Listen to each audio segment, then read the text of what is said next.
Welcome to Gen X Adulting, and today we have MJ Eldridge with us, better known as MJ, aka Mommie on TikTok. Welcome, MJ. Hey, how's it going? We're so happy to have you here. I'm excited to be here. We are I've been waiting for this one. Ever since I saw you on TikTok and then I knew you were coming on, I was like, I can't wait to get deep with her. So I'm excited about this one for sure. Yeah, me Our, too. fir- our first question is always, what year were you born? 1974. Okay, so you're Gen X. Yes, I am smack in the middle. Yeah. I do think that there's like versions of Gen X, in my mind, there's like the Fleetwood Mac Gen X, and then my version of Gen X is like more Duran Duran Gen X, I guess is what I know it's everybody, but there's like older Gen X is more of the Fleetwood Mac time.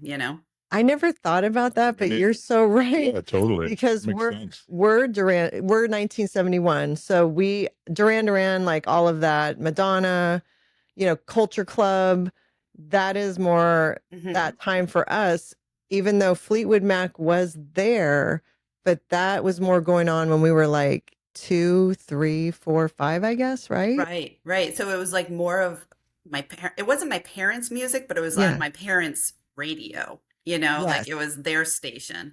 So in my mind now, it is funny just bringing up Fleetwood Mac because just recently I started listening to it because when I was a kid, I was like, ugh, that's like old people music. And it's just been very recent that I've even listened to it, which sounds crazy coming from a Gen X person, Yeah. Yeah, for sure. It's Yeah. awesome. I Yeah. love Fleetwood Mac. I know it's really good. And then I'm It's kind of so good. embarrassed that I was just like, oh, that's disgusting. Yeah. But when I Yeah. was young, I was one of those alternative kids. I listened to Depeche Mode and REM and the Smiths and Yeah. that's who I aligned with. Yeah. And even now I'll listen to like Def Leppard and Guns N' Roses and be like, oh, I never knew that song because I was too much of a alternative Oh, music okay. That's snob. wild. Yeah. You're really because Yeah. I love Depeche Mode, but I was also into like, like you said, Def Leppard, Guns N' Roses, Bon Jovi, and then Madonna. So I was kind of like just the radio, whatever was on the radio was like all across the board. But you were like really into that new wave. I call it new wave type Right. Like, music, right? so I grew up in Rhode Island, and in Rhode Island, Brown University had their own radio station called WBRU, and that was all like the super alternative music. And if you were like a WBRU kid, that was it.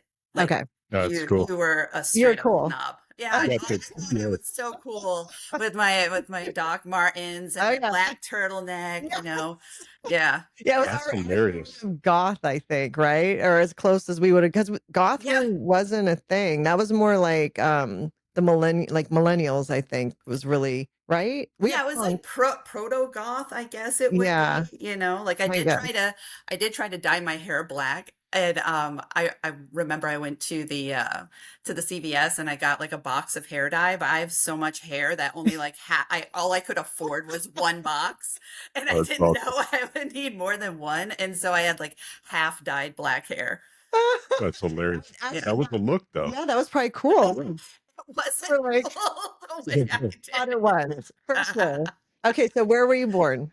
So I was born in a place called Woonsocket, Rhode Island, which is back then it was like well when in 1974 when I was born it was starting to really decline, but in like the 1940s it was the biggest center of French Canadians in all of the United States.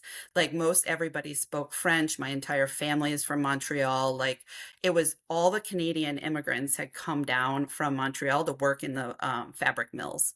And Wow. yeah, so it was very, very French centric. And so, That- yeah, that's where I grew up. And, but then, well, I didn't grow up in Woonsocket. I was born there. And then Okay. I moved to a place called Burrville, Rhode Island, which is ironically where the Conjuring House is. Like No way. yeah, I like the actual Conjuring House I grew up down the street from because that's where my grandma lived.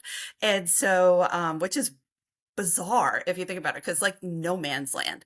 So I grew up in a log cabin that my dad built like by himself, like the Unabomber, like just out in the woods. uh, uh, And and yeah. I I hated it. Like people will always say, "Oh, wow, that's so cool," to have grown up in a log cabin. I'm like, can I swear on here?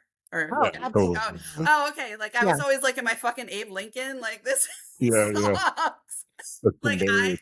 I would go to my friends' houses who had like drywall, and I would be like, Uh, wow, like your posters lay flat. Like all my posters were like, like Had to on have been logs. dark. Was It it dark? so dark. It was Yeah, so yeah. dark.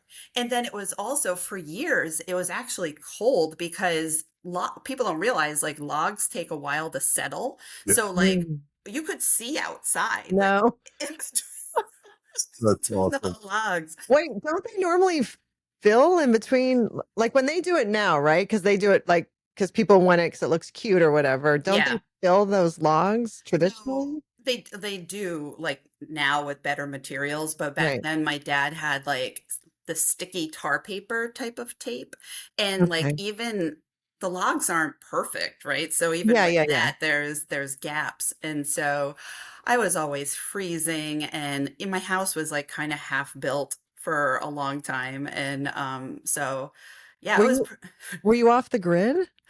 Um, well, I mean, weren't we all? It Yeah, but I was mean, but like he had electricity and water. You had like running we water yes, and yes. So okay, okay.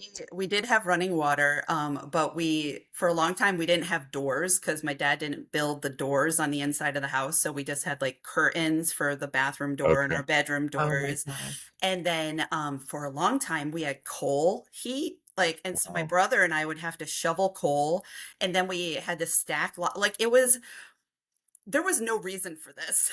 Yeah. Like the Yeah. world had advanced. Like there was absolutely no reason to live like So this. what do you okay, so was this both your parents were there or was it just with your dad or your mom No, and your dad? my mom and my dad. So my dad was a firefighter, Okay. and my brother is a firefighter. My youngest daughter was a firefighter now for a while. Like we kind of have that in Okay. the family. And so in Rhode Island, the way the firefighters work is like they do uh 2 days, 2 nights, and then 4 days off. So my dad had time to like build this house. And so So was that's what He had happened. time to build a cabin. yeah, Yeah, was that's it Yeah. awesome. like With outdoors. a dream that Yes. he had always had from when he Yep. was young? He Like, wanted to live on so prior to this, we actually lived in a very cute subdivision. I was really little. Like we moved there when I was 4 years old, but we had lived in a very cute subdivision. My mom loved her house, and my dad was like he felt, I think, oppressed, or whatever by the neighbors, and he's mm, like, my mom denies this to this day, but I remember her telling me that he said that I'm going to take an axe to these walls if I can't go build us a log cabin.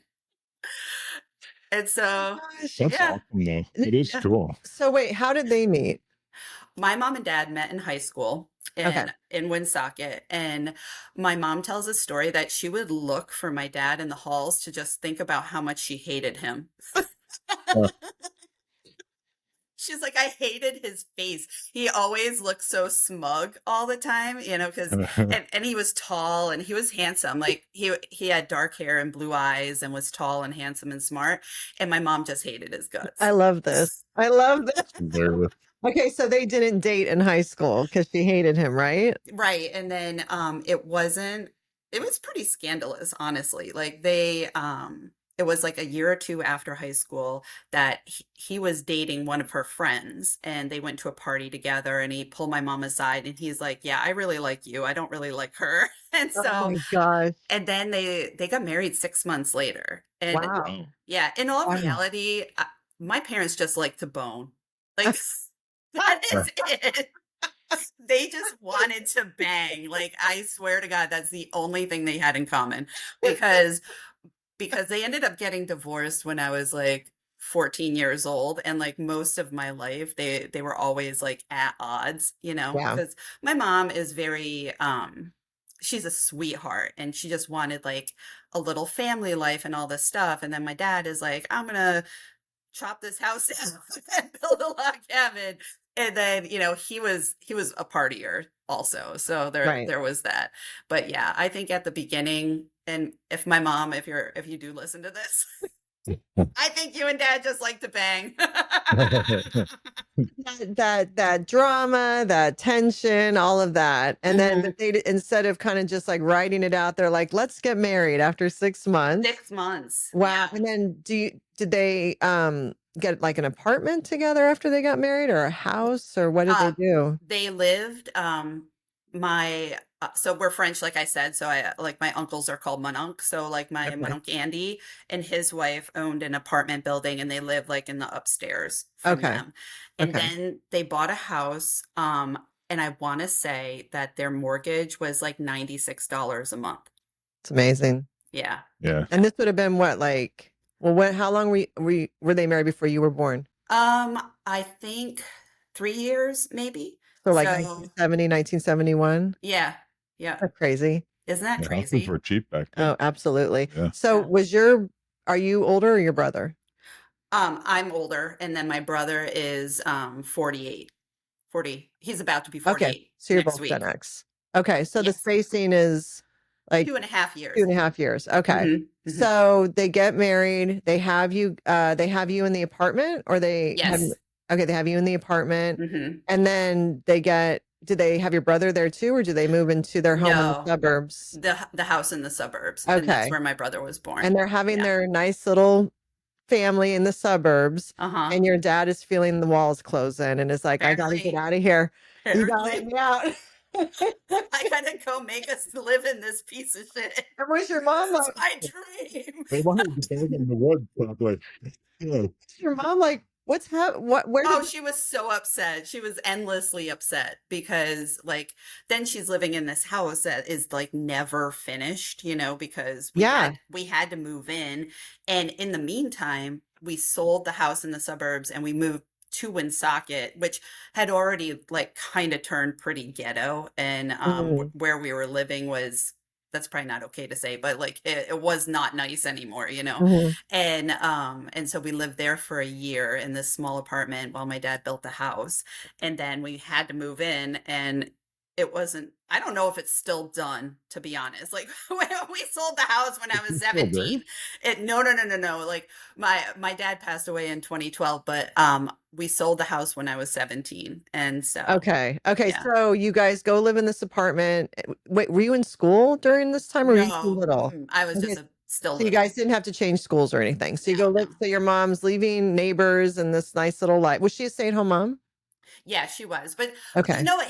This is an argument I have with like these old school stay-at-home moms, Yeah. because every stay-at-home mom I knew back then had a job. Like my mom always had a job, like where she would pick up waitressing shifts, here and there, like just to get a little bit of extra money. She was Yeah.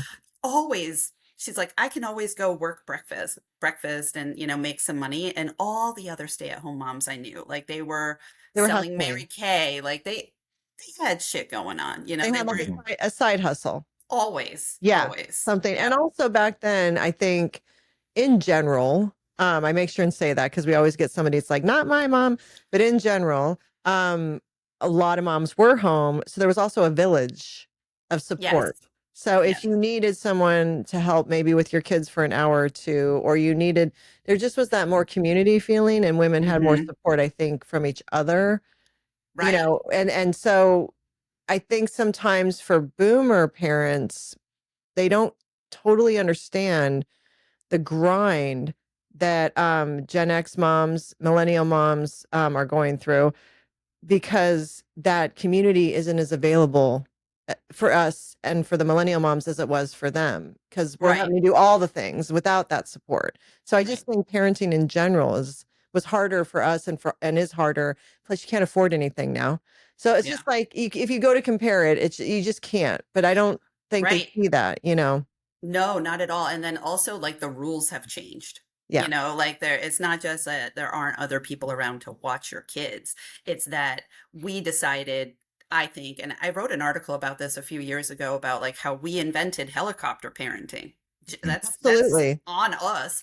Absolutely. And we're the ones who did such a hard 180, and so when my kids were little, I stayed at home for 3 or 4 years, and I would only let them watch a half hour of TV, and then there was no like go play outside because all of a sudden we went mental and got scared of the entire world, Yeah. right? And so I'm just staring at these children like 24/7, and it was so stressful. It was so stressful. It's a reaction, right? Because I Yeah. think there's so many of us, we were like, well, we're going to create the childhood we always wanted, or we're going to be the person we needed, or we're going to, be more attentive to what we experienced. But we went, the pendulum went completely the other way. So We crazy. did totally create that. I always say is two types of Gen X parents. There's the types that did that.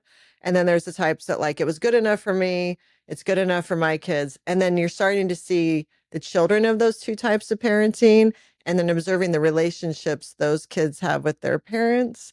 And it's very different. I will say, even one positive of us attentive helicopter one is that we tend to have a decent relationship with our kids overall. Maybe they can't make a doctor's appointment. I get that at 25, but they talk to us and there's a lot of no contact going on the other side. So it's a trade-off, I guess, Yeah, I hadn't made the connection between the no contact people and that maybe they were like, what was good enough for me is good enough for you parents as well. I hadn't made that connection at all. Yeah. That's a good point. Yeah, and it's something that as we've had guests come on and share things, we've learned and then have seen it from comments from listeners, from followers. And we didn't either. It's something we've learned through this process. Like, oh, we didn't even know there were two types going on. I kind of always assumed we're all helicopters because everyone that I was around, the other moms and dads, were all kind of like us. I Yeah. didn't even know. Maybe there was that one random, but we were like, they don't watch their kids. Yeah. Yeah. They don't watch their kids. Stop judging them, Like, oh my God, their 5-year-old is on a canoe in the lake, Yeah. But that was like that one random family, and the rest of us are like, but there's more. They do exist. There's a lot of them, and so now you're starting to see, as the Gen Zs are in their 20s, the relationships that are going on, or even the younger millennials. What are they pissed at their parents or something? Yeah, they have some of the same issues some of us have. Yeah, but we had all with kind ours. of helped our parents or whatever, right? We're in that sandwich generation where we still. Not everybody. We No, have a no, lot it's- of Gen Xers that are no contact with their boomer parents. Yeah. That's a very common thing. Yeah. So, it's just weird to see younger millennials, young millennials, and older Gen Zs also kind of following in some of that. And that tends to be that one parenting style. So Interesting. I don't know. Okay. So With you, I didn't make the connection either. Yeah. it was something we learned. But okay, so you guys are in that apartment. I'm trying to picture your mom has left this life, is now in how do you say the name of the town again? Which town? Yeah. I just looked it up. Is it up by Massachusetts, north Yeah. of Providence? Okay. Yes. Yeah. How many people are in Would I you don't say know. at the time? Like how big is it?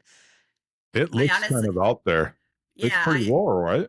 No, Woonsocket is just like the city where I was born, and it's Yeah. not rural at all. So I moved to Burrillville, and Burrillville, that's the rural, very like deep in the woods area. And I graduated in 92 in Burrillville with only 100 kids in Okay, my wow. class. But Yeah. when Socket, so it was more like the city for you Yes, guys. it was definitely the city. Yeah. Okay, so she's there for a year, kind of contemplating, okay, my life is about to change. I'm going to go live in a log cabin. I Yeah. can't even imagine. And then you guys move into this town because you were there in the suburbs too, same town. No, so we were in another place. Like it's also close together. It's Rhode Island. So our little suburb house was in this place called North Smithfield, which is like in between Woonsocket and Burrillville. And right? is it larger than Burrillville? Am Yeah. I saying it right? Oh, it's definitely like when growing up after that, we were always like, oh, the rich people live in North Smithfield. Like Okay. it was for rich people. We So thought. that's another change for her. So she also was changed Yes. into a smaller town Yeah. in a log cabin. Yeah. Has she ever talked to you about that transition she went through at that time? I know that she was just always mad. And this is going to sound really funny, but again, being raised like French with like a French my meme and all this stuff, like they're so particular about cleaning, and like the woman is always like having to clean and make sure everything's perfect and presentable.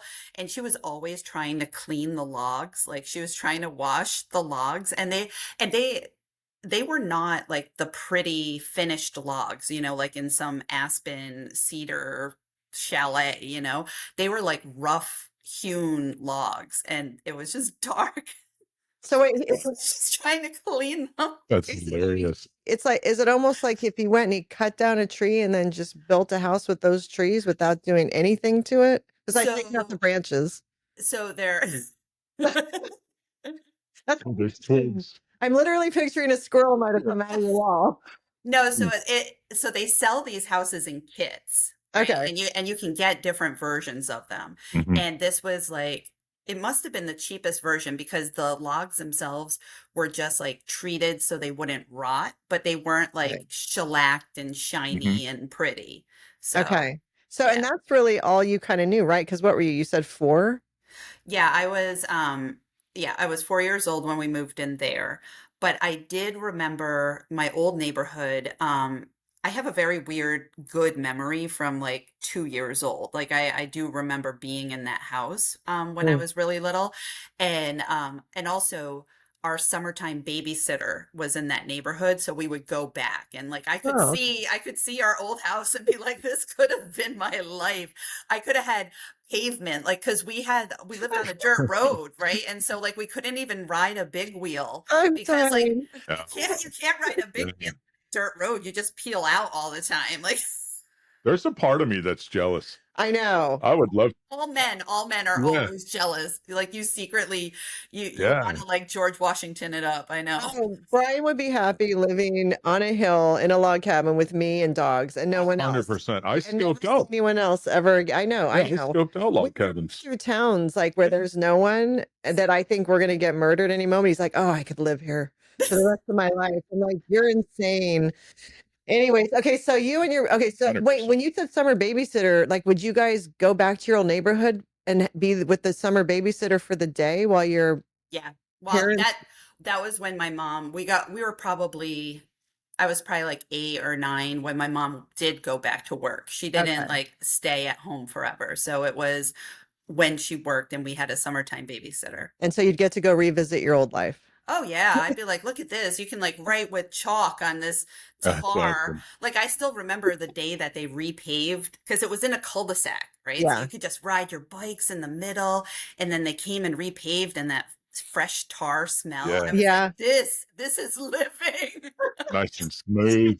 Oh, Oh, it's so good. I was like, wait, oh, when you smell that in your adult life, would you remember? Brings you right instantly. back. Brings I'm you like, right back. good times.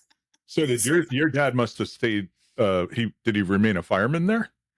Was Yeah. he like commuting from the cabin back to the station type of thing? Yeah, so we actually lucked out because Woonsocket was not a good place to grow up, right? Mhm. And so, and I want to say it was like 2 years after we moved that they made the rule that you had to live in Woonsocket to be on the fire department. And so he got grandfathered in, and then we got lucky. That's great. Yeah, it That's wouldn't have great. been my cousins, if they watch this, they're going to be like, wait, that's mean, because I would go to my cousin's house and I'd be like, I am glad I don't live. So when your mom went back to work, what did she do? She worked in a bank. Oh, okay, cool. Yeah, she did mortgages. All right. Yeah. So when you started going to elementary school and through middle school, were you an athlete, or were you in art or theater or music? Was there anything that Oh. interested you? Because it's a small town, it's a small school. Did they have any resources to offer you guys like that? I actually really lucked out. I think so. I was not an athlete. I was a chubby kid who was like failing the presidential fitness test, like type of kid. Like I I remember, the whole whatever you call it, trauma from the presidential fitness Yeah. test. Like Yeah. I remember the gym teacher, Mr. Grello, like screaming at me, like, you can walk a mile in 15 minutes. I'm like, Oh my gosh. Wow. I definitely do. You remember all of these things? Like, Oh I yeah. remember the little skinny girls could really do that flexed arm hang, Yes. forget about it. Like, the Yes. weird thing I was good at, and I only realize now it's because I have very long arms. I could do the sit and reach and like Yes. I beat love that everybody. thing. Yeah. I have really short legs, so I killed everyone. I went over like by 8 inches or Yeah, something. yeah, And I'd yeah. be like, look, this is the thing I can do. I Yep. don't even remember that. What do you sit down? Do I it. can't even. No, I can he's touch so my ankles. he can't get past his knees. Forget it. But yeah, I remember. I don't even know. I don't know if they still Yeah, I do don't it. think I they don't do. think they Yeah, do. they're bringing it back. Bringing it back. Oh, are Trump just said he wants to bring it back. okay, You because know? it's gone for a while. Because I don't remember my kid. I think our older son did it, but Well, they don't. There's no recess at schools anymore either. there was at their school at Nathan and Kai's, but no, at Dylan's there wasn't. You're right. Yeah. I think Oh. because for middle school they took Oh. away recess. But I Yeah. think we do that in middle school, or was that elementary school, the presidential thing? We did it all through high school. Yeah. Like, from our entire lives. Oh, gosh, I guess we Yeah. did do it in You high know what's school. funny? Those Yeah. Forgot about that. the reference to the asshole gym teacher, because we all had one back Yes. then, and these kids today they don't have the asshole gym teacher. No, you're not allowed. You're Yeah. not allowed to yell those Can't things. pick on the kids like they used to pick on us. Oh my No, God, they were so mean. no. Yeah. And you can't Yeah. have mean coaches or any, everyone gets very upset now. So, That's true. okay. So was your elementary school divided up like we were K through 6 and then 7 through 9? I was junior high. You were middle school. Were you junior high or middle school? Junior high. My brother is when they opened the middle school in the town. So did you have 7? Did you go K through 6, 7 through 9? What we had, because the town was so small, was that we went, I actually went to kindergarten in a tiny little red schoolhouse. Like, that was No like its own, way. like a 1-room little red schoolhouse that was old. And then we had multiple different schools, because as much as Burrillville is a rural place, it's made up of like 7 different villages, which is like a very or maybe 9, I don't remember. It's a very New England thing to have Mhm. things split up this way. So I actually went to multiple different schools. Like, I went to 1st and 2nd grade in one school, 3rd grade in another school, 4th, 5th, 6th in another school. Wow. And then the high school was actually a junior senior high school. So we were in 7th grade with all the way to seniors. Like, everybody was in the same building, which was terrifying, because those Yeah. were like, Yeah. full blown adults. And I'm like, Yeah. what? It's hard enough Yeah. for like a 9th grader to assimilate and get along with 12th graders. Right, right. Well, I feel like back then, high school boys look like young men. They look like men compared to how the high school boys look now. So if you're in 7th grade back then, you're looking at seniors and Kid with a mustache they or look something. Yeah. like how someone at 25 or 26 looks now. Yes. You know what I mean? Like they just matured. I don't know if it's like the hormone. I don't know if it's the food. There's a whole bunch of theories on why the Gen X men in high school look so different than even the millennial men and the Gen Z men in high school. If you look at it's not just our imaginations, because I was thinking that it was like, oh, I was young, so I thought that they looked old. right. But now with my job, I work with colleges, and I was just at the University of North Carolina, Greensboro yesterday, and I was looking around at these kids, and I'm like, every single one of these boys has like patchy facial hair. Like, none of them can grow facial hair. And I was talking to my friend about it. She's like, I think it's the hormones, and the food and stuff like that. It's disrupting. And I'm like, okay. There is a whole thing that I had people no talk idea. about that. Yeah, there's something, because I will say Gen X men in high school, they did look like men. They totally look like mustaches, beards. They were bigger. I don't know how to explain it. They just looked more I burly. think we were grosser. Probably. Oh, you're just dirtier, just big. Yeah. You weren't bigger. It was just layers of dirt. Shower, Jean shorts and a t-shirt. Well, true. Wow, it's very stylish today. Yeah, depending on where you live. Okay, so you're 12 or 11, 12, 7th grade, and with 18-year-old men. Okay, so during that time, did you have any interest in any extracurricular activities, or were you super academic? Oh my God, I was such a nerd, but I also I the stories, when I think back, how I actually was, it seems crazy because like I would do crazy things. Like, do you remember that song, uh the In the Morning Angel song? Like, just call me Angel in the Yes, yes, morning. yes. Yes. So when I was in first grade, I took spelling slips and wrote the lyrics of that song, then copied them all for my entire class and passed them out so we could surprise our teacher and sing that song because it Oh was her my God. favorite song.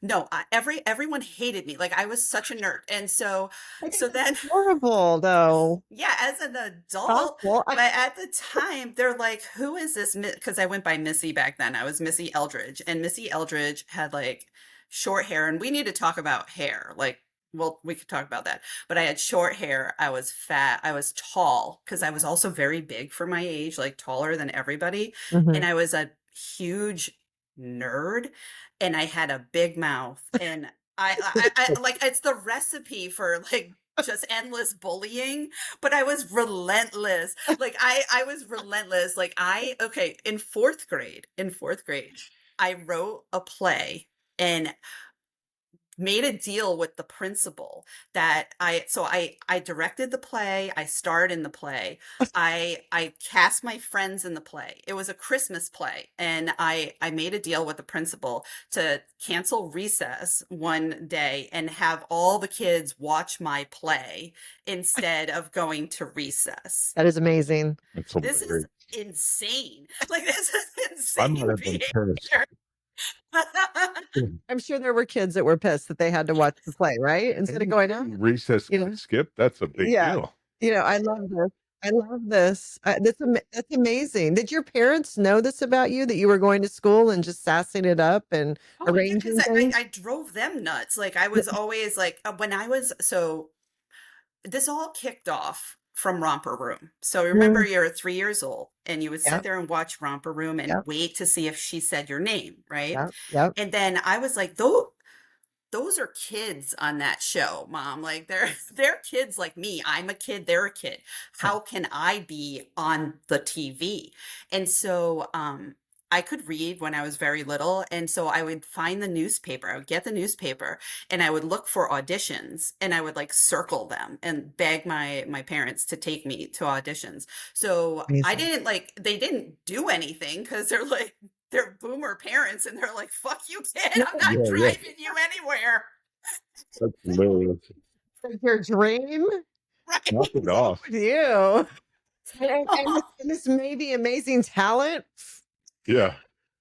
They're like, absolutely not. Like, I'll drive you there, but I'm not picking you up. And then I'd be like, oh, okay, but I can't hitchhike, And so anyway, I did end up doing a lot of like local theater, but Okay. again, I was tall for my age, goofy looking. I didn't even mention this. I couldn't breathe through my nose until I had surgery when I was like 30 something years old. Oh wow. And so here I am auditioning for these plays, like singing and all this stuff. I can't sing. I can't hear. Like my nose is all stuffed up. Wait, did it affect like your eustachian tubes? Like you had fluid in your ears and affect your hearing? And would you have Yes. earaches and stuff? I had to get this is a very Gen X story. I had to get tubes in my ears when I was in kindergarten because my ears actually grew shut on the inside. And so my mom was always just screaming at me to turn down the music or turn down the TV until like they did the hearing test in school, and they're like, yeah, she's deaf. Your daughter is deaf at a handicap level, lady. And then she's like, oh no. Yeah, growing. Yeah, it's just There wouldn't have been major shame. It would, like, if it happened to one of us, we would have been like, oh my God. What did I do? Yes. It's like, it's fine. You're fine. She's fine. She's fine. Yep. And so I had to get the tubes in, and then I would get ear infections all the time because like I love to swim, but I had to have a very special setup. Like I had to have Vaseline and a cotton ball, and then like these specially made earplugs like on top. And then I had to have a bathing cap. When you are like a tall, fat kid with like Esther Williams freaking bathing cap on your head, like at the pool. Like, so anyway, I would end up with ear infections all the time. And my grandma was like, I know how to fix this. And so she would blow smoke in my ear, cigarette smoke. Oh, I was thinking the Yeti thing or whatever those. No, you're legit Marlboro. No, like Chesterfield Kings. Yeah, He's like, yeah. smoking and blowing That's awesome. smoke in my ear. Did it work? And then she would seal it up. She would reseal it up with like another Vaseline cotton ball. So you had nicotine in there. She blow smoke, try to capture it real quick. That's awesome. Oh my And then you're like, I'm God. dizzy. Yeah. I probably have 16 brain tumors right now. No? just- Are you? Do I smoke? Yeah, Like, no, I'm oh, just kidding. Yeah. oh, no. They slowly got addicted to it through your ears. Right. It's just, How Headphone. long did you have? Were you dealing with these ear issues and Oh, ear infection issues and all that? I think for 3 or 4 years. I had the tubes for a while. So Okay. I got them out in like 4th grade. So That's a long time to have tubes. yeah. Our- It was our- long. Our older son had to have tubes because he had eustachian tube issues and they would get clogged and all that. And he had tubes, I want to say, at 5, and then he was done with them by 6 or 7. Yeah, So- my youngest had tubes too. So Yeah. But that's a long time going into 4th grade. yeah. And then do they know why you couldn't breathe through your nose until you were 30? Yeah, so I found out because my stories don't sound real. Like now that I'm saying them all out loud, like none of this sounds real. But so it was after I had my kids. My daughter, I have 2 daughters, Aspen and Vivian, and I was at home at night, and my ex-husband, he played pickup hockey, so he was like gone. And this was in 2005. We had cell phones, but also like not really. Yeah. Stuff Yeah. like that. And I was sick because I was always sick. Like my whole life, I would have some kind of stuffed up nose. And I'm sitting there on the couch, just like they're in bed, and I'm blowing my nose, and all of a sudden I feel something like skin out of my nose, like and I look in the bathroom, I have a whole bubble of skin coming out of my nose, like part of my body. And I freaked out. I called my mom, and she's like, well, you got to call the hospital because I'm home alone with the kids. Yeah, you know, yeah. I can't like push it back in. Oh my God. So I call the hospital, and they're like, you blew out your membrane. I'm like, what membrane? Like, what are you even talking about?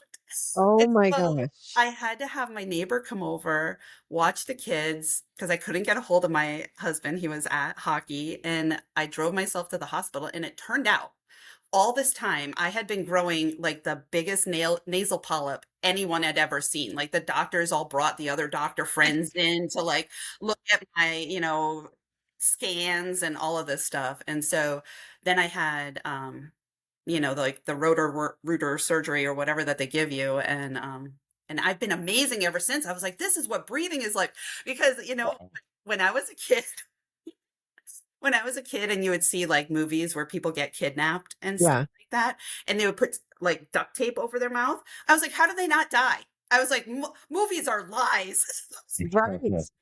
Right. Because you probably felt like how if we would get a really stuffed up nose, you felt like that all the time. All the time. Wait, and All the no time. pediatrician.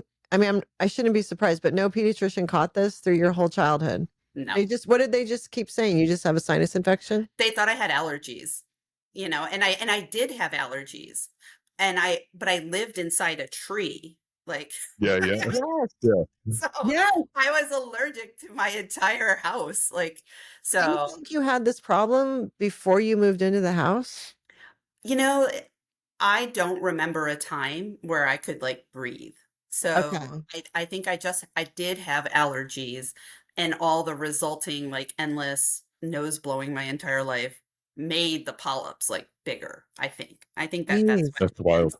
So Yeah. how incredibly life-changing after that surgery. Oh, it was amazing. I am still so happy every day because of it, because like Yeah. I can breathe. You can go to yoga and then they're like, Yes. breathe in through Yeah. your mouth and out through your nose. I'm like, I know how to do this. Yeah, I can do it. I can do it. Oh my The rest of God. us take that for granted. Yeah. We're breathing, now that you're doing it, you're Yeah, I know. mouth, Look and at nose, look the at whole you show thing. offs, just like Yeah, I know, right? yeah, Breathing. Yeah. look Breathing. at this flex. Yeah. Did this motivation to come to school with your own creations or your own ideas or direct people to do things or create things, did that continue through high school, or was that more just when you were young? Oh no, all through high school, I ended up, I was in everything. Like I was in all the plays at school. I was in the community theater. I was in band. I played the French horn for 8 years. Just being super nerdy. And then I graduated top of my class. Like I was just very, very nerdy. Really involved. Yeah, and then I went to Hofstra. I had a free ride for theater, and but I only lasted a year. Like I had that was like a crazy situation. Wow. Wait, Yeah. so you graduated in a class of 100. Uh-huh. And back then, I don't know about for you, but for me, like no one talked about going to college. It was just like, I think we had a college counselor, and I think I met with her once. It wasn't like how it was for our kids graduating and how it is now. Did Right. anyone guide you through the application process and to get that scholarship and everything? So I was thinking about this the other day. I honestly don't know, right? Because um, I was in, I don't know if you guys had this at your school. I was in that gifted and talented program. So we had Mm. a very active one at my school. And so all of my friends who were equally as nerdy, it was just like a given that they would go to college. And I do think that on the East Coast, there's just more of a college Yeah. attitude, right? Yeah. This is where Brown and Harvard and MIT, Yeah, you're up in the everything. mecca there of Yeah, and Ivy Yeah. League, really. Yeah. right. And so, but my parents, this is where the little bit of drama comes in.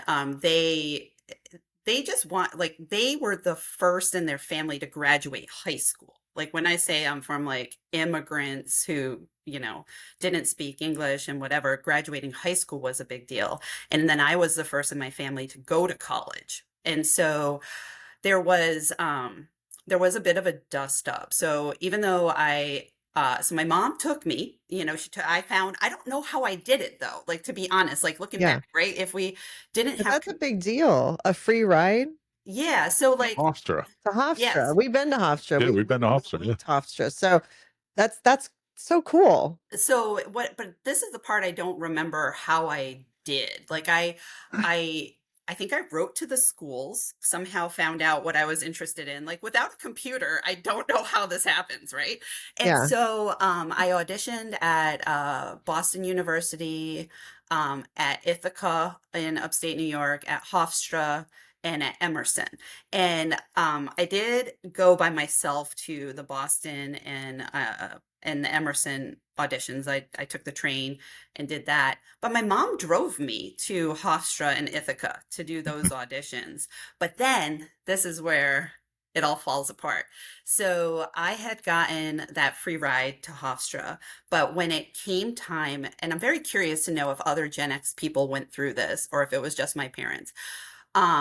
My parents refused to sign any student loan paperwork. They're like, we're not giving the government our money, because I got a free academic ride, but I still needed money for room and board, right? Right. And they, like, even though they were divorced, they like came together to tell me we're not, because if you don't pay back the loans, then it's on us and all this Yeah. stuff. Because that was the one thing. Like I had a job since I was 12, and I paid for my French horn lessons. Like I paid for everything, as I'm sure a lot of Gen X kids What did you do at did. 12?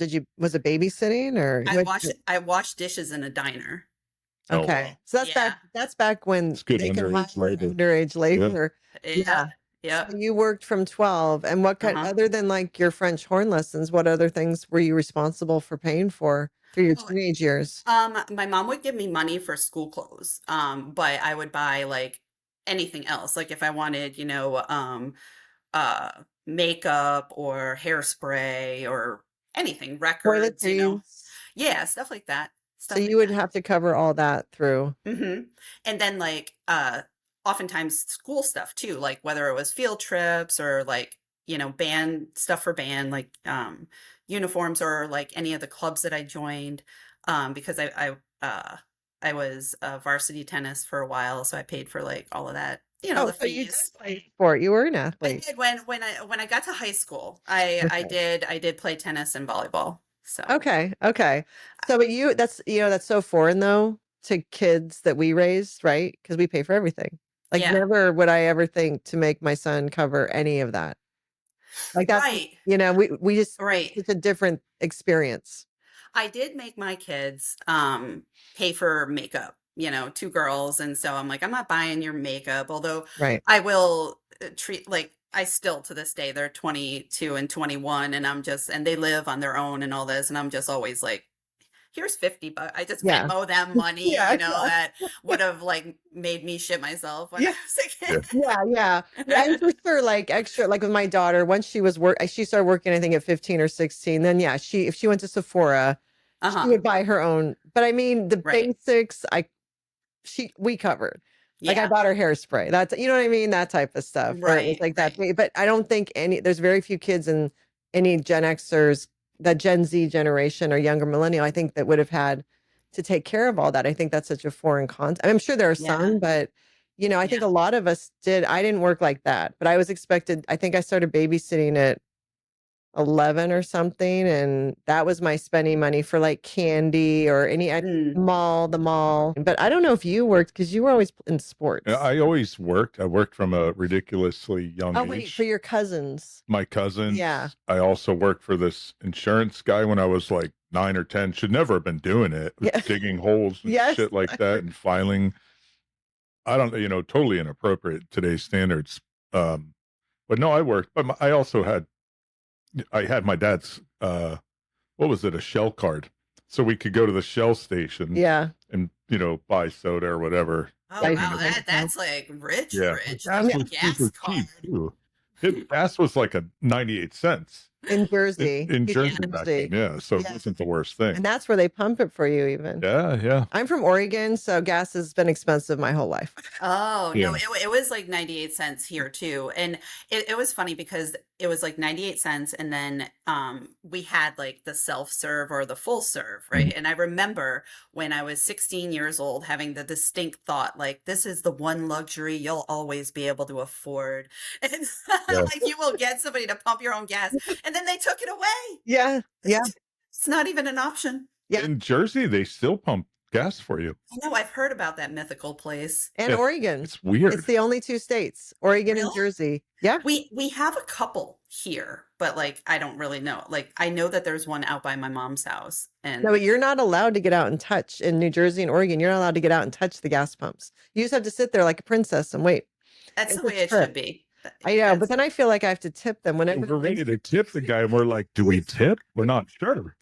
And I grew up there. We didn't tip those, It's so foreign. So to go back to your parents' divorce, so you were at that awesome age of 14 when that happened. Yeah, that's 8th grade, right? 8th, 9th grade, something like that. Uh-huh. So were you shocked? Was this did this make sense to you at the time, or were you and your brother completely shocked? No, we wanted him to out. Like Okay. and it wasn't because he was abusive or anything. It just like my mom and dad were like, my mom was so upset at him all the time.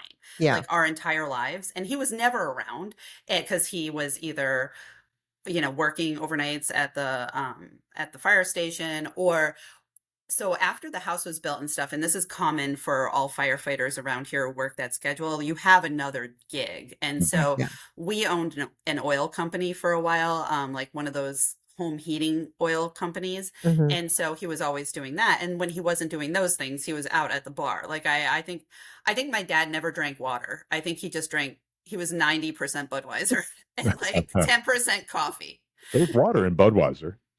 Yeah, right. He had to get some hydration. Yeah. And so by that point, we're like, thank God, like, Yeah. but I can't say that it was bad. Like it wasn't abusive. It wasn't screaming and all of that stuff. It was just Was Stop. was it more Stop bitching. You guys hate each other. Yeah. yeah, was it more just tension, just constantly tense and not like Yeah. were you actually kind of hyper vigilant and kind of walking on eggshells because of the tension, would you say?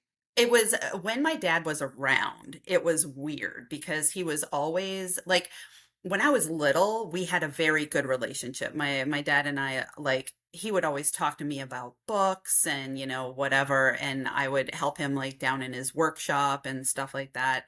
And then as we got older, he just had less of an interest. I just think my dad was never meant for family life, and it was just like I do feel for, boomers and silent gen people sometimes, that so many of them were just like, you have a family, get married, have kids. And like so many of them wanted nothing to do with us or Yeah. anything to do with family life, but Yeah. they couldn't just be.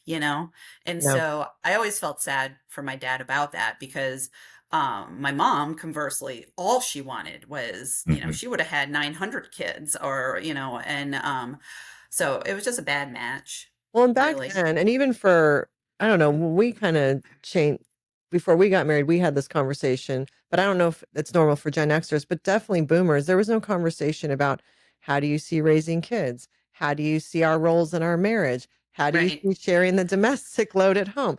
Are we both right, working? Is How- one of us staying home? They also came from a culture of you get married and you have children, it's what you do, but they also were that hippie free love culture too that was very about themselves. And then and we just talked about this with another guest, and then they went through, a lot of them went through that, and then they were get married and have kids and become domestic. So yeah, like you're saying, I think so many of them wouldn't have had children or gotten married, but it hmm, really is only in the last, I think 10 years, if that, where that conversation is narratives even starting to be discussed, where it's okay to not have children, it's okay to not get married, it's okay to stay right, single.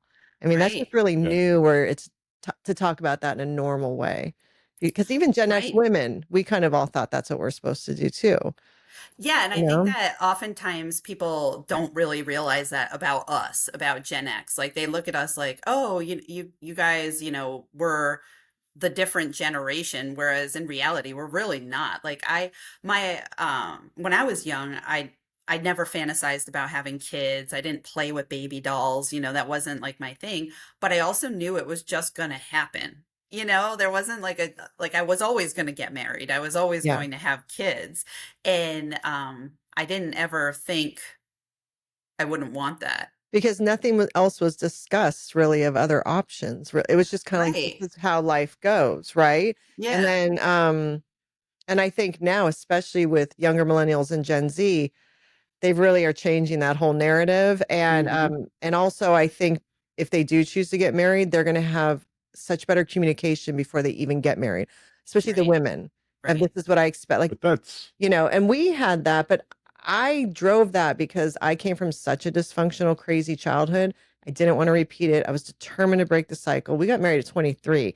And Hmm. even then I was like, I'm not gonna, I need to change something here because I came from such chaos. And so that's what drove that conversation. But if I had come from a more normal background, I never would have said, let's talk about our roles and stuff. So I don't know if that was normal even for our age to have before getting I married. It wasn't for me. I'm really bad at as a whole at knowing how I'm going to feel about something until I do it. Mm, Like I'm bad at just like trying on hats. I call it like and it wasn't until I met my ex-husband and like got married, and I was like, of course, like I'll stay home when the kids are little, that's the right thing to do. And I was very conservative back then, like I was a completely different human being. And because I was like, this is the right way, I'm just so type A. right. And I had no idea that I would want to die. Like I tell my kids all the time and they get mad, when I tell them, but I'm like, because they were only 16 months apart. And I Mm, stayed at home. I had moved to that's a whole other part of the story, but like I had lived all over when I was young, after I graduated high school, and then I moved to Michigan because my ex-husband was from Michigan, and so I knew nobody, had no like family system. And I have these two babies, back to back, and I wanted to die. Like I never slept. I was just like, Yeah. I Yeah. was Mhm. Yeah, so stressed out. and none of that was discussed before we got married and had kids for us women. Like I think Yeah. we as Gen X women are talking about all that now, hoping that the younger women will know this. Look, Mm-hmm. it's okay to talk about this. It's okay to feel like this. Get help, or but that was very taboo to even talk about like postpartum depression, or if you Right. were not just absolutely in joy after having a baby, something was wrong with you. My You know. mom would tell me, her line was like, "Oh, I was in my glory," and then my ex-husband would say, "You don't know how good you have it." And I'm literally, Aspen's first memory of me is when she was 2 years old and she wouldn't take a nap, and I was just on the floor of her room crying, just Uh, like face down on the floor. But it's And so yeah, relatable. That's so yeah, relatable though. yeah, I think every mother has gone through that, but we weren't supposed to talk to each other about that at all. right, So right. thankfully I think that's changing. So when your parents got divorced, did you see a change in your mom? Oh, the house could breathe. Like Yeah. everybody just could take a breath. But in all honesty, I hardly saw my mom after that because she worked 2 and 3 jobs. Like she was really trying hard to keep us in the log house. Like she got the log house in the divorce. She didn't get any child support or anything like that. But so she was still paying the mortgage and all of that stuff until my senior year of high school, and she just couldn't do it anymore. But I was so busy with all of my extracurriculars and all of that stuff and working all the time. Because by the time I was in high school, I worked at this pizza place, and you, correct me if I'm wrong, but like, because I did all these things, like I was, student council and I did tennis and all this stuff. But like, were our practices maybe like an hour or 45 minutes when it came to sports? Like, I feel like my kids, all of their sports was like, there's no way that they could have a job, Right. that Yeah. because it was like endless practices that went on for hours and Yeah. hours and hours. But I was going to school and then I would go to tennis practice, but tennis practice would be over at like 3:15 or something like that, like in high mhm. school. Yeah. And then I would go home, take a quick shower, and go to my job for 4 o'clock. Yeah, no, that doesn't exist because Right. I know for our kids, they've all been in sports and that would happen after school. And I think they would be home by 6 or something. There was like Right. from after, it was like 3 hours or whatever from the time school ended until they got home. No, I mean, because then they Well, have academic, they have to do homework and stuff too. I mean, because it's different now. There's actually, I don't remember as much homework, but now they have so much of that. I know, like when I was in high school, we would go right after school, go to like football practice, but be done to make the bus at like 4:30. It was like the after school bus would take everybody home. So Oh, it yeah, was yeah. boxed in, but our youngest now plays lacrosse, and field space is such an issue that he comes home, he's home for a few hours, then we're driving him somewhere till for practice Hmm. till For like like 8 or 6 o'clock something. practice till Yeah. 9 or so. Yeah. So no, it isn't as easy, I don't think. I mean, but I do know he's had teammates, older teammates that a game would end or a practice would end and they'd be driving to their job and then they'd be working till like 10, Yeah. 10:30. And I'm Hmm. thinking, when are these kids getting their homework done, studying, sleep? So I Hmm. think they're burning the candle at both ends if they're an athlete and trying to work. Yeah, yeah. And a lot of them have to work, Yeah. because Yeah. everybody's broke. Their Yeah. parents are broke, like Yeah. everybody's broke. Pretty much. So, What you're So describing though is you grew up fast. You are that Gen Xer who grew up fast and you see the memes. I was 30 when I was 10 or, oh yeah, that kind of thing. yeah. You yeah. were actually had a heavy responsibility load, really. At Yeah, I least did. it We sounds we like it. definitely were typical latchkey. We Mhm. came home, and this is funny too. My mom will get mad at me for saying this, but I'm still going to say it because we argue about We it. love you, mom. So we would come home from school and we would hide the key in one of the slots. You know how the logs have The slots in logs. them? Yeah. So we would hide the key in the slot and we would be home after school. And my mom insists that it was fine because our neighbor, who we called Auntie Yvette, was like watching us. I was like, I never freaking saw that lady, mom. Like she was not anywhere near us. And I think it's in her mind, she's just like, because she lived in the house, like, Yeah. Yeah. next door, which we lived on property. So it wasn't like next door was like Right. 2 feet away where she was like looking in our window or something like that. Yeah. But can we talk about like the struggle meals we would make after school? Because I did so on top of, you know how the kids call it an ingredient house now, Mhm. like you live in an ingredient Yep. house versus you know, snack house. We were definitely an ingredient house. Like I was constantly like looking in cookbooks, like trying to put something together. And I did set my kitchen on fire by making donuts after school. No, Like trying really. to make donuts. Like here I am. With the grease. Yeah, here Yeah. I am, the firefighter's kid. Like, Yeah. and I have this big grease fire going, right? And I completely forgot everything. Yeah. Like, I Yeah. forgot Everything like your dad's taught you. what you're supposed to do, put a lid on it, you know, do whatever. So I threw I was like, baking soda puts out fires. So I threw baking soda at it and just made it bigger. And then I took the whole flaming pan and I put it in the sink. And you know how back then we would have those mats at the Yes. bottom of the sink. It melted. Melted that, set the curtains on fire. I was hosing the That's curtains and then like, you know, with the sink hose. And then I just went outside and cried until my parents came home. I sat on the porch and cried. Yeah. Oh my God. And it's a Yeah. log cabin. Did some of the logs also catch on fire? Or were you able No, to? Okay. no. Yeah. That's No, that was crazy. fine. That is But crazy. No, but that's definitely a good Gen X, like trying to handle things on survived. your own. You survive, as Yeah. boomers would say, but did you die? You're fine. yeah, Keep it off. I live to tell the story. But my other favorite like struggle snack that I would make, and I would eat this today.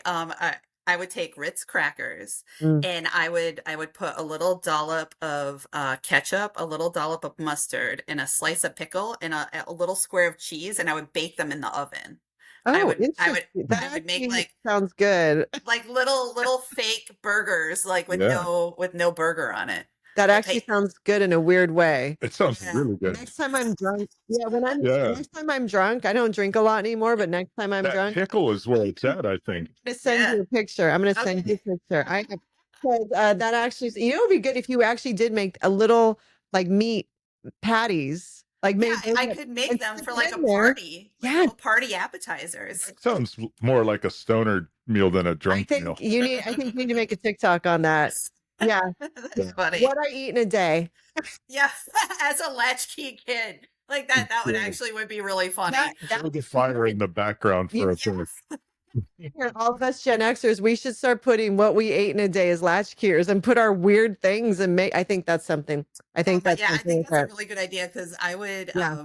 in high school I would get $1 like to bring to school for lunch, and it was in my school we had a soda machine but we weren't allowed caffeine, so all that was in it was like Minute Maid orange soda. I don't know if you guys remember Minute Maid orange soda. Yeah, sugar. Yep. Yeah, and so I would get for 50 cents a Minute Maid orange soda, and then I would get a Suzy Q. Do you guys know what Suzy Qs Yeah, are? so the Those chocolate with the frosting inside. Yes, yeah, it's like, and the that's what white I would eat. frosting. That's what I would have Nice. for lunch. Nice. And then I would go home from school, and if I wasn't, you know, making some concoction, I would eat like I could eat like an entire box of Honey Bunches of Oats. Oh, Like, yeah. that was I would eat it till my jaw locked. Oh, yeah. like, just Oh, yeah. dropping my jaw. Oh, So for good. sure. Oh, the Yeah. cereal. Oh, I So much do the, cereal. even though the sugar cereals back then were like really bad, or you'd put more sugar on top. Isn't Yeah. that crazy? I would do that the we Lucky Yeah. Charms and separate the marshmallows Yeah. out. Did you ever do that? that was for rich people, Lucky Okay. Charms, and that was like for special treats for sleepovers. Like we would get Life cereal or Yeah, Honey yeah. Bunches of Oats Yeah. Yep. or grape nuts. I loved grape nuts. Yeah, and heated in the microwave. Oh, I never did that. Oh my God, it was a recipe on the back of the box, remember? Because we would just sit there, we had nothing to do but read the back of the box. And so on the back of the grape nuts box, it was this, you would heat them with milk and butter and brown sugar. Oh Mhm. my gosh, that sounds amazing. That sounds So almost, good. it's almost like cream of wheat vibe, but with grape nuts, kind of. Yeah. Remember cream of wheat? Oh, I Yeah. love cream of wheat. It was so, and there's another thing too, almost like a grits kind of concept. So, Yeah. okay, Yeah. so your parents are divorced, but they decide to unite to say we're not going to help you with college, basically. Yeah, that's right. We're back here. and so what happened because this was like 3 weeks before I was due to leave to move into college, and like or maybe like a month. And so I had a boyfriend at the time. So in a fit of rage, I moved all my stuff out of my mom's house and moved into my boyfriend. His parents let me stay with them, and they signed my student loan paperwork. wow. Yeah. And so, but I only, like I said, I only lasted at Hofstra for a year because first of all, it was a mind fuck for me to have the free ride for theater. They gave it to one boy and one girl. And here I was, just like this kid from Burrillville, Rhode Island. And then I show up at Hofstra, which in New Jersey, like these kids had been on Broadway, like other kids in my class, like they had like headshots and they had been in commercials and all this stuff. And I was like, why I do not belong here? Like, So you at had all. major imposter Oh, syndrome. so bad. And then Yeah. also I was so stressed out about money. Like and I do think that is a very Gen X thing. You know that one song, it's been making the rounds again. That one, it's like she calls her mom and she's like, I'm hungry, I'm dirty, but everything's fine. It's like an old like kind of punk song from the 90s, I guess. No, but now that you said it, I'm going to start seeing it on TikTok, I bet. Yeah. No, but I don't know. It's not coming to me yet. So I think for me, and I don't know about you guys, you're still together, which is good. But I think I was so scared all the time, like because I was out of the house, I had no fallback family, like money, and I think that our kids and maybe millennials too just cannot understand like the sheer terror that we were always living in, like where it was like I couldn't call my parents for money, like there that wasn't happening. And I always wonder if it was like my family that was like that, or if it's kind of like a universal experience. But it was definitely like once you're out, you're out. Yeah. Like there was like my mom was always like, I don't have a revolving door. So bye. And that really, I'm a very literal person. So that like sunk in with me. So once I was out before I went to college, I was not coming back. And then I was just like, raw dog in life, like I gotta put together like money to, and thankfully when I left Hofstra, I did move back with my boyfriend's family for like another 6 or 7 months before I was working. I dropped out of college, so I was working, and and then I was working as a waitress and got an apartment. I had a roommate, So before you went to Hofstra, did you did you live in the dorms? Did you have a roommate? So at Hofstra, they had dorms, but they were suites. So the other weird thing, and I think that, I don't know, that it was just not meant to be, my roommate didn't show up, like whoever was scheduled to be my roommate. So I had the room to myself. And then I had suite mates who shared a room, and then a senior was in there. And then, so we had these little suites and we all shared a bathroom. It was actually like a super nice setup. Yeah, It almost sounds like Nathan's place at FSU. So there's two roommates, and you had a common like bathroom area. Yeah. Okay. Did you become friends with them? I did a little bit, but I always was sad that I didn't, because college is so scary, like you're just like, here I am from a tiny town, you know, and whatever. And then all of a sudden, not only am I at college, but I'm in the city, because where Hofstra is. And I was just terrified. I was terrified all the time. I mean, it had to have been such a culture shock. Oh, it was so really bad.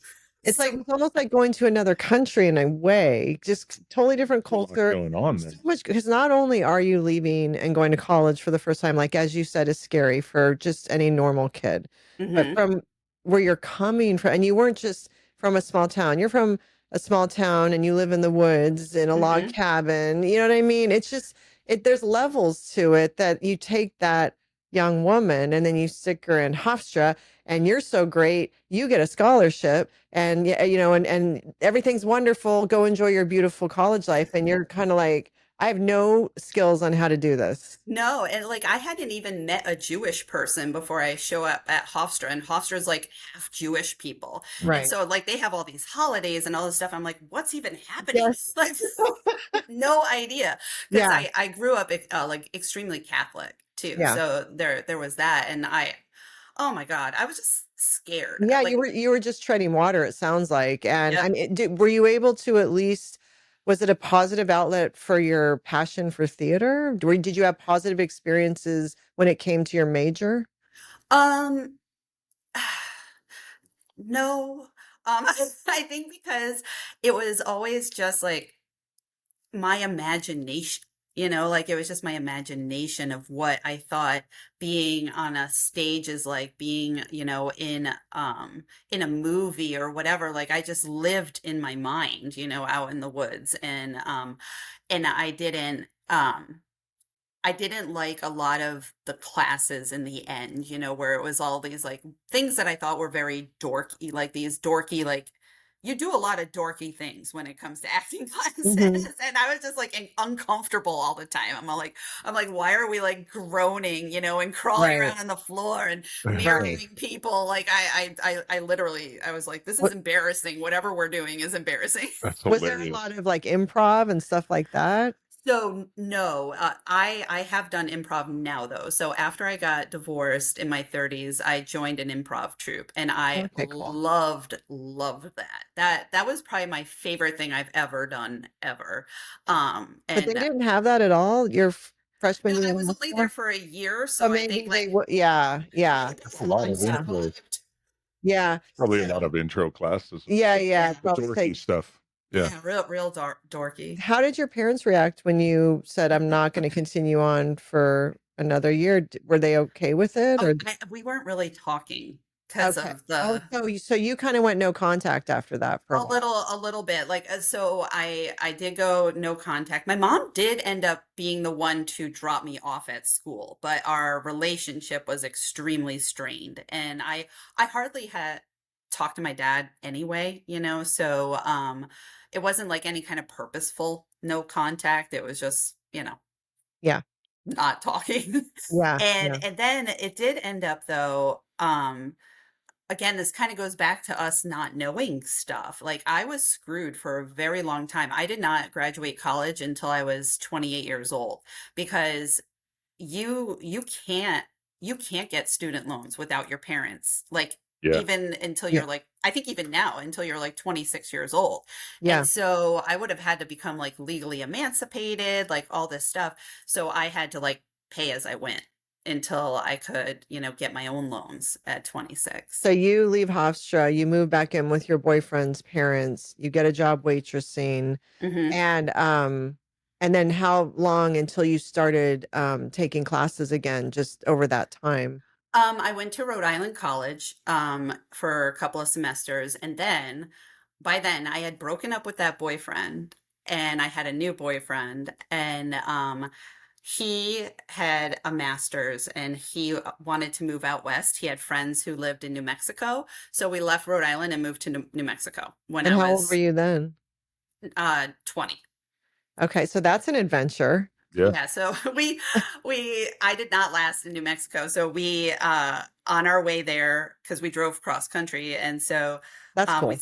we stopped in Denver. He had a friend in Denver, and we stayed with him for a while, and then we went down to New Mexico, and we were only there for like 2 or 3 months, Mm, because I was like, we were in Santa Fe, New Mexico, Yeah. which is very beautiful but extremely expensive. Like even back in the 90s, they don't have apartment buildings there because it's all about the aesthetic. And so you had to rent like a little adobe house, mm, and renting a house, it was like $1,500. It was something crazy. wow. So and it was just a little too, again, fish out of water type of situation. So I was like, let's go back up to Denver, and we moved to Denver, and I was there for 5 years. Oh, Oh, wow. With cool. your Yeah. boyfriend? No, so I broke up with him because I worked with my ex-husband, and I developed a massive crush on him, like an undeniable crush, and I was like, I've got to break up with this boyfriend. So And what were you so doing in Denver? Where were you working? I was selling furniture. Okay. So I was, and this is even crazier. I was 20 years old selling furniture. I was the top salesperson often at the furniture store, and I was in 1994. I was making like $45,000 a year. Which was I was like, I am rich, bitch. Like, Yeah. I am Pretty good so change. Yeah, you're Yeah. 20, like, you're 20, In Denver, 21, too. 20, like yeah, in your early 20s. That's yeah. good Yeah. money. Yeah. Except it was also very stressful because it was straight commission. So if you didn't sell Mhm. anything, you didn't make any money.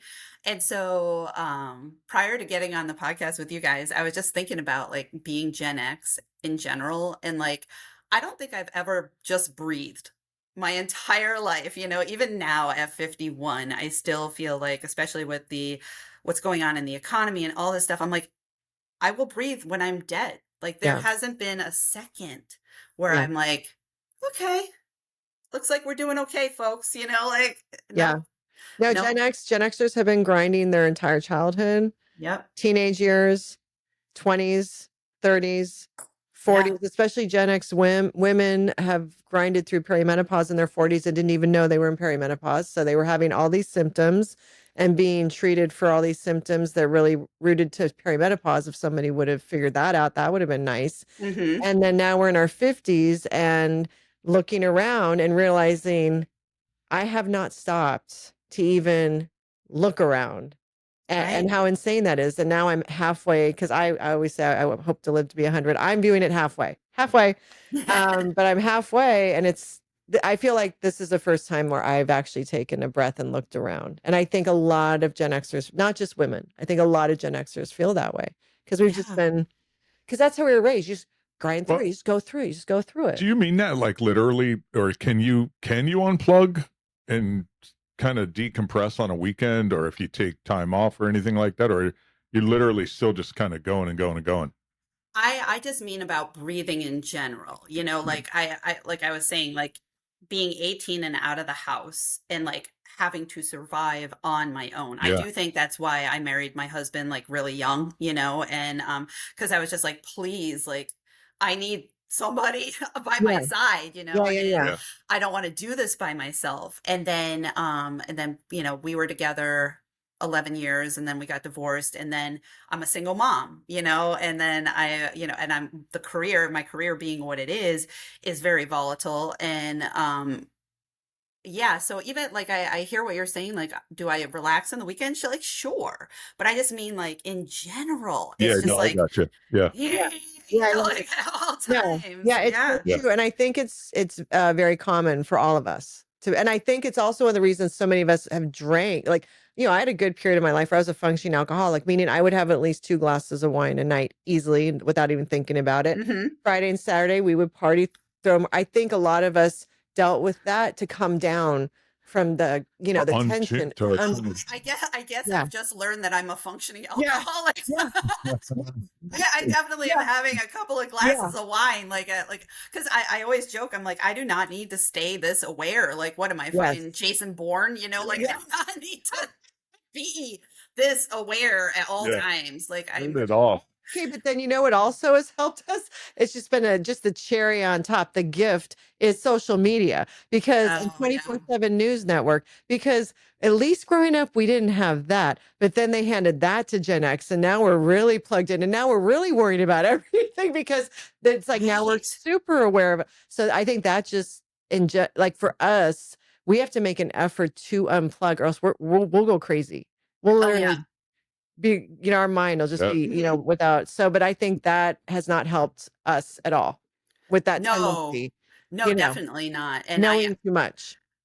I think I go back and forth, you know, I'm like, I should stop paying attention, you know, like stop paying attention. But also I just feel like the minute I do, you know, like all more shit is going to keep happening, you know, I know it's the weird thing of trying to, it's the balance of wanting to be aware and do good where you can, but also understanding so much is not in your control, and how much of your mental health are you willing to sacrifice for that.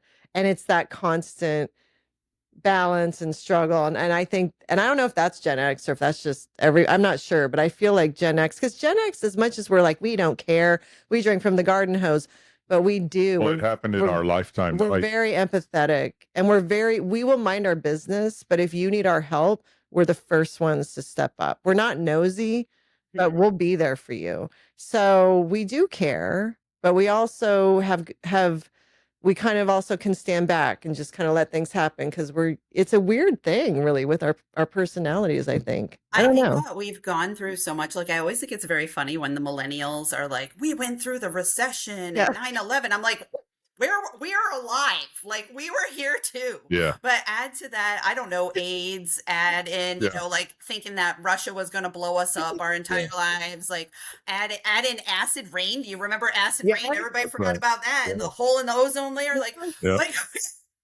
yes. Yeah. I just find it so funny that I was like, yeah, I remember, because I was here as well. We were taking care of your asses. Yeah, we were. You were younger. We were still paying it and figuring it out. The space shuttle. Oh my God, the space shuttle. And then did you guys ever go through like, I remember laying in the back of my mom's Pacer in a gas line, and there was no air conditioning, just sweating, because the gas lines in like wasn't that the late 70s? Yeah, they had the red flags or the green flag at the gas station. In your town? So you guys are just a little bit older than me. Like, okay. And like that window, being born in 71 and versus 74, like, that's distinctly Fleetwood Mac. We were in the back seat without seatbelts looking out. You might have been in like a car carrier type of thing. No, this is funny. So apparently the first car seat. So when my mom did bring me home from the hospital, she was holding me. Yeah. Right? But then I did get a car seat, but apparently car seats were just kind of like, almost like folding chairs, you know, that you have outside, like the first car seats. And she tells me that she was like waiting to pick something up or something, and she's like sitting in the front seat, and she could see me in the rear view mirror, and then she looked up again and she couldn't see me again, and she's like, where are you? And she looks back, and I'm walking across the back seat with the car seat strapped to my back. Awesome. Set myself free. That's amazing. That's funny. Gen X. That is so Gen X. Oh my gosh, that is so fun. Yeah, that sounds about right. Sounds about right.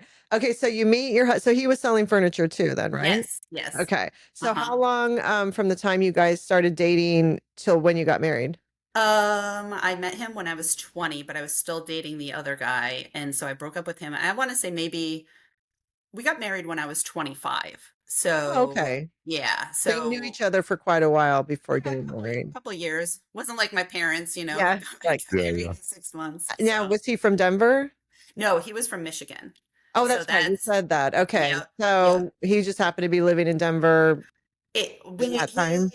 He moved because his friend Bill moved out there, and they had he had visited to go snowboarding, and we all snowboarded back then. That was like because I was like a real cool girl, you know, and so I could talk for hours about me being such a freaking pick-me, because I was the world's biggest pick-me, and so he moved out there because he wanted to do something, but he always like wanted to move back to Michigan because he was one of 8 kids. Like, his parents were a big Catholic family, and so he wanted to move back to Michigan.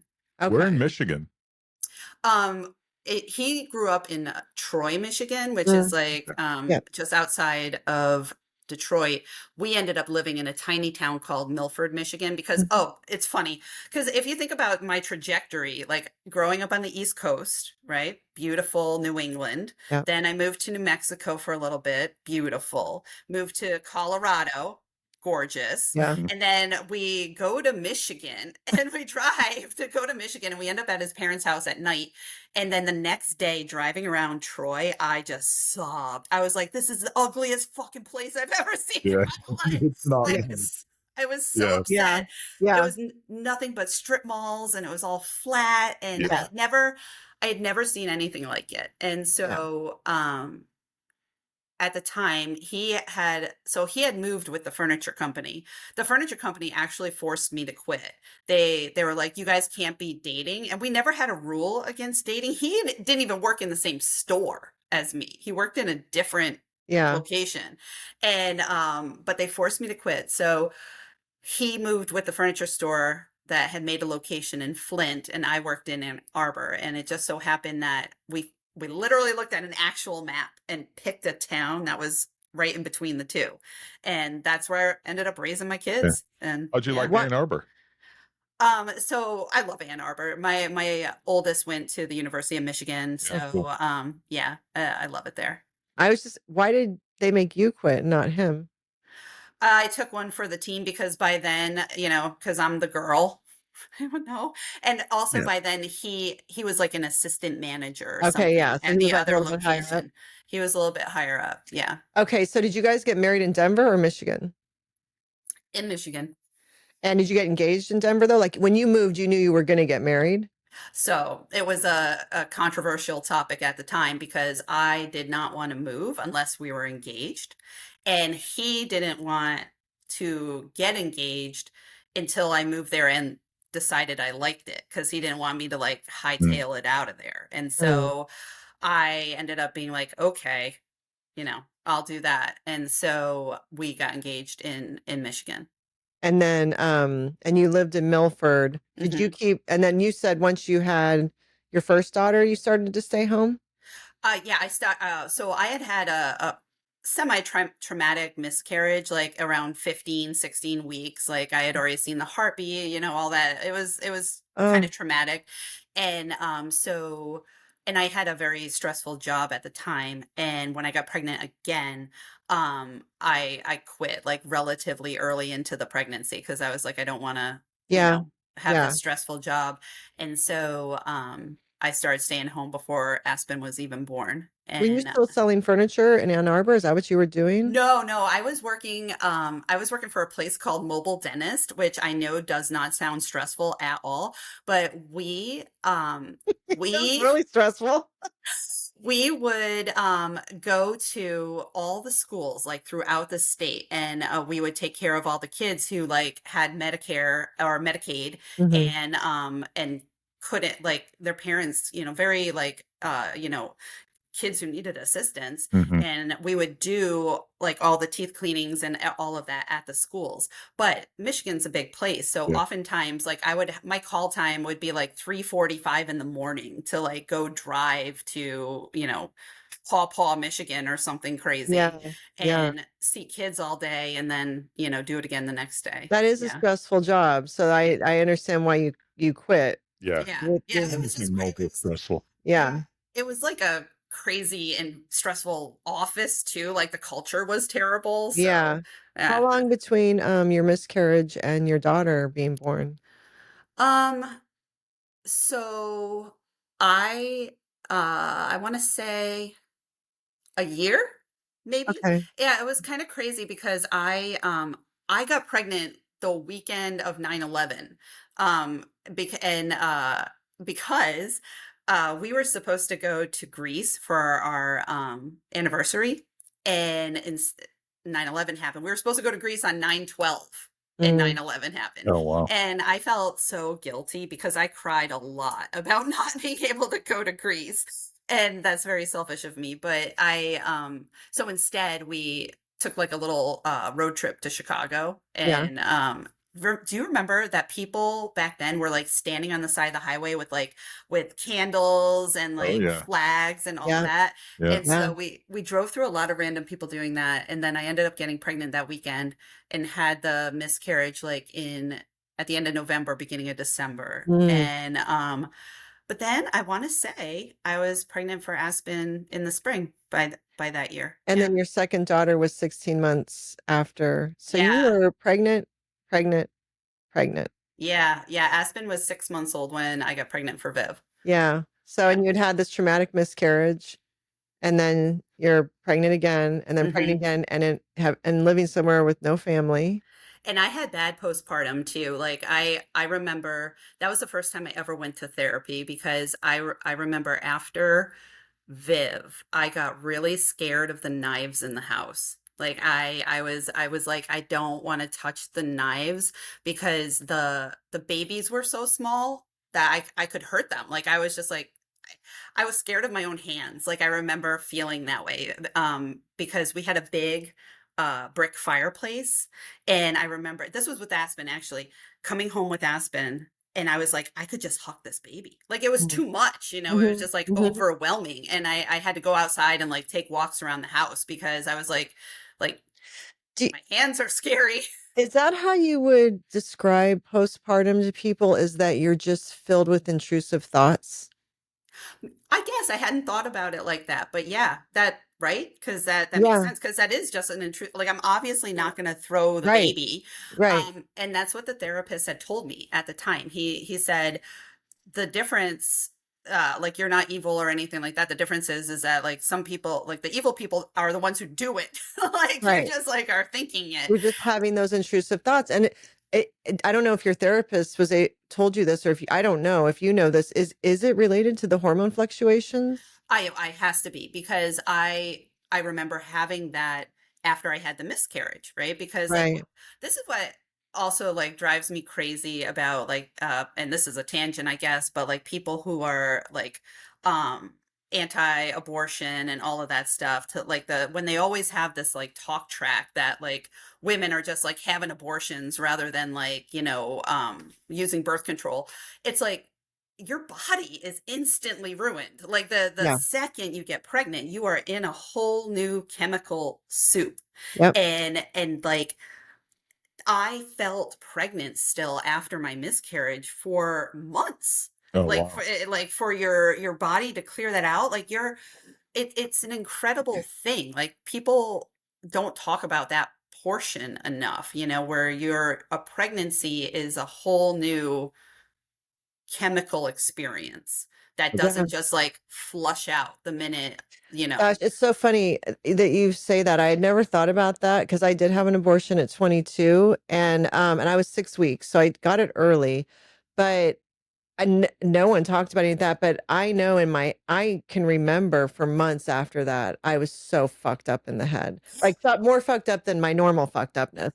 And I know you just cleared that up for me. That's what was going on. Is my body's was the hormones, everything was fluctuating and trying to get back to normal because I'm no Yep. longer pregnant. Mm-hmm.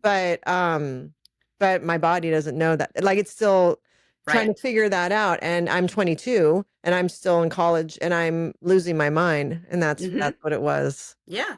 Just Yeah. think about it. It's like you're like how you lose your mind before your period anyway, Yeah, or and whatever. I had that It's horrible. I've had a hysterectomy in 2020, but up until then, even I had horrible PMS. oh my God. Horrible. Me too. I had Oh, such bad periods. I had a hysterectomy in 20 what year is it? 25. I had it in 24. mm, And oh my God, my whole life like was just like it's so crazy and yeah. I know Oh no, there he finds all this actually very interesting, Well, I've believe it or never not. heard Yeah, someone frame the miscarriage and your body's still pregnant the way you just summed it up, which yeah, makes perfect sense. And I guarantee no one's thinking about it. yeah.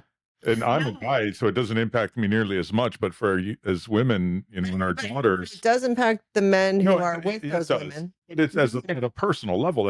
correct. It's wild to Yeah. think of it the way you framed it because I think you're spot on. And I don't know if anyone's talking about it. Maybe if you go to your doctor, No. that I don't, you No. know, It's they, like the doctors are even worse somehow. Like Yes. yeah, the they'll tell you to shake it off. yeah, like the I I have a lot of friends who are like, "Oh, I'll only go to a female gynecologist or whatever." And I just ended up going to men because I found the women to be worse because they have like I feel like they have internalized misogyny from having Mm, to like fight their way through the medical system, you know, to even Yeah. get taken seriously as women doctors that they're worse in a lot of ways. yeah, that's a good point. No, Yeah. I've come across some where, in fact, I didn't have my OB do my hysterectomy. I went to a different OB who was a man because I didn't feel like I was being totally heard, and I do love her, but Mhm. at that moment, I wasn't being heard, and so I Mhm. needed a second opinion. And one of my another woman I know who just had one said, "Oh, I went to this doctor and I love him. Go see him," and I did love him, and he was very empathetic in a Yeah. different way. Yep. So, I don't Yeah, know. I had a female gynecologist when I had my miscarriage, and oh, it was so wild. It was so wild that I went to the appointment without my ex at the time, and it was just like, because I was having some issues, like I was bleeding on and off and all that stuff, but we had already seen the heartbeat and all that, so we're like, okay, it's cool. And then I went to this appointment and no more heartbeat, and I'm like by myself with this woman, and then she's like, well, you can go home and let it happen naturally, or I can like get you in for a DNC tomorrow. And I was like, I was just gonna go home and just like bleed out slowly, Yeah, for a pretty couple much. of weeks. And I was so devastated. I was like, you have to take it out immediately, Yeah. And then so I had the DNC and all that stuff, and it was just like such a traumatic time. And then months later, I went in for like a normal checkup, and she, how they find abnormal cells like on your cervix sometime or whatever. And she wanted to do some kind of biopsy called a loop, and this is early days of the internet. And so I was like, well, I want to get pregnant. What does this do to me? And it was like, well, that can compromise your cervix. And, maybe you would have another miscarriage because the cervix isn't, solid or whatever.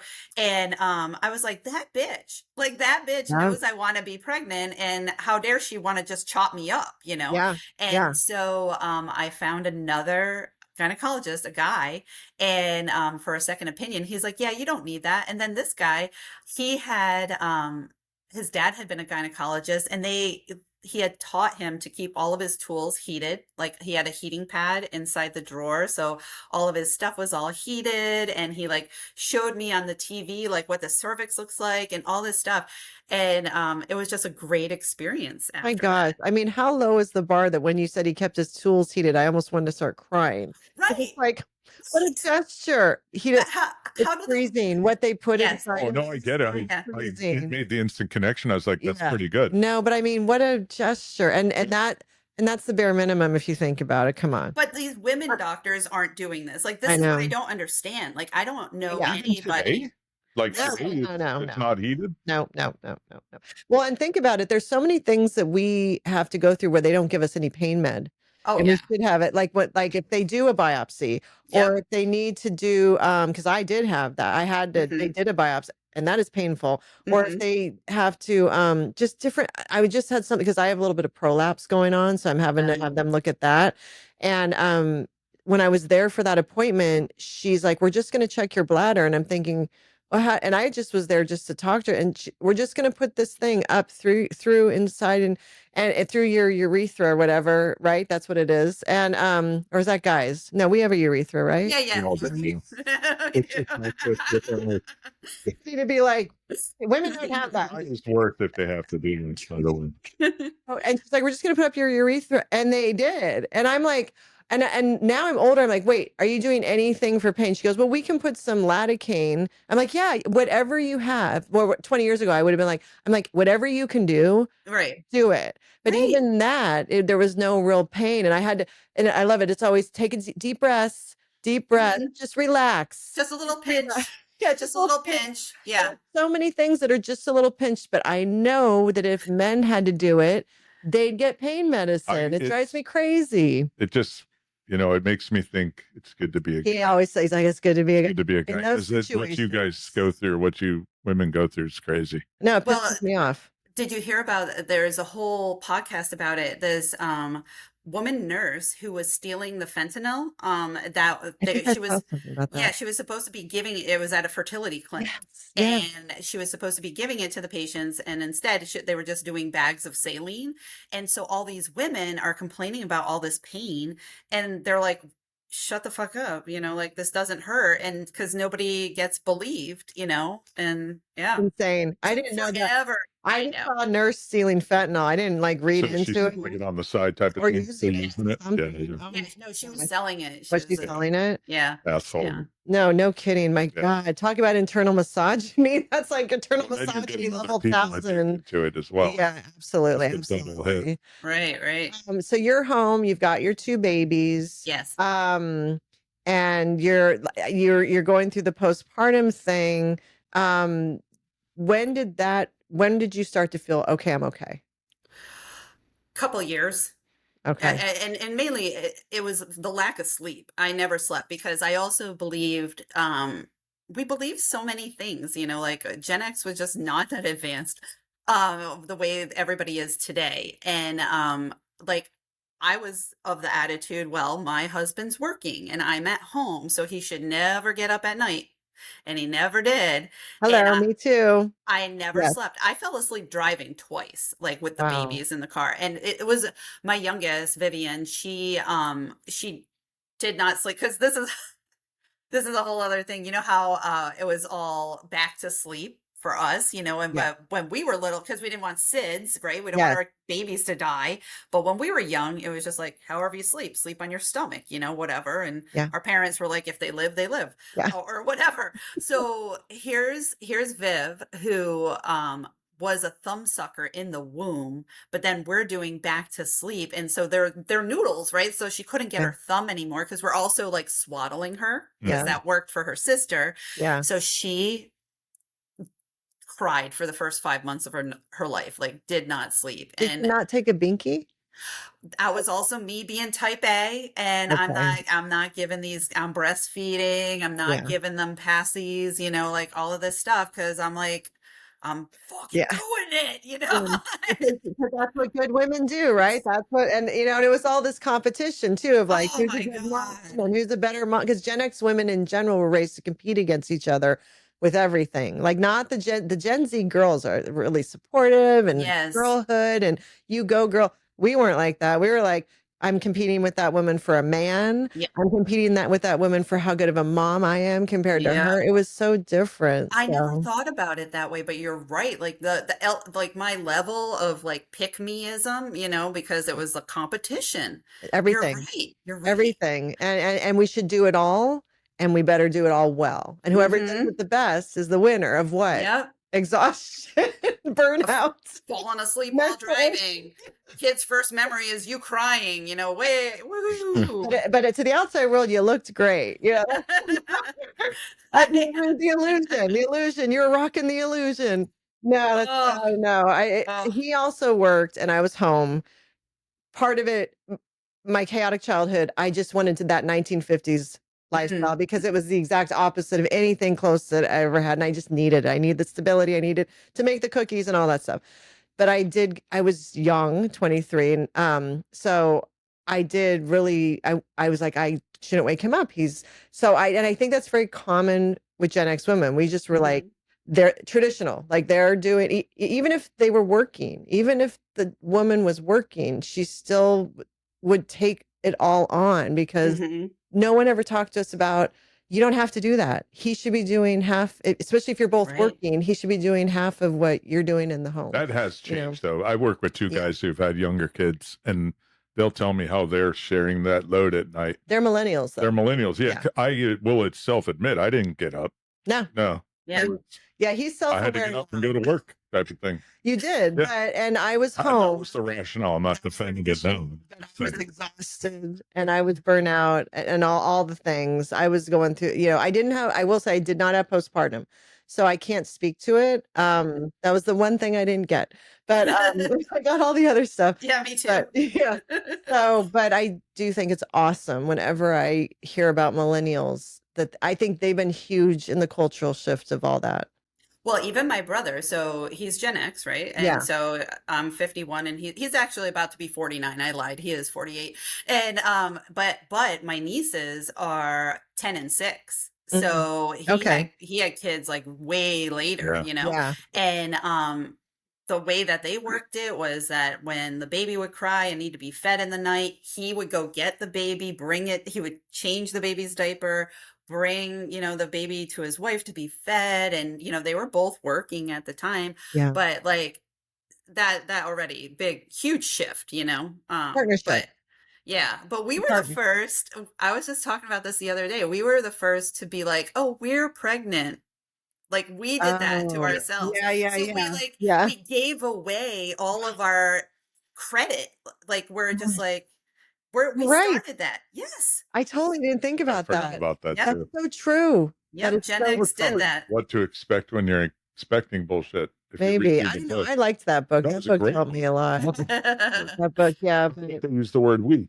You are I don't remember. together pregnant. Yeah, maybe. It's Yeah. free now. Yeah, maybe, Mhm. maybe. I never thought about, we should have held on to that. No, because we did a whole disappearing act because we said we're pregnant, right? So we exist less as women, but then Yes. also at work, we were just like, because we're all working now, and we're like, oh, I'm just like a man who's just fatter temporarily, like Yes. that's it. Like that's kind of how we acted about it. It was Yeah. like, yeah, I'll go pump in a broom closet. Like this didn't Yeah. exist. Like this didn't happen. Yeah. And we were forced essentially. It like, were we forced or did we like not force it? Like we were always too scared of like not we couldn't get fired, but we could always not be taken seriously anymore, like we have to act like none of this is happening. Yeah. And we already do it like with our periods and whatever, Yeah. like I had so many dramatic period moments on the job, like Yeah. at work when I went back to work. Oh my God. No, And the female experience completely was not honored in any way for Gen X, especially as Gen X women were really like, I guess our moms were the first to really go into that workforce in the 80s. So Mhm. when we grew up, it was natural that we're all supposed to work. It was odd to be home. Like I will say, when I Mhm. stayed home, that was odd. Yeah. So by then, it was like you're saying, we were just supposed to act like men in the workforce in order to get promotions, be respected, be Mhm. included, and all. But then that our female experience, we had to shush and quiet down and just go over there. You don't exist, because if you come out at all, it's going to screw me here. Yeah. So, I but still think it's true. do you think it's changed at all? No, actually, and this might be a little bit controversial. I did make a video about this, but like I had been seeing a lot of content, and there was actually some law that they were trying to pass in the UK to like get women disability or whatever for menopause, like for like having, all the issues. And I'm like, "Oh my God, stop." Like we're not there. That's the Yeah. problem with it. Like already I'm at the age where it is, oh, what's coming for me now? Age discrimination, Mhm. like nobody wants to listen to some old bitch, and whatever. And technically for me and you and what like this is our peak earning years, because it is the peak earning years for men, but Yeah. yet we have all these women, and it kind of makes me mad. I know that doesn't sound okay, but it makes me upset to hear all these women just like talking about, oh, I have brain fog, I have all this stuff. I'm like, don't put this in men's head. They're going to Oh, fucking I fire agree me. with you. No, I totally agree. such a no-win It situation is. It's because so bad. we don't want women feeling crazy, that they're Yep. alone and crazy. We want them to be educated. Like these symptoms need to be treated. Get on some HRT if you're a candidate. You'll start to Mhm. feel normal. Mhm. Diet, all the different supplements, all the things. So we want them to have the resource for the information so they don't feel isolated and alone. But we don't want it to be weaponized against us by men. That's it, weaponized. Like I had lost the word. That's exactly it though. Imagine you're a 51-year-old woman, and then like the CEO, because I work with all startups now, CEO of not my current startup, but could be, CEO is a 37-year-old guy. Like, oh, he's gonna scroll through TikTok and learn about me having, brain fog and, And he's going to like, blame something maybe on brain fog, and it's not. yeah, It's just worse. He's either going to fire you or not hire you because of your correct. age, because now you're a liability. So Mhm. I agree with you. It's you got to be careful what you wish for in But that what do you situation. do though? Because It's a no-win it's situation. It's a cutthroat world in that sense. Well, I pretend I'm just like, oh, I've had hysterectomy, so I don't have any problems. oh, there you go. Like they don't know, like Again, you're having to shush your Well, feelings. you have to act You normal. know what I mean? Because I don't need to have any experiences at work. I will just be a robot. listen, depression. Yep. You can come on at 6 p.m. tonight. That's Whatever right. it is, 8 p.m. You have to hide that. Right? It sucks. God, I Yeah. haven't even thought about that. Yeah. Yeah. God, that's just that's a tough one. But that's also When- inclusive of just ageism, right? As all of us get older, and it's that just happens. But you take the double hit. I don't think quite you frankly. guys deal with ageism in nearly the same way. I too. I think you do, but like in different like fields. You know, Yeah. like let's say you're like, you know, you're more of a laborer or construction worker or Yep. whatever. Then yes, like, but Yeah. then if you're like in a white collar business, like you can work Yeah. forever, you know, like Yeah. you're looked at differently. But Yeah. I think that I don't know about you guys, but I have forever in my life given up the idea of retirement. But Yeah. also it's also because of how I am. Like I would never want to retire poor. Mm. And so like, cause to me, I'm like, what's the point of being home if all I can do is, I don't know, like putter in a garden? I Yeah. hate gardening. Or if I just have to stay in my house, I would rather work. And the idea of like having just a declining balance Yeah. until death, like freaks me the fuck out. Like, Yeah. and so I would rather work until I die. I think that's a Gen X thing. I see that all over. Gen Xers don't plan on retiring. And I think it's for not just for monetary reasons, but I do think there's a weird thing in if we keep working, we won't die. Or if we keep doing these things, we'll keep living and thrive, like keep in it, keep plugged in, keep Yeah. in society. I don't think we want to go sit in the chair and watch TV and wait to die or sit on the porch in the rocking Right. chair. Like we were like, no, what's next? What are we gonna do next? You know, Everybody ahead of us, once they retired, I don't know, you know, they didn't live on forever and ever. They died. Oh yeah. So I don't plan on retiring. no, I don't think that's a thing. So then, how long you said you guys were married 11 years? Yeah. So when you went back to work, what did you do? So when I went back to work, I really, really lucked out. And this is like how I got lucky in my whole career. So I had always been like a tinkerer and an inventor. And so I ended up, because I did like marketing stuff prior to, so I had done like copywriting and things like that. And, I had, it sounds like a crazy story, but, I had always made like inventions, and when my dad and like in his little workshop and stuff like that, I was always coming up with ideas like that when I was a little kid. Like the first thing I ever invented, we lived on a dirt road, so I made like a drawing of like screen windows for cars. I was like, because I wanted to have the windows open because we didn't have AC, but like I didn't want dirt and stuff to fly in the car and like rocks and stuff. Filters for cars. Like screen windows, like so you have the windows down. Yeah. But I was like 6 years old when I made that. And so I had always been making stuff. And at this point, I had made this prototype for, it sounds like a crazy story. So anyway, you know how women would in the like the late 90s, early 2000s were using those big Velcro rollers? Like people probably still use them, you know, the big Velcro hair rollers. You know what I'm talking about? Like to put in your hair. Oh, And yeah. And so I didn't use them, obviously, but I saw these women at the gym and like they would bring all these rollers with them and their gym bag would just be full of rollers. And I was like, there's a better way to do that. So I made a prototype. I went to Joann Fabric and I bought this Velcro and a hot glue gun, and I made Velcro rollers that were just like in squares, and you could like roll them up different sizes. So you could just put them in a packet. You know what I'm saying? Yeah. And so I had made that prototype, but then I am like a nobody living in in Milford, Michigan, and I didn't know what you did next, you know, like I don't know how you get something made, or do you get a patent? Nothing like that.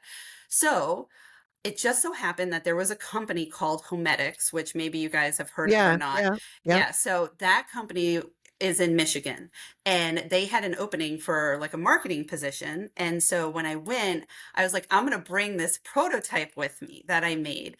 And I ended up getting a job as a an assistant product person instead of like a marketing copywriting type of job. Wow. Because I showed it to the guy who I interviewed with, who was like the COO of the company, who ended up being like the biggest mentor in my life. And so I worked my way up through that company as far as I was going to get. Like I was only going to get so far, but I ended up with a bunch of patents with them. Like for a while there, I was making most all the sound machines that exist, you know, like the little like noise machines that you get for babies and stuff like that. I was making all almost all the ones that were on the market at the That's cool. time. You mean And you were inventing them, yeah, the yeah. sound machines? Uh-huh. Like Oh, I had a few that were just straight up like my product, and I would work with the engineers to, design them, and then go back and forth to China to work with the factories and all of the stuff. And I really like lucked into this job by like bringing them that prototype I had made. did That's you And really cool. with the prototype? no. But what's funny Oh, is somebody else did. And this is what's interesting about the entire world. Like even now on TikTok, not too long ago, I got an ad for a product I invented. Like, no. because they'll just steal it. Like in China, that's how it goes. Like, if you don't, like, it's very hard to like protect things. But I was like, no way. That's my thing. Like one of my first products that I made with the company. That's But gotta be so surreal. I can't even, that's such a unique life experience, what you just described. yeah, I think so. I'll text you because I made a video about it. It's old, like it's from a while ago now. Yeah. And so anyway, uh after I left there, yeah, I had so many amazing experiences there. Like the company had a private jet, I would fly to China like all business class, and we always stayed. This was before Trump was the Trump that we know now, but like he had just beautiful hotels, and so we would always stay at all the Trump hotels. And Oh, uh, interesting.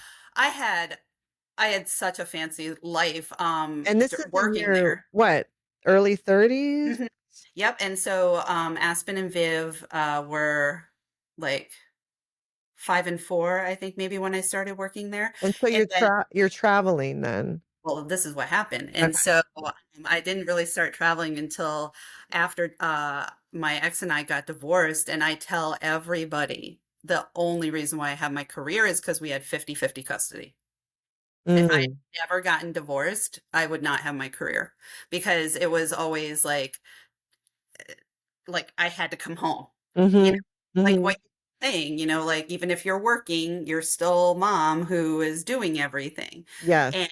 And so I would schedule all of my work travel on the days that I didn't have the kids. And that's So how I you were did it. able to build your career and participate in all aspects of it. So how come you guys got divorced? Um, honestly, we just ultimately were not compatible, and like it was all me. It was all me.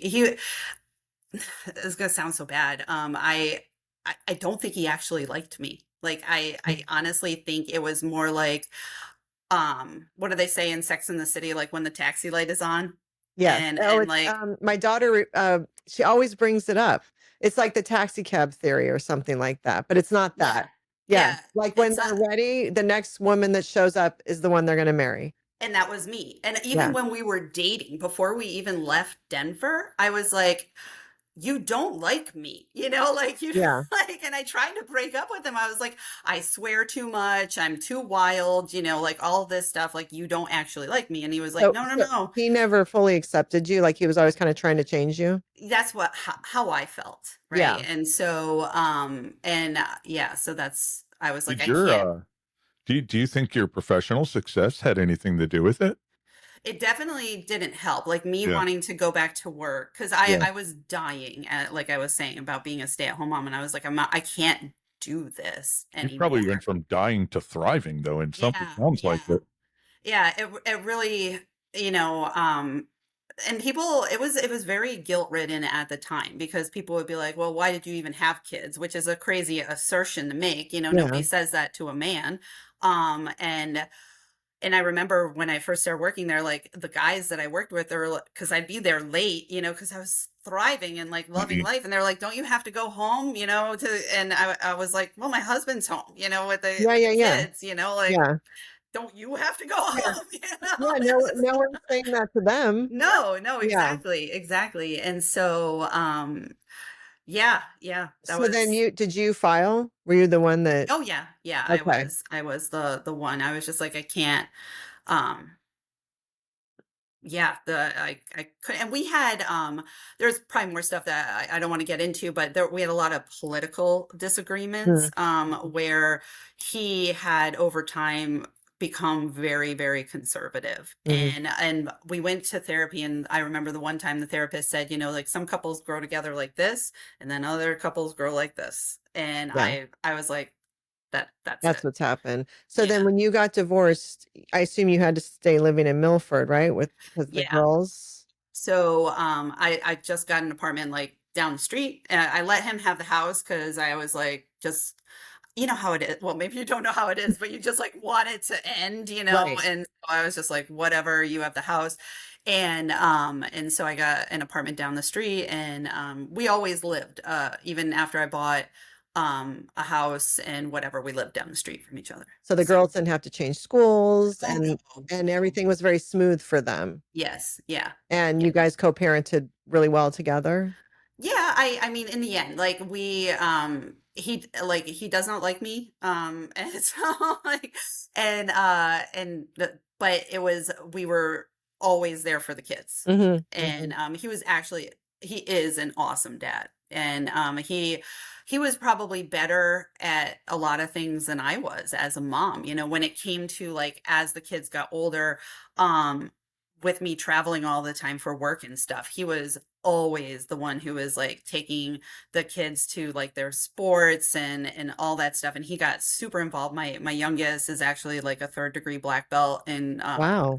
taekwondo, and he was like and she was like, at one point when she was 12, she was like the international champion in her belt class. But that was like Amazing. that was travel though, you know, like Yeah, yeah, traveling to yeah. Florida, traveling to, you know, Canada, you know, all that type of stuff. That is so cool. Yeah, and the way we kind of split it though was that I would stay home with my oldest, you know, and then he would travel. So it wasn't like this big family expensive affair.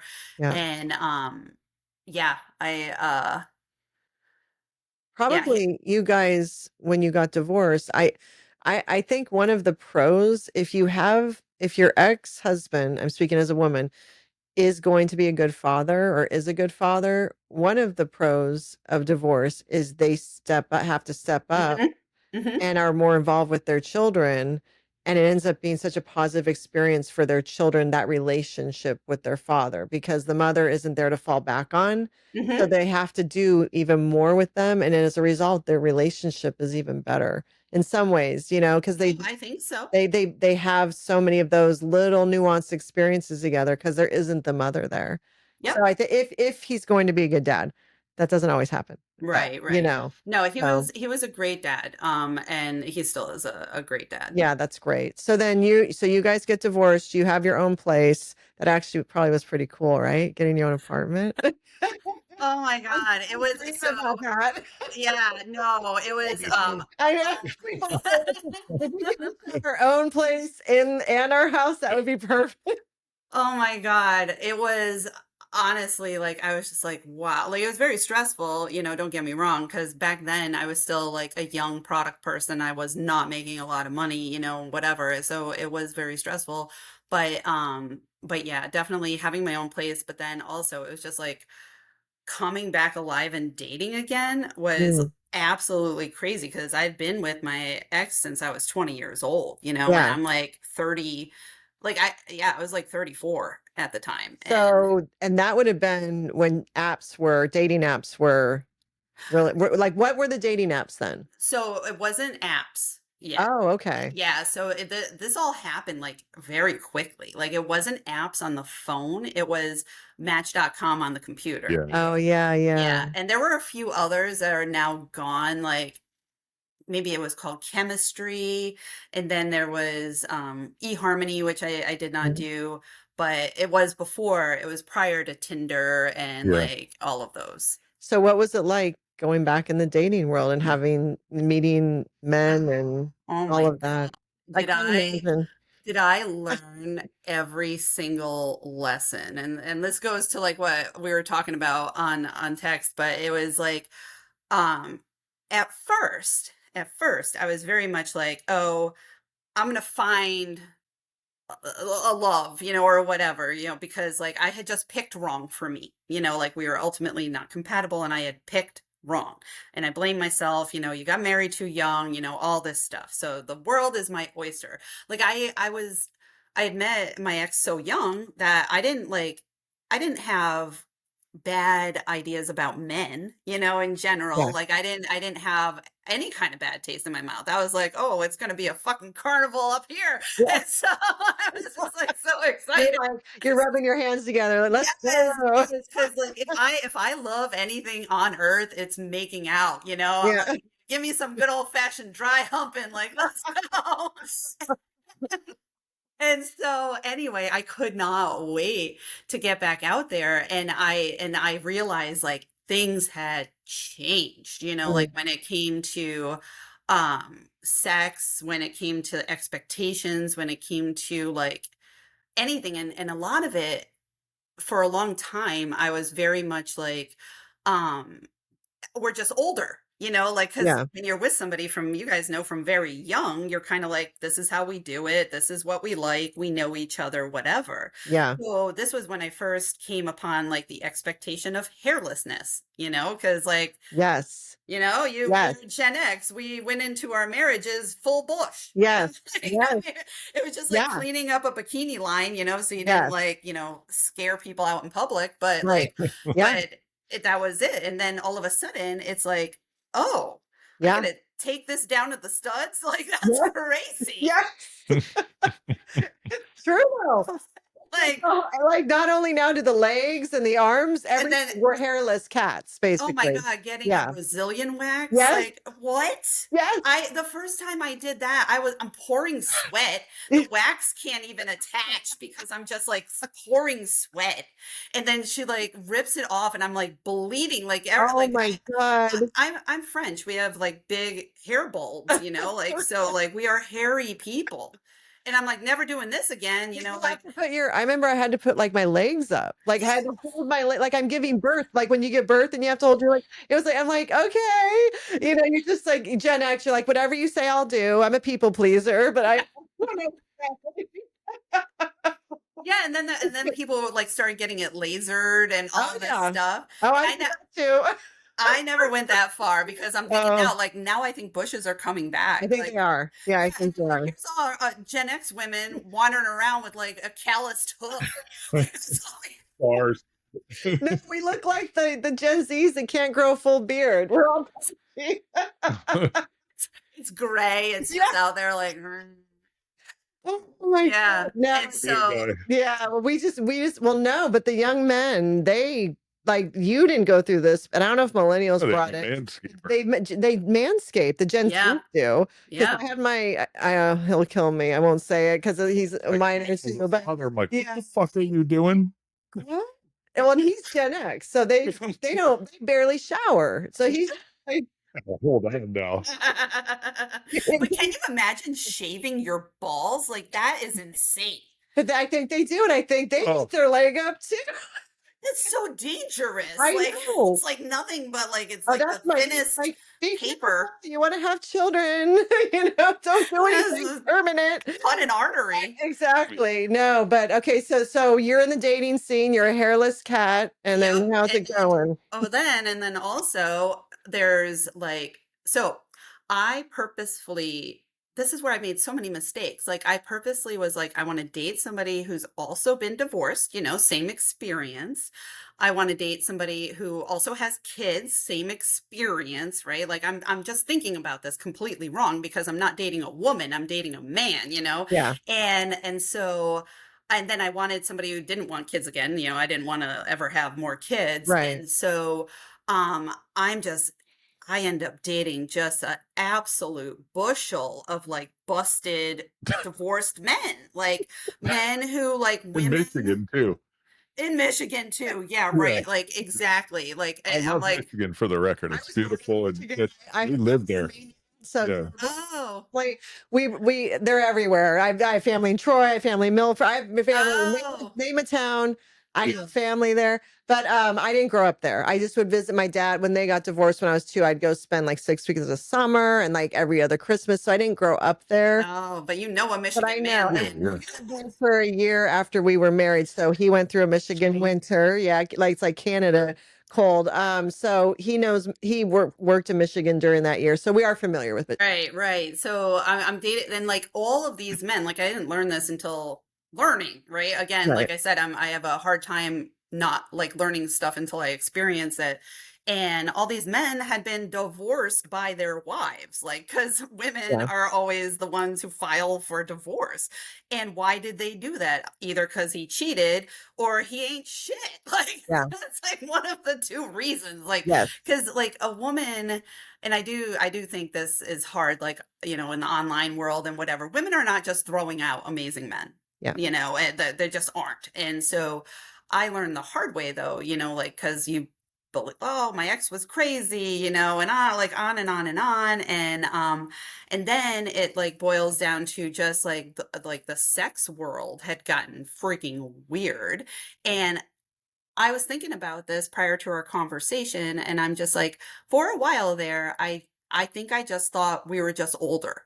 And now, like I said, about being with somebody since you're young, and I was like, oh, this is what older people do, you know? So all of a sudden, it's like, do you mind if I get graphic? No. Oh, okay. No, we talk about So, everything. oh, okay. So Yeah. like all of a sudden you're getting choked. You're, you know, expected to do anal, like the menu of services, Yeah. Yeah. like compared to what we had when we were young, you Yeah. know, which was basically like, oh, 69 was That was like, big. that was And, crazy. and doggy, and then Oh, yeah. being on top, and then Yes. regular, but that was it. Yeah. And, It sounds more interesting though, where she's going. like you said, 69, but that was it, right? Yes. And anal was like scary and weird and not expect, like that Right. wasn't something that was part of the natural repertoire. That was more of a Right. fetish, or like you would say he asked for anal. Can you believe it? Yeah, Where yeah. then it's now like, I think just they brought it in, and maybe it was around that time it was brought in. Well, and I do think it's because, like we were talking about, just the porn. Yeah. Like I went from the Gen X life of like what we knew about porn, and I think you've seen my video on Yeah. it, and basically like we know, you know, like you, when we were kids, who saw porn? The pervs in the trench coats who went to the XXX theater. Right. Yeah. And that was when we were really little. And we were like, those guys are so gross. Like we talked about it that way. They're losers who can't get girlfriends. They don't have wives. They're disgusting perverts. And then as we got older, obviously we got VCRs, you know, and in the 80s too, I was thinking about this, like we had naked ladies in movies. Yeah. You know, so like we were always seeing boobs and bush, Yeah. you know, like Yeah. running around sure. trying not to get killed by somebody. Yes. Yes. And everything you were seeing was natural. It Yes. wasn't this expectation of big That's fake, true. you know, it was like real boobs. I have nothing against fake boobs at all, but everything went so fake that, and we'll probably get to, but then I think young men expect boobs to all look like fake boobs. But Yeah. they don't. You Right. know what I mean? So, but the young men, the Gen X men, when they were watching those movies, at least it was all real. So when That's they saw true. when they saw the real thing, it wasn't like a jump scare, which it might be for the young men now. But they're like, why aren't they all the way up here? Why are they? Yeah, why is one bigger than the other? Why aren't they perfect? Yeah, why can't I tie them behind her neck? Well, we But- do anal. It's so, Yeah, pretty much. yeah, and so then, you know, obviously we get VCRs, right? Yeah. But you still had to, as a man, publicly out yourself if you wanted to watch porn. You had to go to a XXX theater, or you had to go to the Blockbuster, not even Blockbuster, like the little family video Yeah. or whatever, Local store. and go behind the curtain. Yeah. But they had your license. They knew who they had your like they on record. You rented, you know, like 2 MILFs fisting, you know, Yes. or whatever it was. Yeah. And you had to risk that. You had to be seen as the creep who went behind the and other men would judge other men for this. Yeah. You'd be like, okay, you're a loser. You have to wank it because you don't have a girlfriend. Right. And then, you know, obviously Playboys and all that existed. And you know, like so my brother and I found my dad's Playboy stash in the basement once, you know, and I was like visually scandalized. And then I remember my brother came home and he had like a porn tape, like he had gotten from a friend. And he like showed it to me because my brother and I were super close. He's like, you have to see this. This is crazy.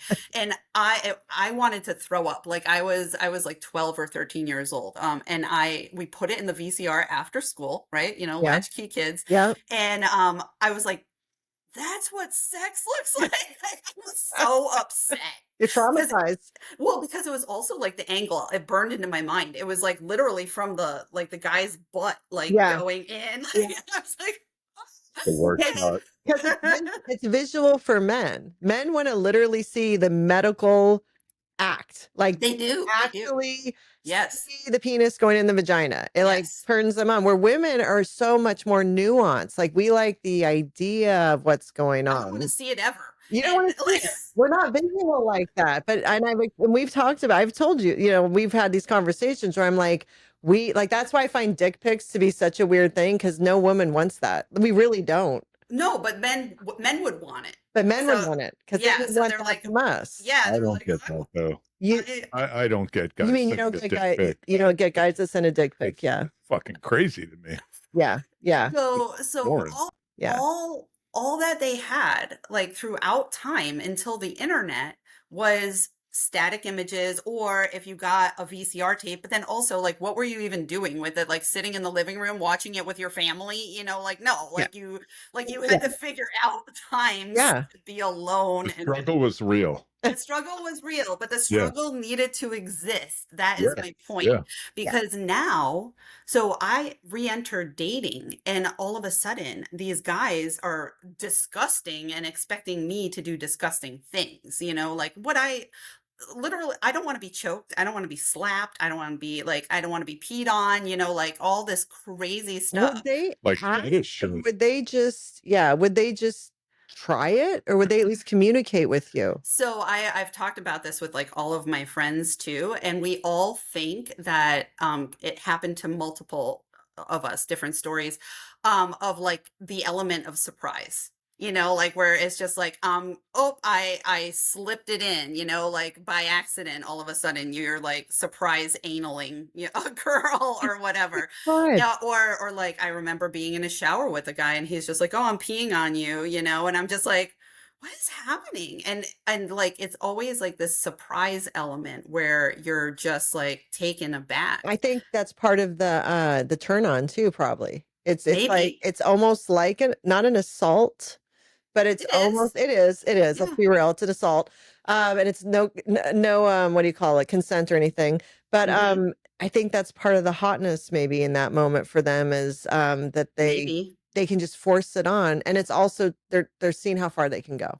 How far can I go with her? Oh, she'll let me do this. I'm going to try the next thing. Yeah. I can't even imagine. Yeah. It was a horrible, it was a horrible time because also I felt like, well, I should be open. Right. Because I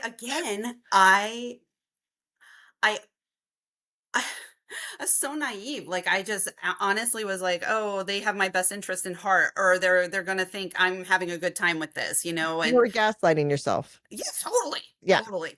I was just like, yeah, this is probably great. You know, this will probably feel good or whatever. And then I started realizing the other thing, and this is the other big lesson, was that I thought these guys dicks didn't work because they were old, like because a lot of them had ED problems, right? Really? And this is, oh my God, yes. And so, and this, I'll get into it a little bit more, but this is so common. And I was like, okay, either of course, Gen X, I turn on myself and I'm just like, oh my God, he thinks I'm ugly, you know, or whatever. Yeah. But then it was like over and over and over and over again. And it started being very consistent where guys could not get off unless they did it to themselves.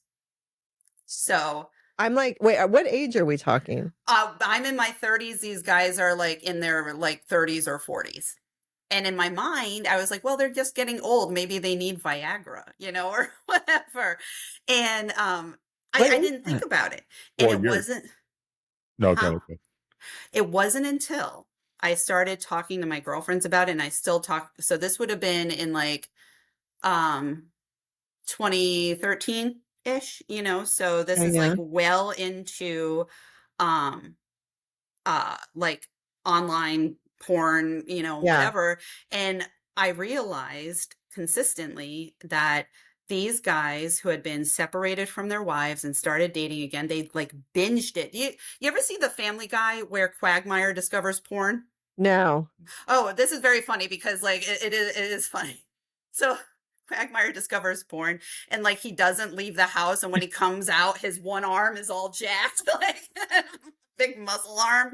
And that's like what I think about with these guys, you know, like they were separated and divorced now and they got to be alone, you know, in the house. And then all of a sudden, they're also Gen X guys who like fully just got to go to town and binge endless content for free. Like, and I have weird shit too, though. And weird. And then you keep going down into these further rabbit holes of like weirder and weirder stuff that it takes to like get you there.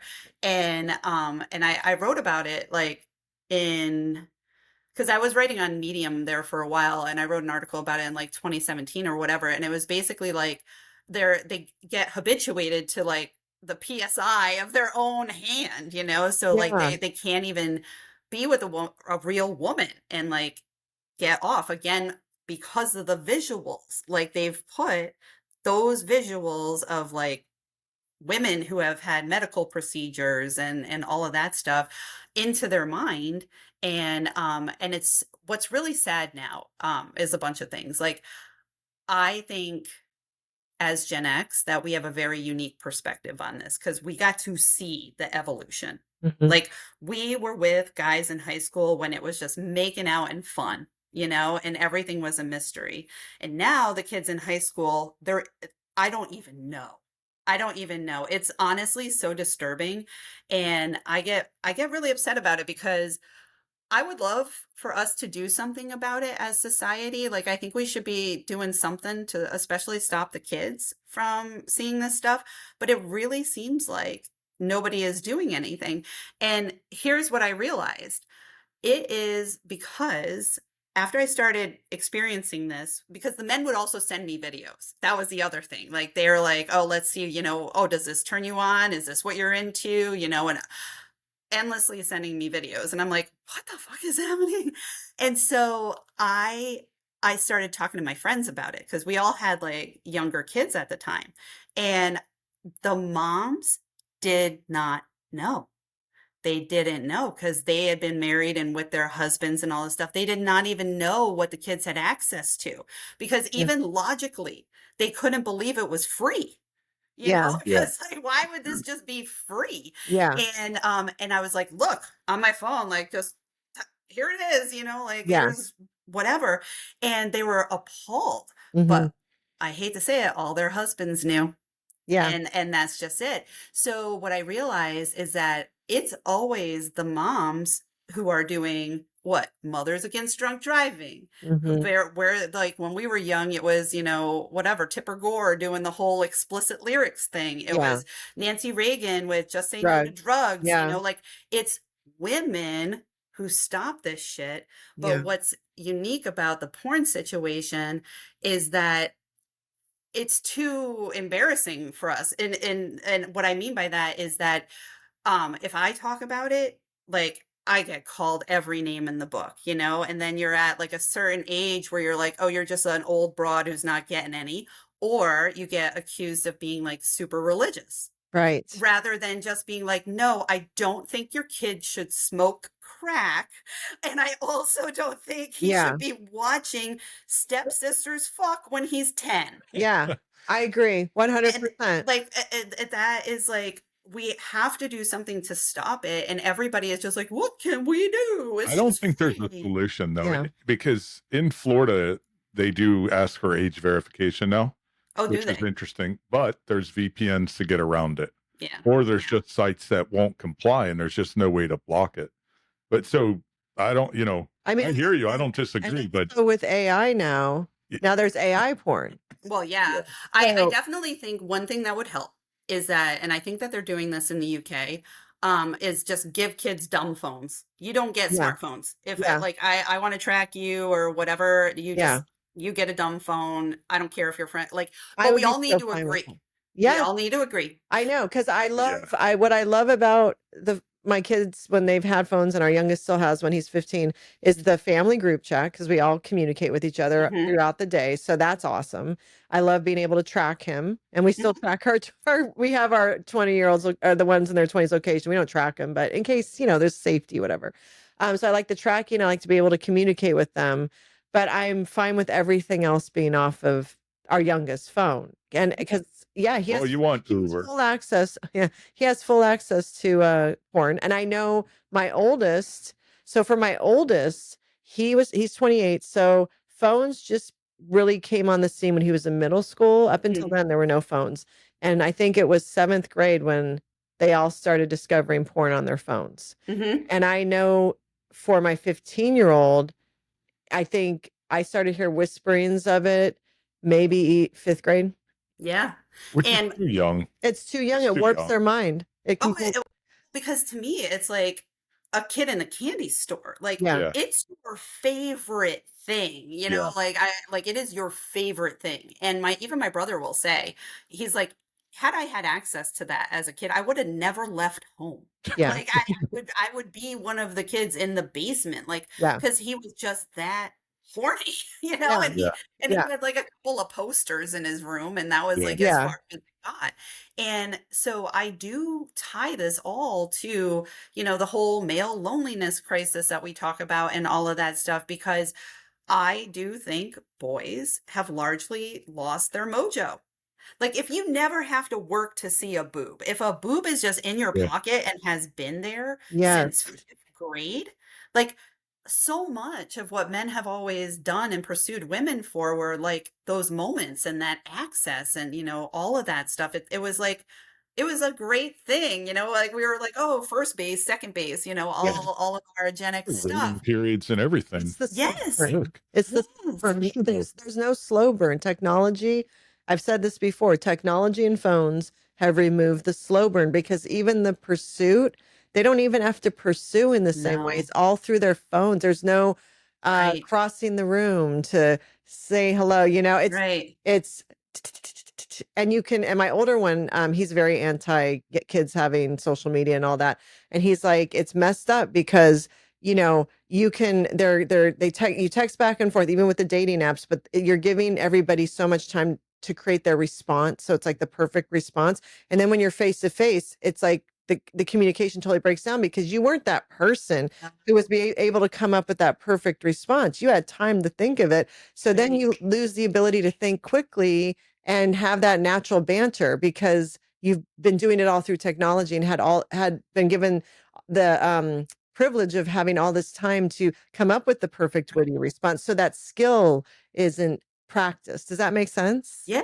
Yeah. So I Makes think total that's been sense. the breakdown. But I'm sorry, you were going to say something. No, I'm just curious. It's a question for both you guys, and then something you said just spurred the thought for me. But when growing up as Gen X, women were sexualized, right? There was Charlie's Angels, there was the cover of the supermodel emerged then, but porn was still hard to get. You had to Yeah. work for it. Yes. It feels like, and this is the question, it feels like it's no longer as okay to sexualize women, but the porn's easier to get and it's more graphic.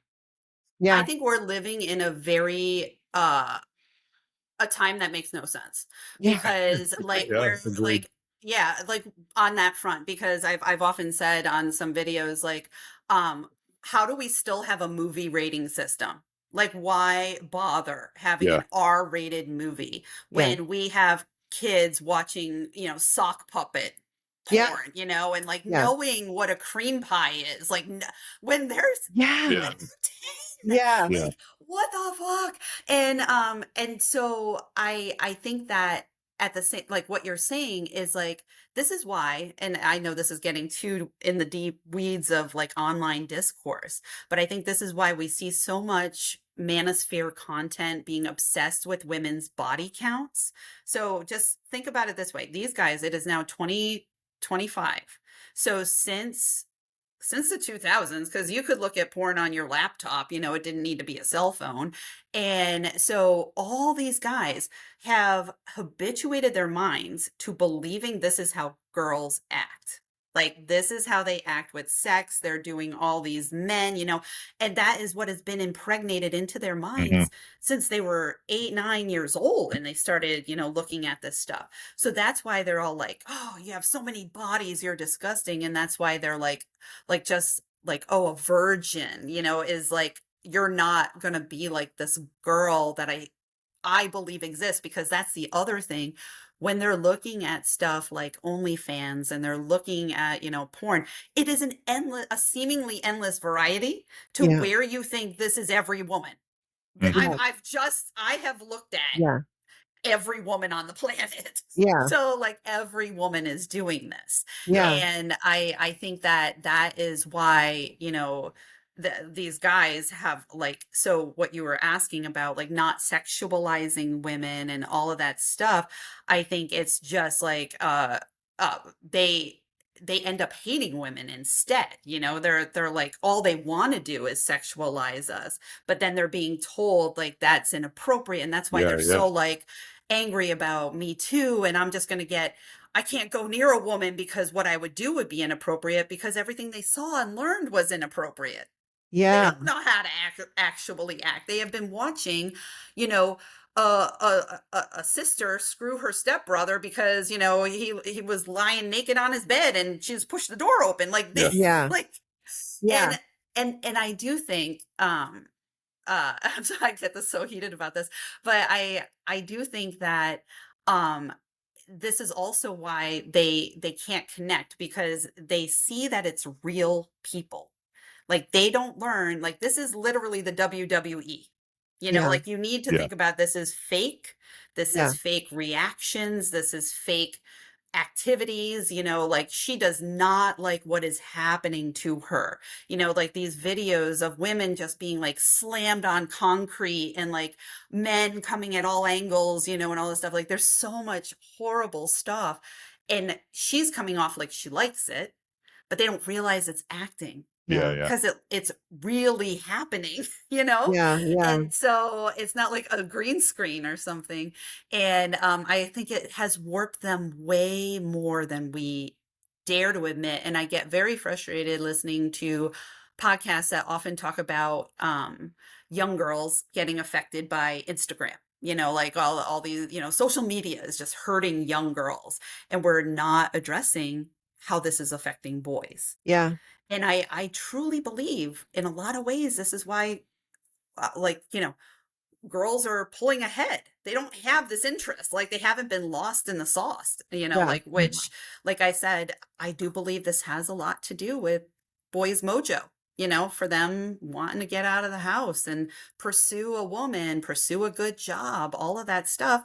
It's always been because of sex. It's always been, this is why I want to get a fast car. This is why I want to Yeah, make a lot of money, But I feel That's a like very in the interesting past, point. though, it's been for sex. It's been for, I want to get a woman. I want to get a girlfriend. I want to get a wife. I feel like that's been more of an end game, more of a relationship tied to it. Like I don't know. I could be wrong, but I feel like it wasn't just to fuck multiple women, choke multiple women, have anal with multiple women. I feel like at least back when we were growing up, it was, yeah, when you're younger, dating girls or getting girls, but then eventually even those men had the end game of girlfriend, wife, And I do think it was, maybe, I hate to say this, they were just raised a little bit better, like if you think about how our silent Gen and boomer parents were, they were like, they always had the threat of pregnancy, right? Yeah. So we were raised, even though we had access to birth control, we had access to abortion, we didn't really. Like, Right. I couldn't just go, I lived in the woods. I couldn't just go Yeah. find a gynecologist, and I Yeah. definitely did not know it would be some witch, in Yeah. a hill who would give me an abortion. So I didn't know. And also we were raised very religious too. So Yeah. I was terrified. Like, I had sex for the first time when I was 17, and I swear to God, I had every method of contraception like shoved up there. I had condoms, I had a sponge, I had spermicidal jelly. Like, I had it all. I was like, that was a chemical soup. You're like, okay, go. I was so terrified. Back for round two, and you'd say, joking here. Exactly. I'm gonna Oh. piss on you when we're done. But The shock though, because you go from even, with your ex-husband, it's probably more traditional oh, for type sure. experience. And then you get out there and it's like, and I'm sure he treated you respectfully, right? In your marriage, right? So Yeah. in that, at least in there, that area.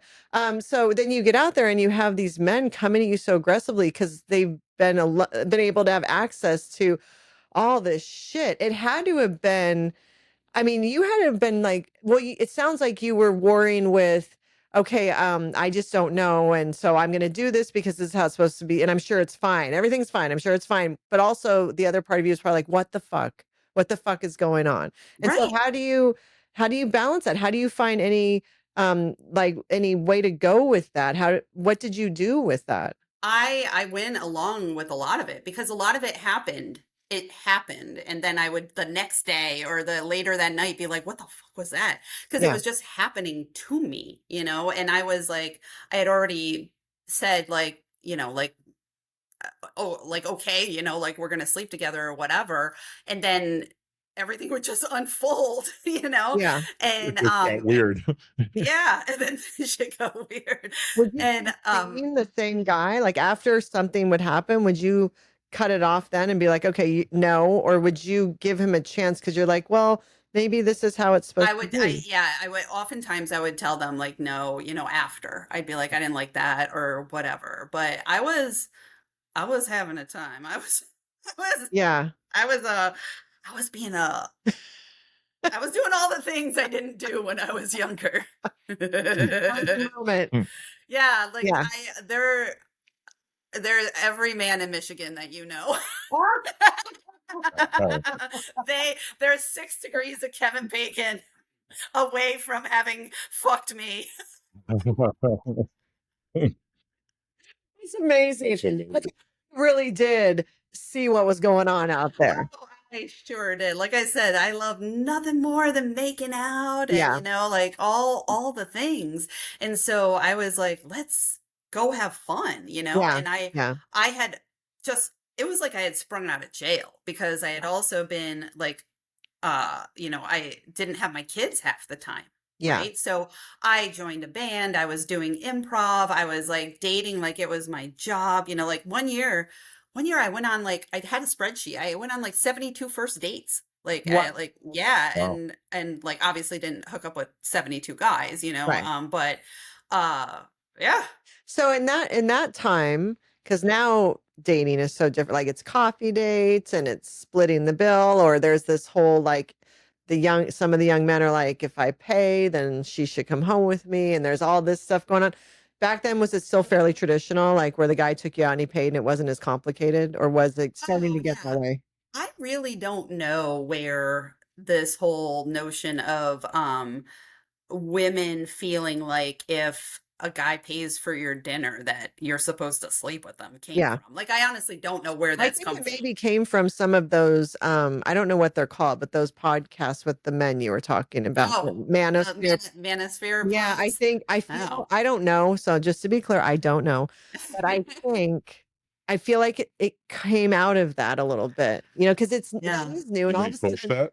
yeah, it's Just like this high value man concept of, well, it's weird. It's this weird flip of I should also be treated the same way men treat women, and you take me out and you open the door for me, and I don't understand these men that want to be treated like women, like which don't like there should be pride in acting like a man and being in your masculine and letting her be in her feminine, but not in an oppressive, weird way, just in like a normal man woman respect, enjoyable way. And I don't get it. The amount of young couples I have seen at the gas station where the woman is out of the car pumping the gas and he's just sitting there like a passenger princess. I want to toss a match. Like I was like, burn this whole place down. Like get out and pump her gas. I don't get it. It's fascinating though, because you do see that where women work and men stay home and play video games, and the women take care of them, right? Or they get out and they pump the gas and the dude's just sitting there. Right. I think of them, they're fucking losers to me. Oh, they're losers. I'd be mad at my daughter if that was going on. I would. Yep. be real pissed. Quite But you're, Like, frankly. even you're not talking about though, like if it was a situation where she's the breadwinner and he's choosing to be a stay-at-home dad and he's awesome at They it. work it out. He's Yeah, dad who but you're stays home with talking about- kids and all that. You're talking about the guy that's just sitting playing video games and letting her do everything. Yeah, the dick Yes. mother's freeblooding. Yeah. That's a Just major to problem. be clear, yeah, Yeah. yeah. So but I don't know. I don't understand this at all. And I always say it's up to the girls. You got to stop. You got to stop letting them. And then people get mad at me. Why is it always up to the girls? I'm sorry. These men are going to take what they're being Yes. allowed to take. They're not going to stop.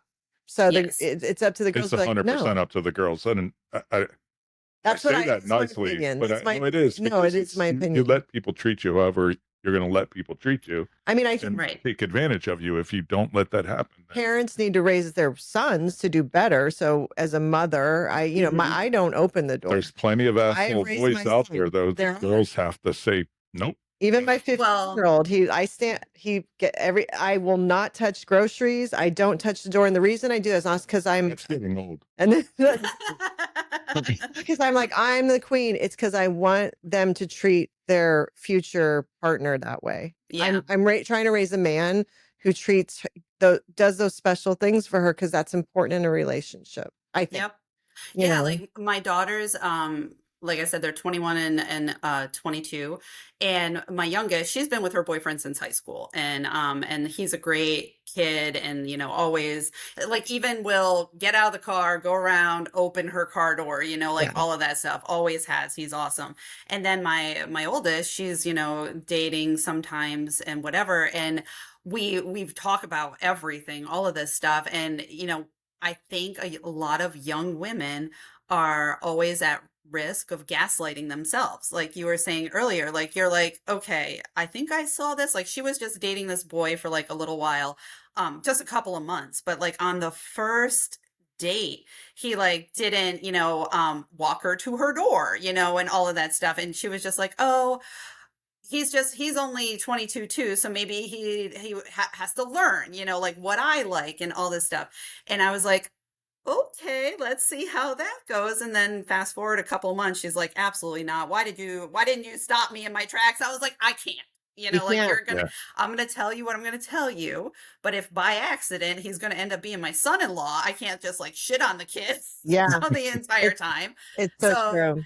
Yeah, you do kind of have to learn. And I do think the hard part is like, how you feel, how, as a woman, how you were raised, how you saw your dad act or whatever. And then you want to have a boyfriend, you're horny and young and, and you want to get married someday and all this stuff. And so you just forgive a bunch of behavior that you shouldn't. I was so guilty of that. Oh my God. There were so many things in my life that I could have been like, oh, hell no, but then, I've learned my lesson now. Like now, fast forward, because I got married again after my first marriage, and then I'm divorced from him too.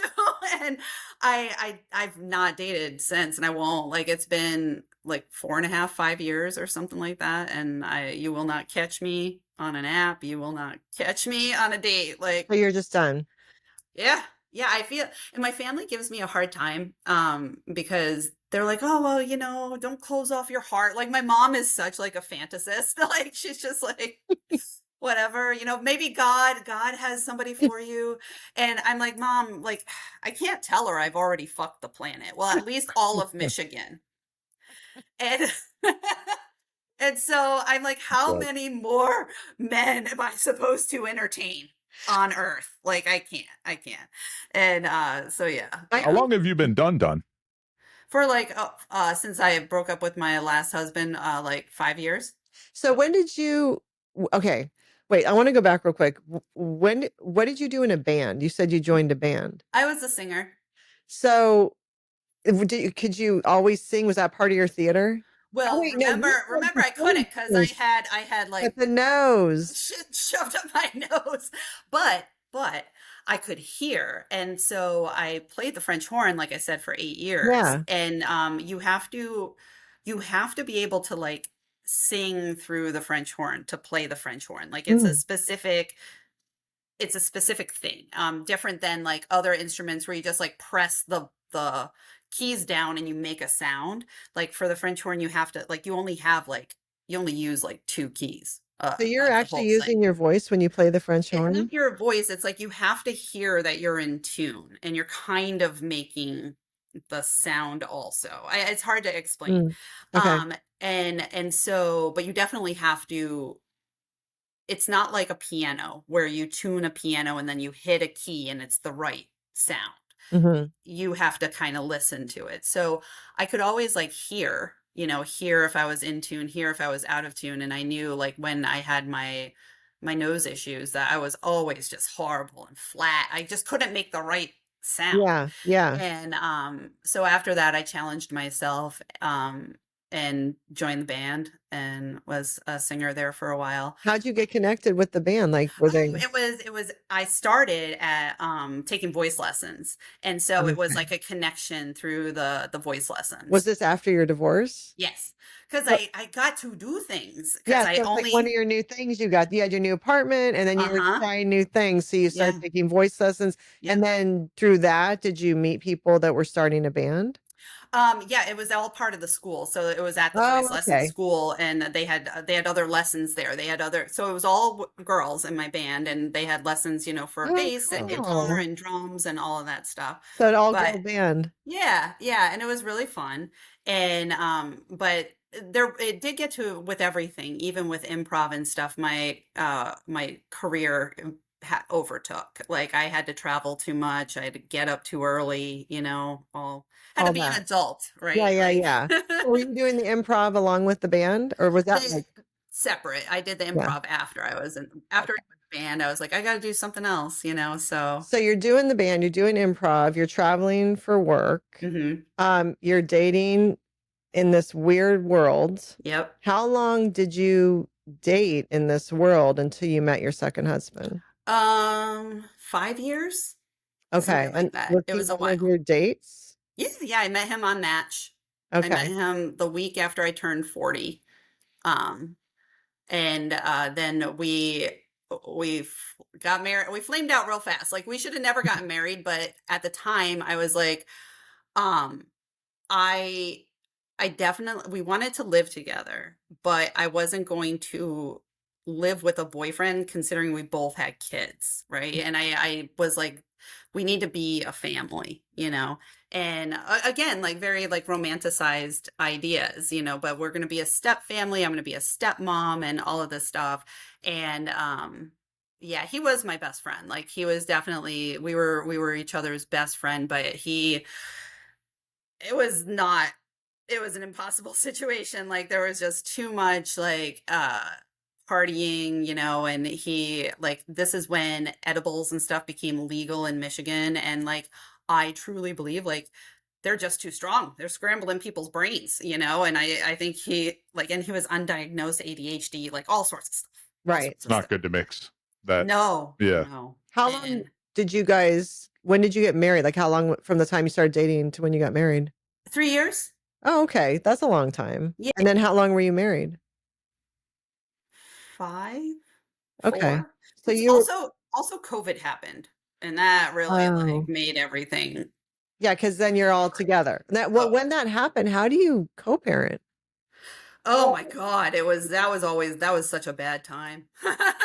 Yeah, because it was like I never thought about that. How did people co-parent during COVID? So we had times where we ended up having everybody all at once, like because like if the stepkids, their mom got COVID, they weren't allowed to go back there for 6 weeks or however long it was, and that really was a lot of the nails in the coffin. Was during that time. It was just a very stressful time, and then I also realized that my stepson was kind of going to be a failure to launch type of situation. And I hate, this is going to make me sound bad, but I just couldn't. I was like, I can't have this 20-something-year-old in my house that I didn't raise, like there's something that I was just like, I can't. Yeah. And so it just all kind of fell apart, really. I think I was just going to say COVID's a good test, right? It either works or it doesn't. Yeah. And that helped. Right. expedite that decision, I guess. Okay, listeners, your eyes are not deceiving you. We are still with MJ Eldridge, but this is the next day. We had a time stop, and so it's kind of a part one, and now you're in part two. So I am wearing different clothes. MJ is in different clothes. Brian is in the same outfit he wears Same pretty much color every scheme. episode. Yeah, not the same exact clothes. I have changed and showered. He has. He Yeah. has. But if you go by Brian, you'll never know which episode it is. So we are in kind of part two. So we're back with MJ. Welcome back. Yeah. It's good to be back. Where I feel lucky we get 2 days with you. So Aw. where we left off was COVID hit and things kind of went a little bit downhill with your second husband. You guys got divorced. And then what happened? Then what with your life? Well, okay, so we split up. Like we tried at first to do like Okay. the together living apart type of situation, and Yeah. ultimately that just didn't work. But it took us a while to get divorced because again, I'm the woman, I have to do it. And during that time was I decided that I should go move back east, right? Because I grew up here and my whole family is here. My mom's 77, and I was like, my kids were out of the house essentially. So my oldest was at going to the University of Michigan. My youngest, she was graduated high school, but she was going to go live with her dad, so because I was like, I have to take two things actually. I had to take advantage of the market and sell our giant house. Like that was the number one thing that was really driving me because you remember housing was like awesome at the Yeah. time. Like all the prices were through the roof. I did not need, I had, myself in this house that was like 4,000 square feet, like something stupid. And so I decided I should start looking for a job back east. So I found the job with the company that I'm with and I moved back east. My oldest, when she was off from college, she would come out here and stay here and work out here and whatever. But yeah, so that was in like 2022. Yeah, So by the 2022. time you moved, were you guys done and divorced? Or were you still? No, Okay. this is funny. So, it took a while, like for me to file the paperwork, and all that stuff because, I'm moving and whatever. And then I finally got around to doing it. And then, the court date got set. It was like no contests. We didn't have kids or whatever together. And so so then when it was finally final, I was in Arizona for work and I had to get a late checkout because like all the courts would do everything on Zoom, because of Mhm. COVID. And so I'm like sitting there waiting for the judge. And then my ex-husband showed up. It was like his proudest moment, I swear to God. He was on like doing it on FaceTime or whatever on his phone, and he was sitting on a jet ski. Like he's outside on a jet ski. Getting divorced on the phone. And then me, I'm in this hotel room and I'd asked for a late checkout, but they're like during the thing, it's like housekeeping, like banging on the door. I'm like, if this is an emblematic of my entire life with this guy, here I am stressed out, working, sitting in a hotel room and he's just like on a jet ski. Oh my gosh. That's Well, funny. that's all you were like, and this is why. And This is it. Were you Yeah. like, hold on, I'm getting divorced. I'll be out in 2 hours. It was actually so fast. I want to say it was like 7 minutes or something. It was so fast. So had you been working in Michigan at that same company where you had done the inventions? No. and all that? So I had left Homedics 2015, and then I started doing startups. So it was interesting. My time at Homedics was all coinciding with the crash, right? So like and most of our clients, like a lot of our customers were like, remember old businesses like linens and things Mhm. and Bed Bath and Beyond, and all these places start like linens and things closed, and then Bed Bath and Beyond started really struggling. Like everybody started struggling. So my company started truly struggling.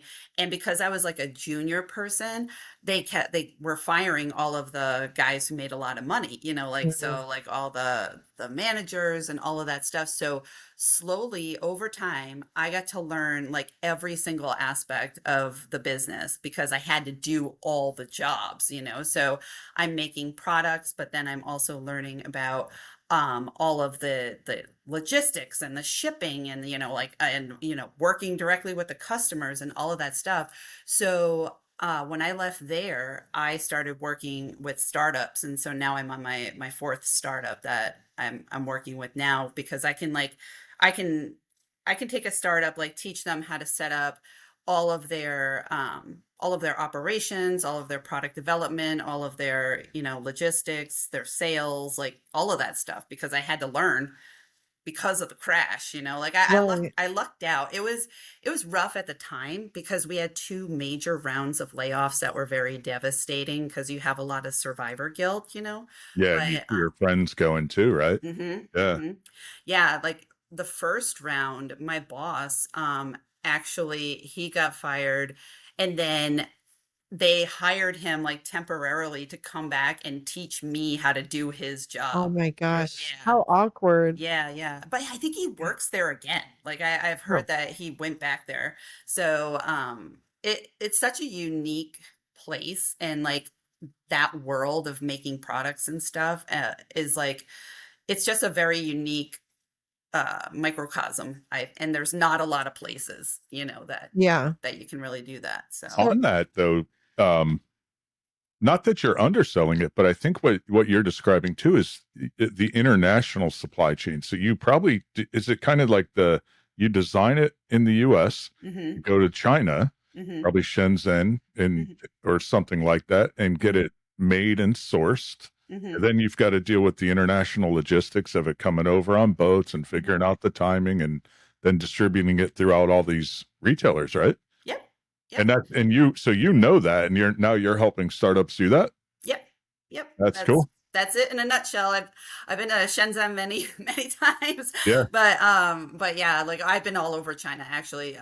But because it is interesting, like where everything is made is very regional, you know. So Mhm. it's like Shenzhen, Xiamen are all like the electronics and stuff like that, and then you go further up north to like Ningbo and places like that. That's where like a lot of the handicrafts are made, oh, and so like, you know, like plates and, you know, vases and stuff like Yeah, that. yeah. And so it's just, it's crazy what's happening now, you know, from my point of view. And if you've seen me talk about like the tariffs and all this stuff, like the level to which people like me who do that, but not only like the way we're fucking ourselves is literally remarkable, because we don't make anything like that Yeah. in the country anymore. mhm. And so yeah, and you know, it's very nerve-wracking because now, you know, I've built my entire career on making products and all this stuff. Fortunately, I have all the tech side, because a lot of the products that I've made have had apps associated with them. So I can do technology, you know, startups as well.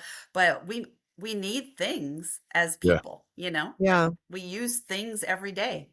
I don't Target, think Walmart, full of things. Yeah. Amazon. Yeah. I got to go to Shenzhen once. I was helping set up a sourcing office there. People don't realize how oriented the Chinese culture and society is there, right? To make Hmm. all this happen. Hmm. It doesn't just appear. No. They've got a whole world focused on, I don't know, I guess it's kind of a pull through system in some ways, right? You figure it out, then you pull it rather than just design stuff or dumps product and push it. So it Well, is kind of the pull. right. Like, so we taught them. We like, I'm not, 100%. Yeah. yeah. So it was a wild time to even have seen China go from, you know, when I started going over there in like 2020 until like, you know, COVID like shut us down in like 2010 to 2020. So in 10 years time, to see how society had changed in Mhm. China just because of our Western money that we were pouring into all of these, you know, electronics places and everything like that. And like, just think about like the infrastructure that Apple created with all of their Apple products. And that's just a small, it's a big portion, but it's small relative to every other, electronics company that makes in Yeah. China. It's a small piece. Yeah. And it is very interesting that I think a lot of people don't realize that, yeah, okay, in the US, we make these things, we design them and everything. But then, like, when you go to another country, whether it's like China, South Korea, India, Taiwan, any other place, like, yeah, you can say, this is my design, make this, but you have to also kind of teach them how, like, not how to make it, because Yeah. you source a factory that has capability. Like, you see that they've made something similar. Okay, like, we know you make speakers. Great. Do you make speakers that have Bluetooth though? Because if not, I need to find somebody who makes Bluetooth, So, and they have this raw capability, but then you have to teach them about the aesthetic that you need that will translate to the US market. And they've gotten a lot better at that. Like, years ago, you could tell something that was like a straight Chinese product, that Yeah. didn't have that like American sauce on it. Yep. And we're always putting the American sauce on things, Yeah. and the packaging and like what the Yep. products are called, all of that stuff. Yes.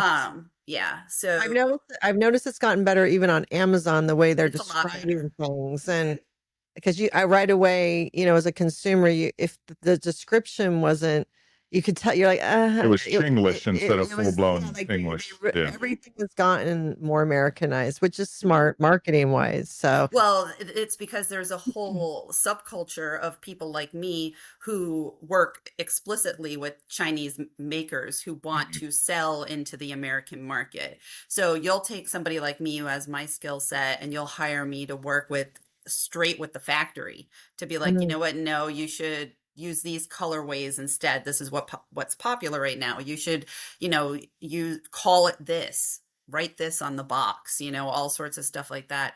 So they've gotten hip to that, and they use people like me to sell on Amazon and write the copy and stuff like that. So for the startups, are you working with startups in America or startups okay, so and those companies hire you as a consultant, basically as a liaison between the China and their company? So I've always been hired, full-time, like permanent, right? Okay. I do some consultant work on the side. But I'm at my current company, I'm the head of operations and product development. And then over the years, I kind of have a team of people who go with me, each place that I go, where, I have a guy who does all my sourcing and engineering work. And, he works directly with our suppliers on the China side. We have somebody in China who is a Chinese national who will go visit the factories. We've had to, since COVID, China was closed down way longer than everyone else. So since COVID, we've really just developed a system where we don't even have to go anymore, because we have good people with boots on the ground over there.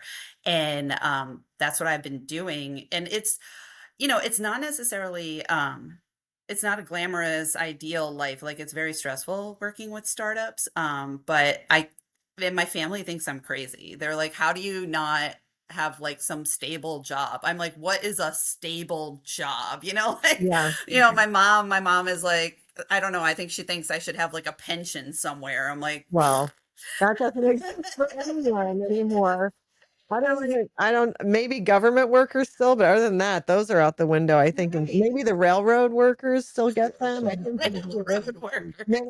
because he has a cousin that works for the railroad in Jersey. I think maybe the longshoremen. Yeah. Maybe police and firemen. I There's think still some union jobs. union jobs. I think Government. the idea of a pension is not even, like, millennials and Gen Z never would even think of that. No, they probably most of it to 401ks, yes, all that, IRAs, that kind of stuff. Yeah. Huge liability to pension. Yeah, it's so funny. My daughter was here a couple of weeks ago, and we were having dinner with my mom, and we were talking about my mom was like the last person at the bank where she worked to get a pension. And I looked at Aspen and I was like, do you know what that is? And she was so mad that I said that. I was like, but I feel like, why would you know? Yeah, Like, no, it's true. It's she's like, I true. went to school. I was like, Yeah. so they teach you about ancient history.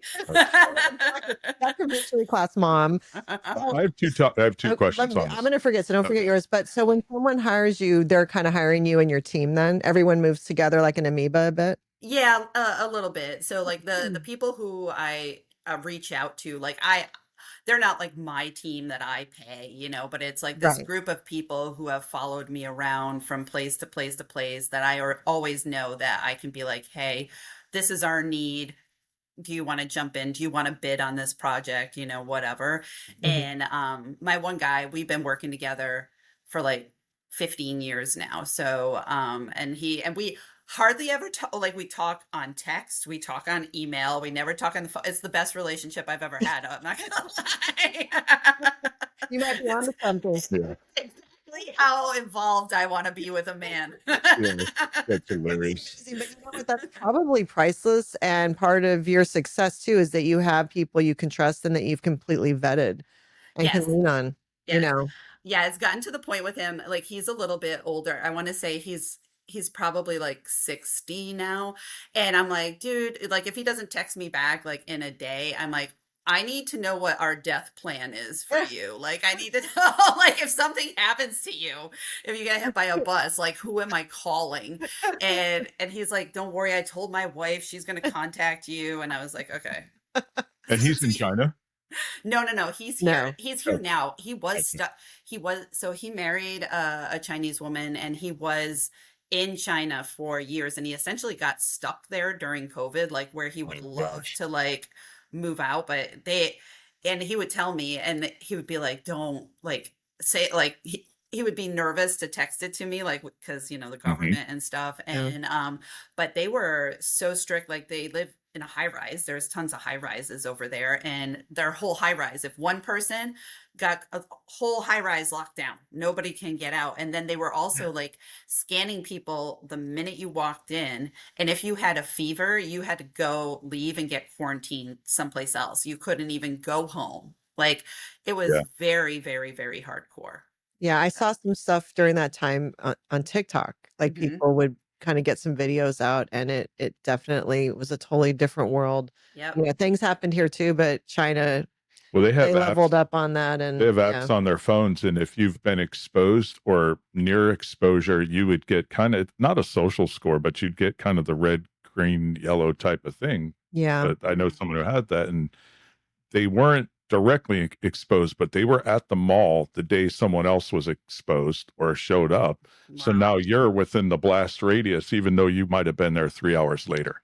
Wow. Because they're tracking everybody, right? They know where everybody's going. They're watching everybody's phones. It's a trip, but but that's kind of going on. What was your question though? I interrupted you. No, it's so I've kind of probably two questions. One is, like I say, I've been there and I'm there as a guy. I'm 6'2", kind of big. As a woman going there, how was that to navigate? You know, for me in Shenzhen, it's probably the only spot I've ever been to where as we're driving, I couldn't watch because it was crazy. I was like, we're going to die. We're going to get in front of So in the cab, it was just like, I'm not watching. But it's definitely a male dominated society. Right. You know, how were you interacting with that as you kind of further up you got? I would be there by myself. First of all, I don't speak Chinese. Second of all, and this is going to sound crazy. I found it to be very relaxing to just like, first of all, I found it relaxing because like not understanding the language, it is kind of like being in a white noise machine. Like you can't even, like you're just calm, you know, and relaxing. And I know that sounds crazy because I know what you mean about driving around there and all of that stuff. And I was just like, look at all this. I would always say I felt like I'm unstuck on Earth. Like I'm unstuck in the universe where it's like, after 2 weeks, I'm like, do my kids even exist? You know, like you feel like you're in this other like alternate universe in a lot of ways where everything, because I would always have a driver, right? That I would get hired before I would go there. So that was always good. And the drivers could always speak English very well and whatever. And I would feel safe with them. And then, but I would be, on a factory floor for 12 hours straight. It's freaking exhausting. And I would often say that I'm very claustrophobic, right? And Mhm. so, but I was fine doing elevators and stuff in China because everything is taken care of more. And like there's It's all people brand have, new. yeah, people have Yeah. jobs that are like the smallest Yeah. job, but it's a job. Like somebody's own job, there'll be one lady whose job is to just sweep like a 10 by 10 area. And Mhm. that's all she's doing. And so, but the other thing of it is that I think the job itself was so exhausting and I was so exhausted all the time that there was no way I could feel anxiety. Like I was Mm. just burned out, Yeah. And but then there were times that I had like really good times, like this one guy, Greg, who I is part of my my posse that comes around with me. I met him up there and he's an American and Xiamen is actually a beautiful place. Like Xiamen is down like towards Taiwan. Like you could see Taiwan across the water. And we were down in Xiamen and they have all these outdoor bars and it's like a resort-ish area. And so we went and it's so crazy because we went on this like these rides in the park in the night and I was like we could just it was like one of those big shot things that shoot you up, and Yeah. it'll Oh, yeah. slowly come down and we were stuck up there for like half an hour and I was like is it broken? Are we just the sun's gonna come up and just Yeah. burn my face off, in the morning? And it was just that the guy running the ride wanted to give us a good experience of like sitting up there for Oh, a that's long cool. time and looking Oh. around, but we honestly thought that we were just trapped. But So he thinks you guys are like la la la. Meanwhile, you're having an yes, anxiety attack. You're like yeah, broken. 'Cause yeah. in America, it's broken because No, most and people next ride, next ride, next ride. There's no like oh, exactly, enjoy up above. So exactly. yeah. But I will say, so I'm tall. I'm 5'7". I have this big hair and whatever. So I always just felt like a monster anyway. Like whether I'm in Taiwan or China, I'm just like because the ladies there are so small. Like Yeah. Yeah. they're you have like that's why when people order clothes, off of Shein or whatever, you have to get Yeah. like they need to come up with just American sizes because like their extra large is like I don't know, our extra small. Okay. Eh, I have to just real quick say something. So Brian, because his dad's from West Virginia and he's got family from West Virginia and he spent summers in West Virginia, he has West Virginia in him, right? He's a huge Billy Strings fan. I don't know if you know who that is, but it's like he's awesome, jam band, bluegrass. But so he has a part to him that's very West Curious Virginia. where this is going, Yeah. but So he loves overalls. So he'll wear like denim around the house. Not he doesn't I'm leave the not house. allowed to go out. It's not allowed to go out, not Okay. even in the front. Yeah. Are they black? He has black, he has denim, he has stripes. Yep. And so for his birthday, my daughter, she texted me first and said, "Is it okay if I get him overall shorts?" And I'm like, "Fine." So she ordered extra large off Amazon. It's like a woman's small. Like Yeah. we were dying. He's like, Yeah. "I can put these on, but part of me is going to be hanging out of them." And so that's reminded me, like literally, I don't know if I could fit into them. I'm returning them this I week. feel like that is a product that got pushed Yes. and not pulled. Yes. That is the sizing error there. It's like, and they have a man on there where I'm like, they don't look like that pic. This is Yeah. not, didn't match up. So that was one of those areas that got Mhm. through and it's not accurate. They went Yep. by Chinese sizing or whatever. Yeah. Yep. Yeah. And So, I will say this, like I also love the food. Like back when I first started going, a lot of the so I would go with like other people when I first started going, and a lot of the Americans were scandalized by the food. They're like, I can't eat, and they would be the ones that anybody from the factories would be like, oh, do you want to find a KFC? They always could find a KFC or like Yeah. a McDonald's, but me, McDonald's, I'll eat anything and I love it. And I'm like, yeah, I'll eat that fish's eyeball, like I'm here. I might as well, why is am I it gonna good? I don't really like the eyeballs. But and I like chicken feet. I had There's chicken feet. Did you yeah. like it? It's a texture thing for me. Like Yeah, me too. Yeah. so the Chinese will eat what I consider to be like snot texture. They're like a lot of their food is like salty, snotty, like that type, and which is gross. But Yeah. that's a big texture that they Yeah. enjoy, and that's like the chicken feet. The sauce on the chicken feet is always really good, but the feet themselves are like very that gelatinous, you know. Yeah. Mm-mm. I didn't like it, and it raises another question. So when you're there, because we were out to dinner, had this big round table. There's a bunch of us, and I think it's the lazy Susan thing that spins. Yes. That's our old Gen X term. Yeah. So, yeah. So that thing's rolling around, and here comes the chicken feet, and I'm like, all right, I don't want to offend anybody. I'm gonna try this. But then I'm like, and I finished it, and they're like, "You like it?" I'm like, "Not really." And so we spun it, and they love it. They Yeah. went in on it. Yeah. It's a culture thing, though, Yeah. right? That's what they know. It's what they Everything. like. Yeah. There's no waste, probably. Yeah. No waste whatsoever. Yeah. You eat it all. And I also really like their style of eating. They eat the same foods, breakfast, lunch, and dinner. There's not like breakfast food and like a sandwich for lunch and then a dinner food. It's the same stuff. And I love like all of it. I love congee. I love dumplings. It's so much better than I don't like American Chinese food because it's completely different. But yeah, I So are there really times like how when we breakfast at a certain time and lunch and dinner, do they also have similar timings for their meals? Yeah, they definitely do. Like they're still like going to get lunch, in the middle of the day, leave the factory, whatever, and go out to lunch. And I'll say it's like a little bit nicer, at least the way we were treated.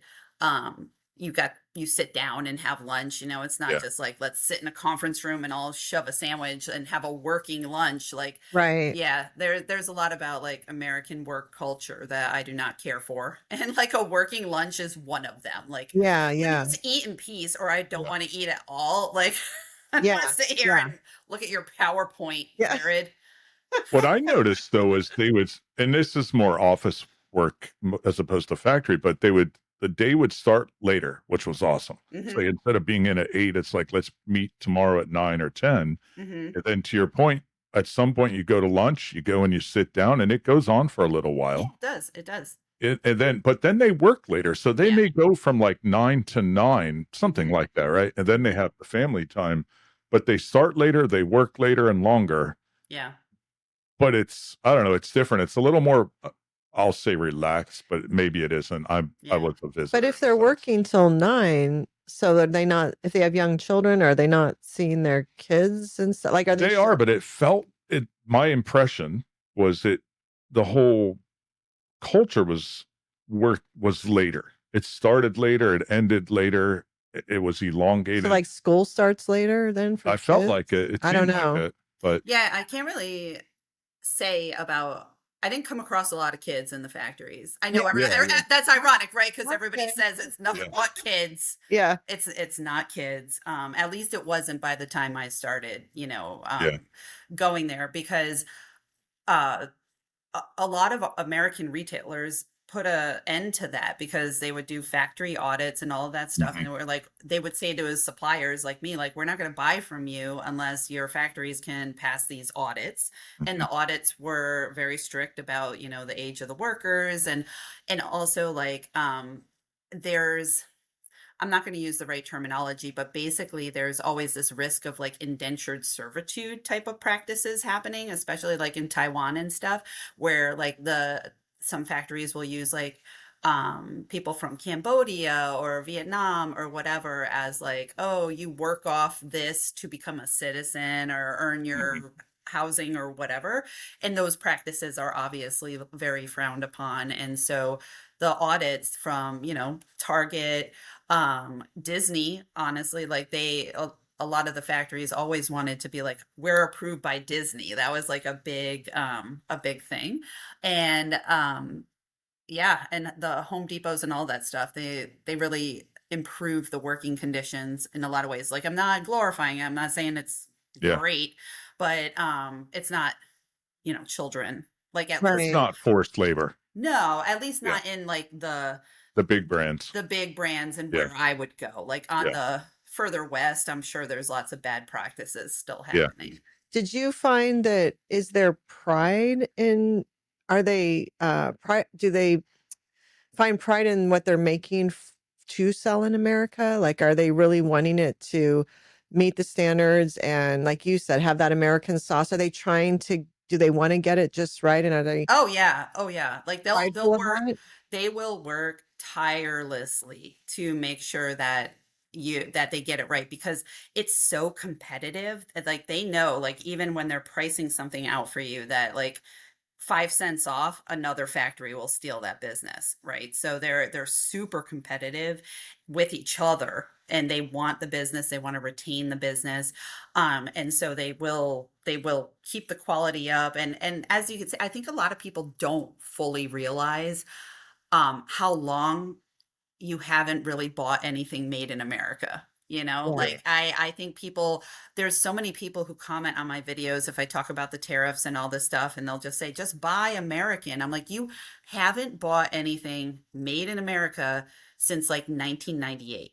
Like Yeah. you literally have not. Even like your car that's made in the USA, half of it's coming from someplace else. Mhm. Like even if you buy soap at the farmer's market, like the ribbon that they put on it is from China. You know, like we're toast on that front. And Yeah. so a lot of people will still say, well, oh my God, it's like poor quality. It's not, it's everything you have. Like, is everything you Right. have junk?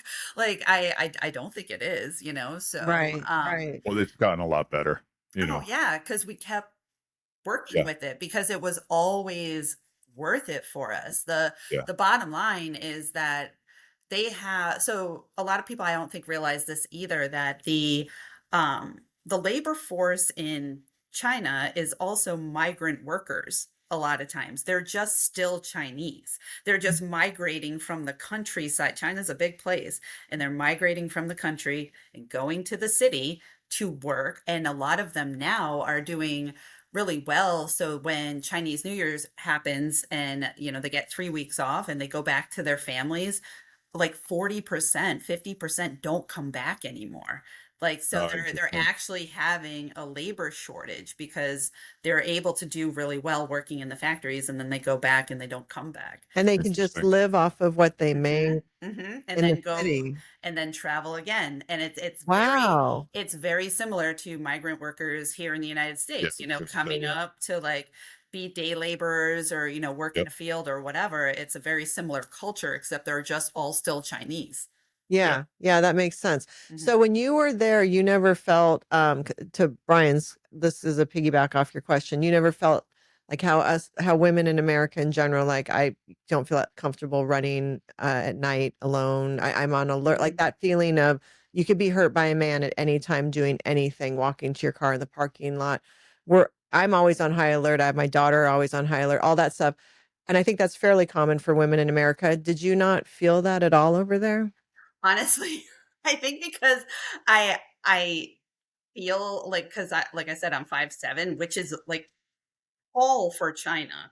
For And so China, yeah. and I think Yeah. I felt like I could take any guy, like, and they're not, they don't do stuff. They don't like catcall you. They don't have guns. Like they're like, it's just, it's A not. little more civilized, believe Yeah. it or not. Yeah. It just is. And Yeah. largely like this one time, I had landed in Shanghai, and the Shanghai airport's really cool, by the way. But there, I had to funnel out through this area where there was a like green line for one set of taxis that would take you to one completely different region, and a red line for another set of taxis that would take you to a completely different region. And I just guessed. I was like, well, rolling the dice. Let's see. And I just got in the taxi line, got in with this guy. This guy couldn't speak any English, and then I had to call the hotel and whatever. But most of the time, I would say if they weren't being nice to me, they were just mad at me, like frustrated with me because they're Yeah. like, God, this dumb broad, like this useless American is in my cab and now my day sucks. And I honestly feel like, yeah, I was just largely ignored. And Okay. I like that. What is the general vibe towards Americans? Well, if I will say this, if you're just a business person coming in to do business and essentially bringing them money, good, very nice. Everybody's happy to see you, and it's very good. But according to my coworker, who or my partner who live there, they can be extremely racist towards Americans. Because Mm. if you think about it in just in terms of general like shortages or whatever, they have a shit ton of people in China. They want Chinese people to have the jobs, Mm. not white people, coming in. Yeah. And because they have a lot of people to support and a lot of mouths to feed and all of that stuff. So he did experience quite a bit of racism. Like he wasn't able to work What was at his all. role? Because that would feels role dependent. So he he did sourcing, right? So he would work with me, but he married a Chinese woman, and his role Okay. was being stay-at-home dad while Oh, he was there. Yeah, because he wasn't able to. So he wasn't taking a job really but they wouldn't have known that. He couldn't. Right. He Yeah, couldn't. so Yeah, they would have treated him like he was, but he right. really wasn't. He was one of the ones that he's just taking Right. care of his kids, right? Yeah. And this is what I know from him. I never Yeah. experienced anything myself. I know that there are people who are who have, migrated to China, like Americans who live there and whatever. I do think it's a little bit different in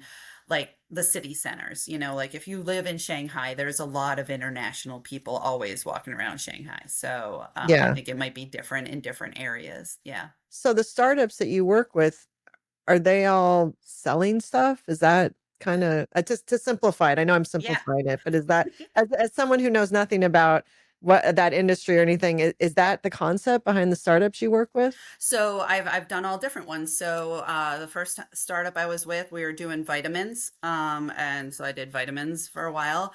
Then I had my own startup for like half a minute where I was making these that never went anywhere, but I count it because it was part of my journey. But I had made earbuds that were also earrings that you could just like because like I uh AirPods like fall out of people's ears all the Mhm. time. So these like look like jewelry, and because I have all my connections, they sounded just like AirPods. Like the quality was exactly the same, and I did a whole Kickstarter and whatever to try to get that going. And I just needed too much money. Like I needed like $250,000, and that was too much money at the time.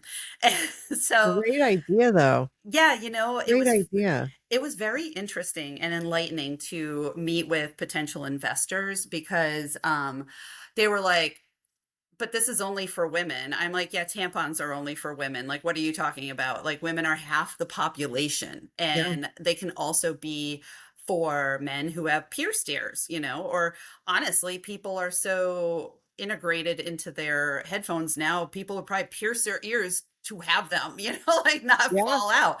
Yeah. And the thing, because I made electronics for so long, I was so frustrated with the world of electronics. Like all of electronics are made for men or made with this like bland aesthetic that essentially appeals to nobody. Like Yeah. I would call it cool gray 6 syndrome. Yeah, that's a Pantone number that is just like it was determined at the time to be like this will be a fine gray color to make everything so it Yeah. appeals to a man or a woman.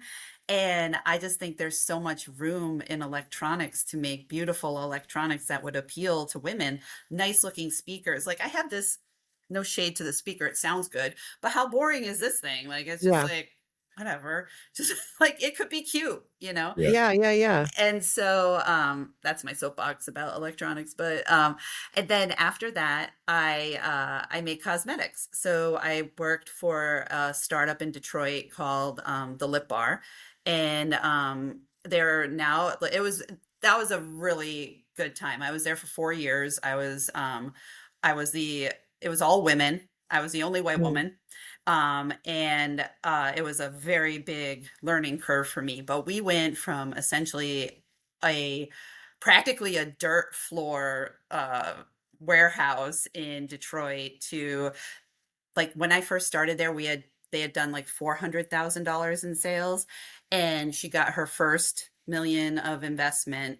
And when I left, we had done like 10 million, and we had grown out to Target and Walmart and Wow. Meijer and all that.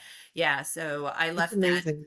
I left that job to move back east, and now my current company is a sustainability company. So we make reusable containers for college campuses, essentially like takeout containers.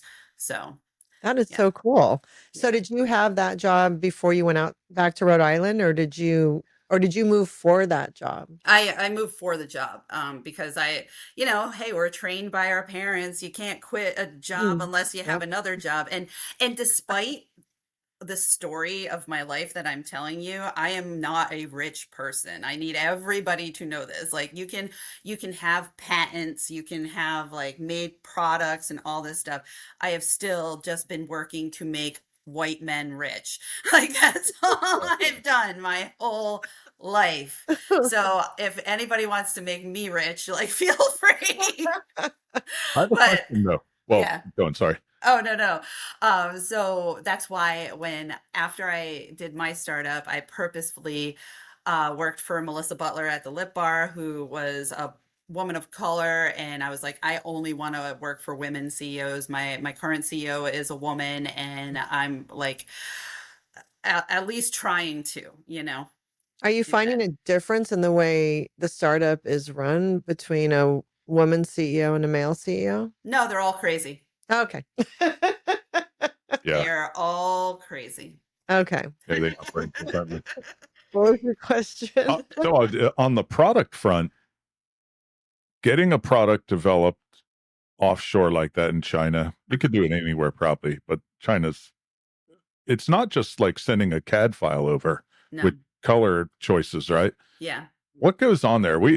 And I'll give a little background on it. We had an inventor on as a guest, he's a millennial, right? He's a millennial, Millennial. the first millennial, the youngest millennial. Yeah, he got scammed. I'll plug his product. He's got a great product. It's called Chappy, and it's a container. It's a vacuum sealed container that you put your chapstick in, so it doesn't melt in the summer. Oh, that's smart. Yeah, very smart. And he made it for deodorant, for cosmetics for women, water bottles. But the concept was like a Yeti for your chapstick is how he started it. Yeah. You're a super smart kid. I call him a kid. He probably wouldn't like that, but he is a kid to us, right? Uh-huh. So how do you do that? You probably do need to have CAD designs, right? You got to choose the Pantone color or whatever, and you've got to find a sourcing office or a partner, and you've got to probably send them some money. How do you do that? Like, without getting scammed? Like what happened? Yeah, I mean, how would someone do that? And I'm really not asking for myself, but I think for listeners, it's an interesting concept. Besides hire you and make you rich. That's the answer. Getting rich. For free. Yeah. It's funny. I do it for free all the time though. Like, I'm actually working with somebody off of TikTok, like who where we became mutual friends, and she wanted to make some merch essentially, so and actually not the how, but maybe the pitfalls, because I don't want you to give away the secret sauce. I want someone to pay you a lot of money. It's so funny. I have told so many people, when people find out what I do and that I make products and whatever, and they're always like, oh, I have an idea, because everybody who's like, we used to have a poster that said anybody who's ever taken a shower has had an idea. Yeah. And they're like, I have an idea, but I don't want to tell you because you're going to steal it. I'm like, listen, motherfucker, you know how hard it is to make products? I am not stealing your idea. And I will tell anybody my ideas. And lots of times I'm just like, listen, I'm not making it. So I want it though. So you go make it. Like, please steal my idea. I've proven already how not to get rich at doing this. And so anyway, yeah, there's no secret sauce to worry about, but I will say that having somebody like me, an American who has a Chinese national working for you, will help you not get scammed. Like, there's no secret to that, because I can't say go find, like, okay, you can go on Alibaba Yep. to start, and you can start looking around at people who are making something similar to what you have in mind. Like, for example, the kid that you had on, the millennial, obviously would start looking for people who are making Yeti like products, right? Like, and say, I have this idea. And then you have to, before you reveal your idea, you have to like essentially do like a sourcing list, you know, figure out their capabilities, figure out their location. You can do quite a bit. You do have to have some background knowledge though. If you can't physically go there, and even if you do physically go there, oftentimes the factories will show you their showroom, right? But you have to be like, no, I need a tour. I need to go see everybody working. I need to make sure the conditions are good and all of that. And you really kind of need somebody who speaks Chinese, somebody who's also on the ground who can kind of take you around, and that really helps. Unfortunately, like my current CEO before I came on board got completely scammed. Like, she gave the factory, she did an initial PO, she placed an order for a bunch of containers, and she kept being told, oh, look, it's on the water, you know, here's the bill of lading, Yep. all of this stuff. And then the day it was supposed to show up, nothing showed That's up. what happened to That's him. exactly what happened. Is it really? Oh Yeah. my God. It's so devastating. And there's nothing you can do. Like, there's no recourse, no anything. So there are groups who do what I do. I do what I do. So if anybody's watching this, you know, they can email me or whatever, and I can help you. Like I was saying. So the woman who I'm helping right now, even if you don't, it depends on the nature of the product, right? Like, so if you have something complicated that has particular dimensions, you know, that needs CAD or whatever, obviously you should get some CAD made. But even if you just have an idea and you're like, man, we were just working with this one guy who, what he did, which I was like, oh, we've really advanced. He had an idea, and he had AI make renderings of it. Like, where back in the day it used to be I would have to give my CAD to somebody who could make me a rendering, right? Like a person. This guy just put his design idea into ChatGPT and got a photorealistic rendering of the product. Yeah, I was very surprised by that. So you can do that. And then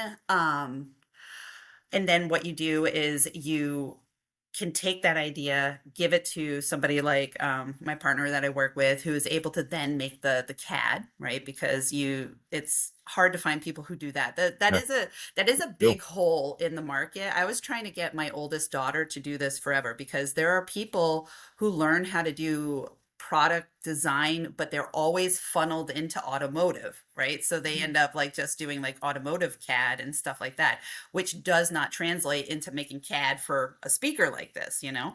And so it's difficult skill to find somebody who can make like products. But then, and the other thing that works often is that even like with the kid that you were talking to, even if like he's like, okay, so it's like a Yeti, it keeps it cold, he could send them like, here's the material, you know, like here, I need it to be, you know, double walled stainless steel. I need it to, you know, be vacuum sealed. I like this finish. Find something else that it could be a toothbrush that has the finish that you want.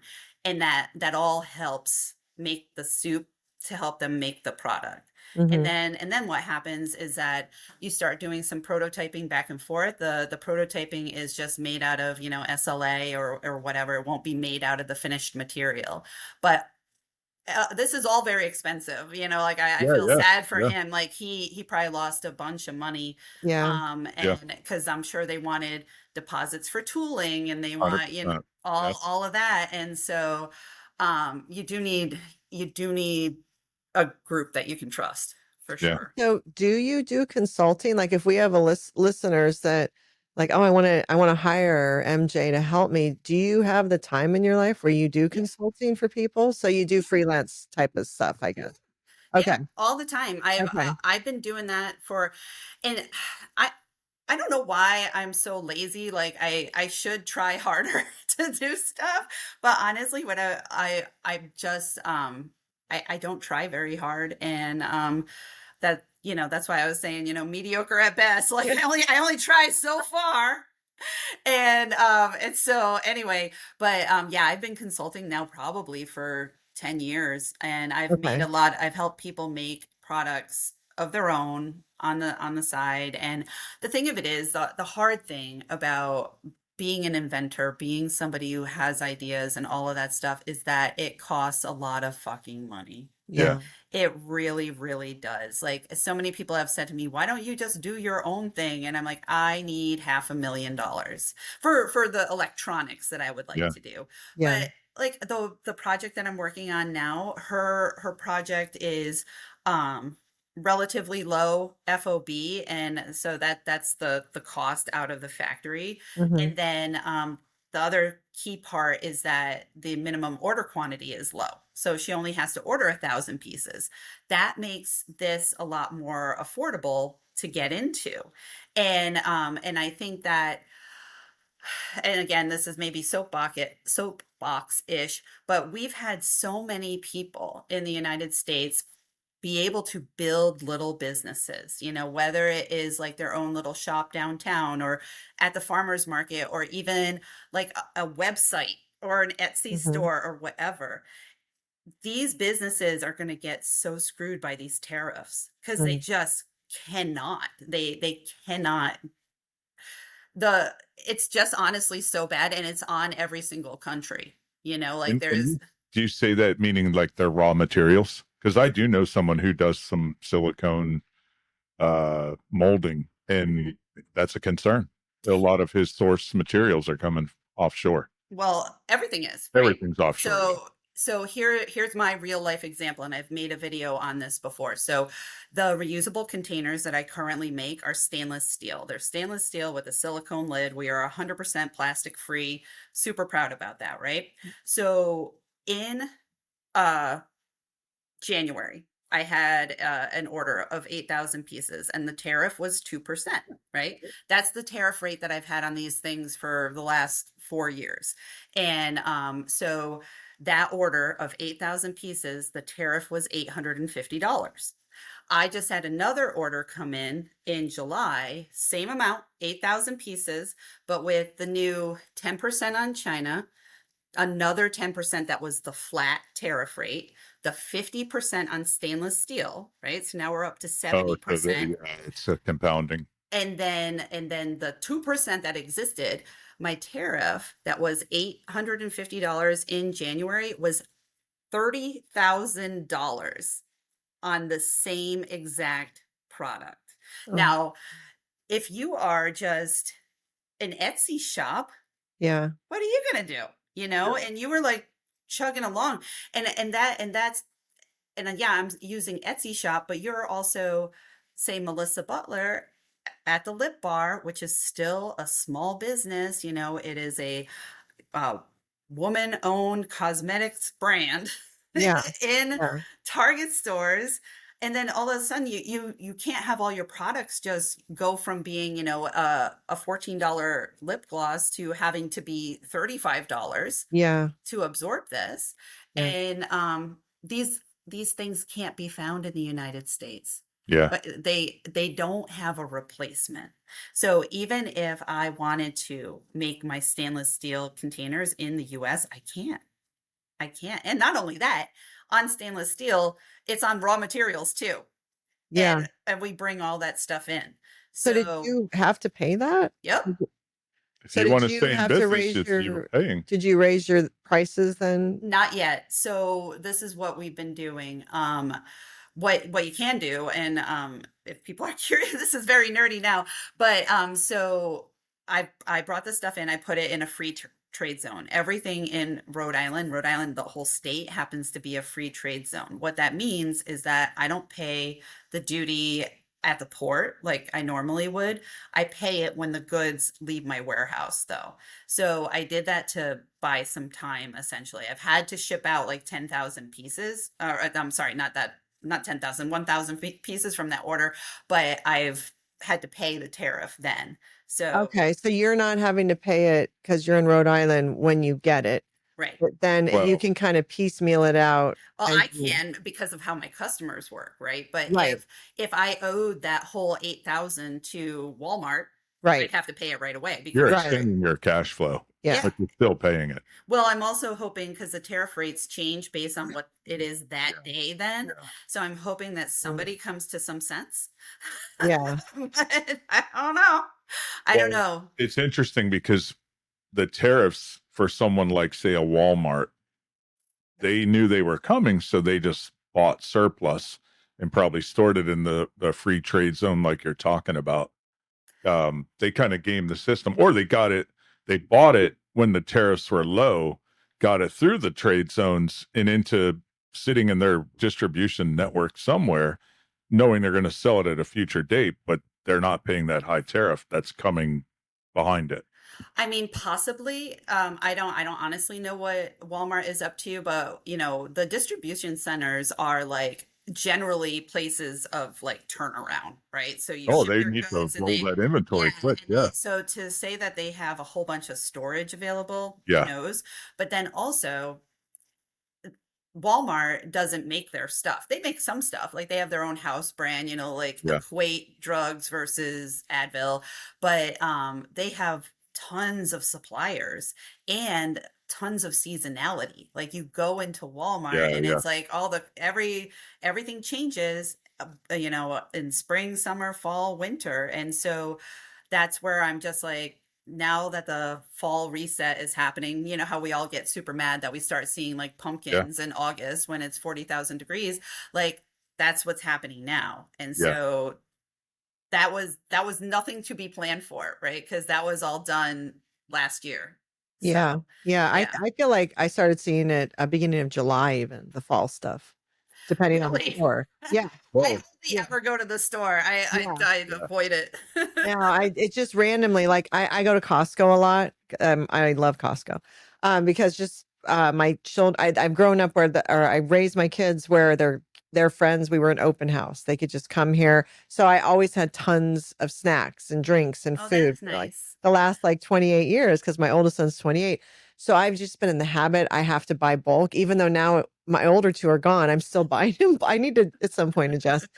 But my point is I saw Halloween stuff in Costco mid-July. Wow. So yeah, it was already starting. And I saw a TikTok of a woman who kind of keeps an eye on holiday stuff I don't follow her. It was the first TikTok, but she said what she's seen is, if you go into Home Goods or Marshalls or something and they have like the clearance wall or whatever, she's Mhm. saying that there's Halloween fall stuff on the clearance wall from last year. And then Oh. it's taking up like a third of the store. And then another section of the store is the new stuff. And she's like, this is the first time she's seen that. And she said her advice, because this is why people follow her. She's like, as soon as Halloween's over, get out there because they're going to have so much surplus of stuff on even triple clearance this year, like she's never seen. And I don't know if that's related to tariffs or related to anything, but she said she's never seen such a surplus of stuff before. So I don't know. Interesting. Consumer pressure. Maybe. I don't know. Yeah. So I do think that there will just be shortages. I do think that what most businesses are going to do is just pull up stakes and not order. Like they'd rather have it would, because the tariffs are so margin destroying, like that you'd rather not order it, and because you can't take the hit. Like most margins that I've ever worked on, for like electronics and stuff is like 30 points, right? So you can't, what are you going to do? Like give it away? And so yeah. I think businesses will just stop buying for now until this slows down or stops or something. It's an interesting thing because I can see Walmart having the ability to squeeze their suppliers and say, we're sharing in this burden, or you're taking the brunt of it. But that's Walmart. Not everybody's Walmart. Etsy, right? Etsy shop compared to Walmart. Etsy person has no leverage. Right. But what I'm saying is that even Walmart, like these numbers are so out of control that you can't go to your supplier as Walmart. You'll put them out of business. Well, or you can't even say, let's share it, let's do anything. There's absolutely no way that Walmart and the supplier will not have to raise costs on the consumer. 100%. Like Yeah. there's no getting around it, because if you're going from having, most tariffs before, like our worldwide tariff rate was on average about 2.8%, because we want to encourage free trade, and so now that's gone to, like, I've heard like the Yale economist person is saying it's 18%. I truly believe, like, I listen, I'm such a nerd about this. I don't think they realize their additive nature of this. I think that they don't know yet that it's stacking on top. Not only are they stacking on top of the tariffs, the new ones, they're on top of the old ones that Trump did the first time around that Biden didn't get rid of. So when I was at the Lip Bar, that's when Trump was, he first did rounds of tariffs that he put 25% on a bunch of stuff coming out of China. Not everything, but it was a bunch of different classes of goods. And that's when, and this is what's funny, that's when we were buying components in China and bringing them in the United States, and we were making the makeup, the actual cosmetic fill, in the US. So we would buy the compacts and the lipstick cases, all that in China, bring them here. I had to move production to Taiwan, because if I took the components from China to Taiwan and then brought Taiwanese makeup into the US, I only had 3% tariff. Mhm. So I actually took business away from the United States, because especially with cosmetics, if you're, and maybe you're familiar, but drugstore cosmetics are very different from like Sephora cosmetics Yeah. and stuff, like the price structure that can be handled. So if you've positioned yourself as a drugstore makeup brand, you can't just all of a sudden be like, okay, this is a $40 lipstick Yeah. at Walmart. That wouldn't work. So we had no choice but to reroute everything around. What's Yeah. interesting is this is another plug for you, so you could be hired by somebody. What you're describing, you really have an expert understanding of the logistics and how to optimize the supply chain, where to source from, understanding what the different tariffs are, the additive components of, now they're taxing stainless steel. It's not just the finished product, but there's a stack on effect. I think this stuff is fascinating. And you mentioned the fall reset. A lot of people don't think of it in that terms. I get that. I think in those terms, because that fall reset is being ordered probably in January or earlier, Or maybe earlier. a year ahead, right? Yeah. You're figuring out next year's product now. And Mhm. so it's just a fascinating thing. I think the whole global supply chain is fascinating, and you're someone who somebody could hire you to help navigate all that. Yeah, for And sure. develop a product. Well, that's cool. Yeah, but now I don't know where to go anymore. Am I making my shit on Mars? Like, what's the tariff rate Yeah. at the moon? I don't know. Have you seen any movement, right? The intention of all of this is to raise revenue and to bring product into the US and make it here, right? Mhm. And that's great, grandiose. I'm aligned to that. However, the implementation of that is extremely difficult, right? Mhm. Because we don't do this stuff anymore. And Well, it doesn't just appear out of vapor. if you've built your entire company using contract manufacturing, that was your premise. And if Yeah. you're a new company in the United States in the last 25 years, that's exactly what you did. Like, unless I don't know, you're making like leather No. belts out of cowhide on your own ranch. You know what I mean? Yeah. And so you built an entire business on contract manufacturing. You have to keep that business afloat during this time. Yet you're paying, instead of $850 in tariffs, all of a sudden you got to pay $30,000 in tariffs. Where's the extra money to build a fucking factory? Yeah. Yeah. And nobody, and here in the US, venture capitalists now have been very like well tuned into looking for a unicorn that is a tech startup, and all they're into right now is AI. And I keep saying AI doesn't have arms and legs. Yeah. It's not making shit. And so, oh, and what's also funny is that when I first moved back to the East Coast, before I bought my house, I lived in a factory. Like I lived in, not like a bum, I lived in a converted factory, right? Because Yeah. all of the factory buildings here that used to be for all the textile mills, this is where all the textile center was, lots of jewelry factories and stuff like that. They're apartment buildings, right? Wow. Yeah. So, It's part of that rejuvenation of a lot of old Rust Belt urban centers. They yes. converted the old factories into nice condos Same or thing in apartments. Detroit. Same, Yeah. like that's part of Yeah. the revitalization of downtown Detroit is all Yeah. of these old buildings being turned into apartment buildings. And so where are we going to do it and who's giving us the money to do it? Because my company, I've never worked for a company that was just sitting on millions of dollars, like in a just emergency factory fund. Yeah. So, Yeah. you know, so there isn't an option. And then to make it even worse, it still won't be cheaper. It Yeah. still won't be less You know, because we have to Right. pay American workers. We Yeah. have to pay American insurance. We have to pay, you know, all of that stuff that doesn't exist overseas. And my gut, what I believe, I do think, and this is not necessarily me giving the president the benefit of the doubt, but I do think that he's an old man who remembers tariffs possibly being impactful in the 80s because that could have helped. That could have helped a lot of toy companies not leave. That could have helped, you know, stuff like that. That could have saved some industry in the 80s. And I think he just doesn't know that we don't make stuff. When's the last time he's been in a Target, you know, or picked up Yeah. something that says made in Vietnam on it, you know? And so Right. I honestly, I think a lot of people don't know that we don't make anything. Yeah. That somewhere, there's a secret like blender factory, you know, and like whatever, just sitting Yeah. idle and being Yeah, so yeah, yeah. mad at Do you all think the, they- you know, do you Chinese think they- blenders. Yeah. Do you think they don't know or just don't give a shit? Well, okay, You and have that, to know. You know what I mean? do you Pay know, like attention.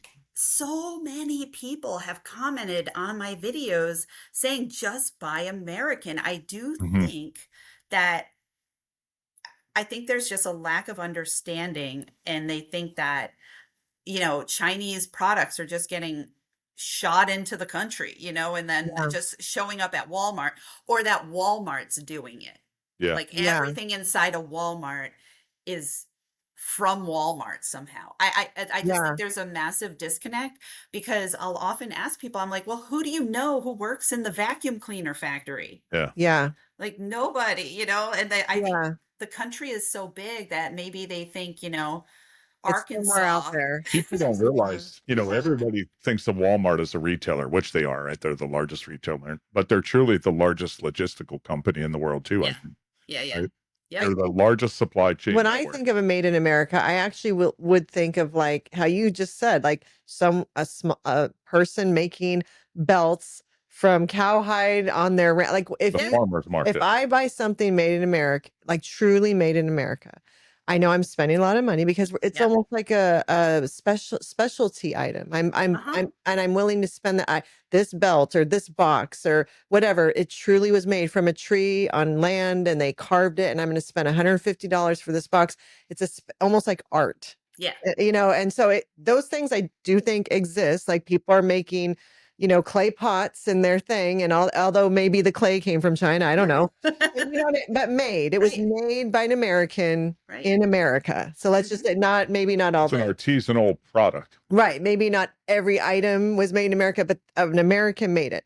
So I think there are those things, and I think people sometimes will say buy it and I support that. I do support people Americans who make things. So I'm 100% on board. I just want to make that clear.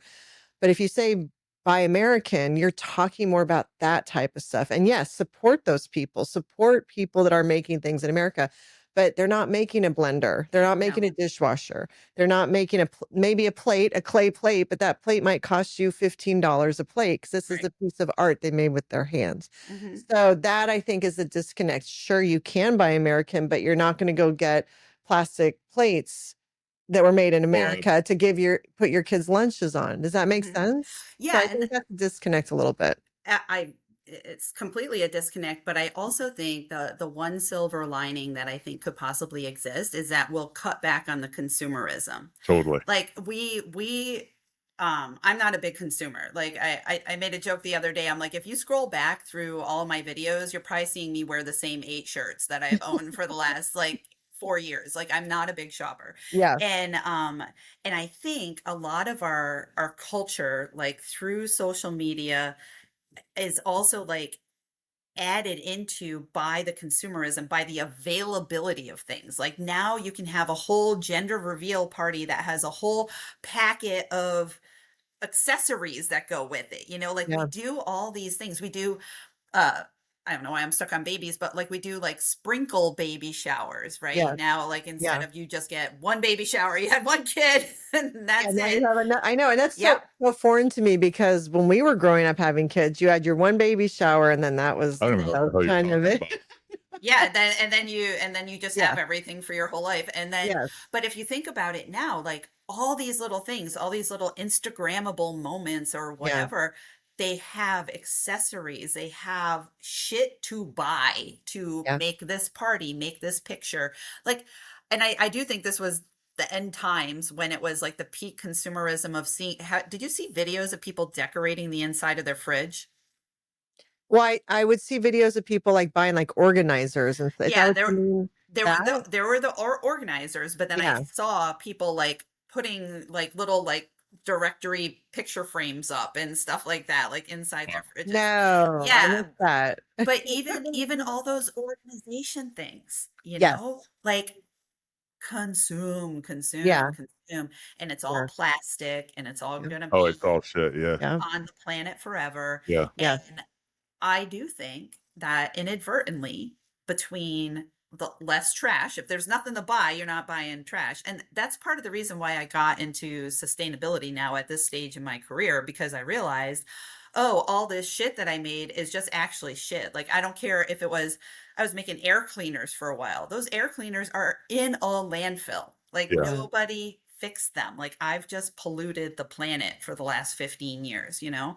And so I think between not having stuff to buy, but then also less traffic on the ocean, less Yep. container ships going back and forth, less container, you know, riding on a Mack truck, you know, but it'll be devastating to the economy. And that's the problem, right? Because people need jobs. So, Yeah. What you're Yeah. describing is fascinating, right? You've got this whole global shift with the tariffs, but then you have this huge influence of AI. One's more controllable, right? That maybe you could say back off on the tariffs and that'll get us back to status quo. But then you've got the AI disruption. Mhm. So it's, the world's crazy. I do think the AI thing is a bit overblown, and I only say that after years of being told everything that is like the next major disruptor, you know, like Bluetooth is changing everything, you know, Wi-Fi is now changing everything. The internet itself. Like I remember, do you guys remember when we really first started being online? So this was like back for me, back in like 1998, 99. My ex-husband and I, we had our PC in the house and we would like take turns on it, you know, like to go online and whatever. Yep. And I remember going online and I'd be like, I'm online. What now? Like I was just like, because everybody's like, oh, online. Yeah. It's so great. And I'm like, okay. Now we're all connected and we can, you know, we have social media and whatever, but is it like online doesn't wash my dishes? Yeah. AI is not going to wash my dishes. It's not going to feed my cats. Like it's not gonna cook my dinner. It's just not. And I think it like eventually, okay, it can compute fast. And I do like using ChatGPT. I know it's very controversial. I do like it. I did tell it to stop blowing smoke up my ass though. I was like, you're like, because I gave it my resume. I was like, look at my resume. Tell me, like what you think. And it was so complimentary. I was like, you are full of shit. Like, calm down, man. Like, I am not Gandhi. And so, but I think that there is a huge difference between AI doing AI stuff and then being surrounded by robots. Like, Yeah. and not only that, and I've said this before and people find it a bit controversial, I think robots are never going to be cheaper than people. It is cheaper to have a whole bunch of Chinese people working in a factory with their fine motor skills, like, okay, maybe you can have a robotic surgeon. You still need a human person guiding the robot. Yeah. And Yeah. everybody's like, they're going to get better. They're going to get better. Okay, but are the robots going to make robots? Like, is it just going to be robot Kind of inception? getting there. Yes. There's I don't know if you've looked into like agentic AI. It's kind of getting into that, right? Where you start to build these agents, that's the agentic part, that are autonomous, that start to have human reasoning and start to make decisions. Right. And it's But it fascinating lives in stuff, really. it lives in the computer. Yeah. Yeah. You know what's funny is that how we had talked about porn earlier and men in porn and young men in porn. Well, with the AI, how AI is affecting women in some similar ways, or it's just at the beginning. And I'll be curious to see how this pans out. But women are having AI boyfriends or getting validation through AI, but truly creating AI boyfriends and getting their emotional needs met through ChatGPT and other ways. And boys are too. Men are And too. men are Yeah. too, but Yeah. for men need the physical pleasure. Women need that emotional connection. That we want that emotional connections and that validation, or young women at least, in that journey of trying to find a partner and all that, or wanting to find a partner. So it's almost, I'll be curious to see how that pans out, because that could also create, as much as the men are disconnecting because of the overload of the physical stimulation from porn, that their physical needs are getting satisfied through porn and they're struggling to connect with a real woman. If the women's emotional needs are getting so perfectly met by AI, then regular men are never they can barely meet it. Right. I agree. That's why I had to tell it to, calm down. And because it's so complimentary. It honestly is. I'm like, this is disturbing. But it feels good. Right. And you've had life experience. You're self-aware. You're right. You know what I mean? But if you take a 24-year-old or a 28-year-old, who's maybe gone through these dates with men and been treated horribly and shot down, and then you have this AI filling that void and all of those, that's, to me, that's very dangerous. Oh, it is. Men will never be able to meet that, ever. Nope. I'd be willing to bet you're spot on. I do some nerdy shit. I'll make scripting and Python development, HTML, stuff like that, right? And I use Copilot, and I'll be like, make me a script that does this. And it'll be like, sure thing, Brian. Hope it's been a great day for you. Let me pull that out and give me just a second. That kind of thing. So it's like, this is kind of weird. Much as there's the loneliness male epidemic, the AI could fill the loneliness that women could be feeling. Like the disconnect between the sexes right now, for the reasons, could be getting filled through technology. And I think that's dangerous. Yeah, I could totally see. It was only men with porn we were worried about. Now there's technology that can fill the needs of a woman emotionally. That's just a recipe. And then you have robots showing. We're actually heading towards Terminator. Well, if you type something into, say, ChatGPT or Copilot, there's tons of LLMs, the large language model AI models, right? You could say something like, you could search, what are the symptoms of menopause? Now it's got that. And then you come back a week later and you'd be like, what's the best medication for, headache? It'd be like, oh, hi, Nicole. I know that you're in menopause at this moment, and I hope you're feeling good and you're getting rest and all this bullshit. And you're like, whoa, my husband doesn't say this. You know, Yeah. Nobody it's is. gonna go there. Yeah. Yeah, 100%. But nobody does, you know, like we don't really treat each other with much kindness, you know, all the time. Like we No. try, like we do with our kids, Yeah. right? I would say we're very solicitous to our children and maybe to our parents to some extent. But on a daily basis, I think a lot of us aren't getting like seen. And even though like the LLMs or whatever don't see you, it feels like it. Like I was working on I've had this idea for a movie script rolling around in my head for a while, but I've never written one. Like again, I only take it so far. And so I put it in the chat GPT and then it was just like, oh, this is amazing. Like I was like, really? Like tell me more. I was like, and that's when I had to tell it to be like, Yeah. okay, you got to knock this shit off because I'm It's not gonna. almost like a drug in a way, a dopamine hit. Yeah.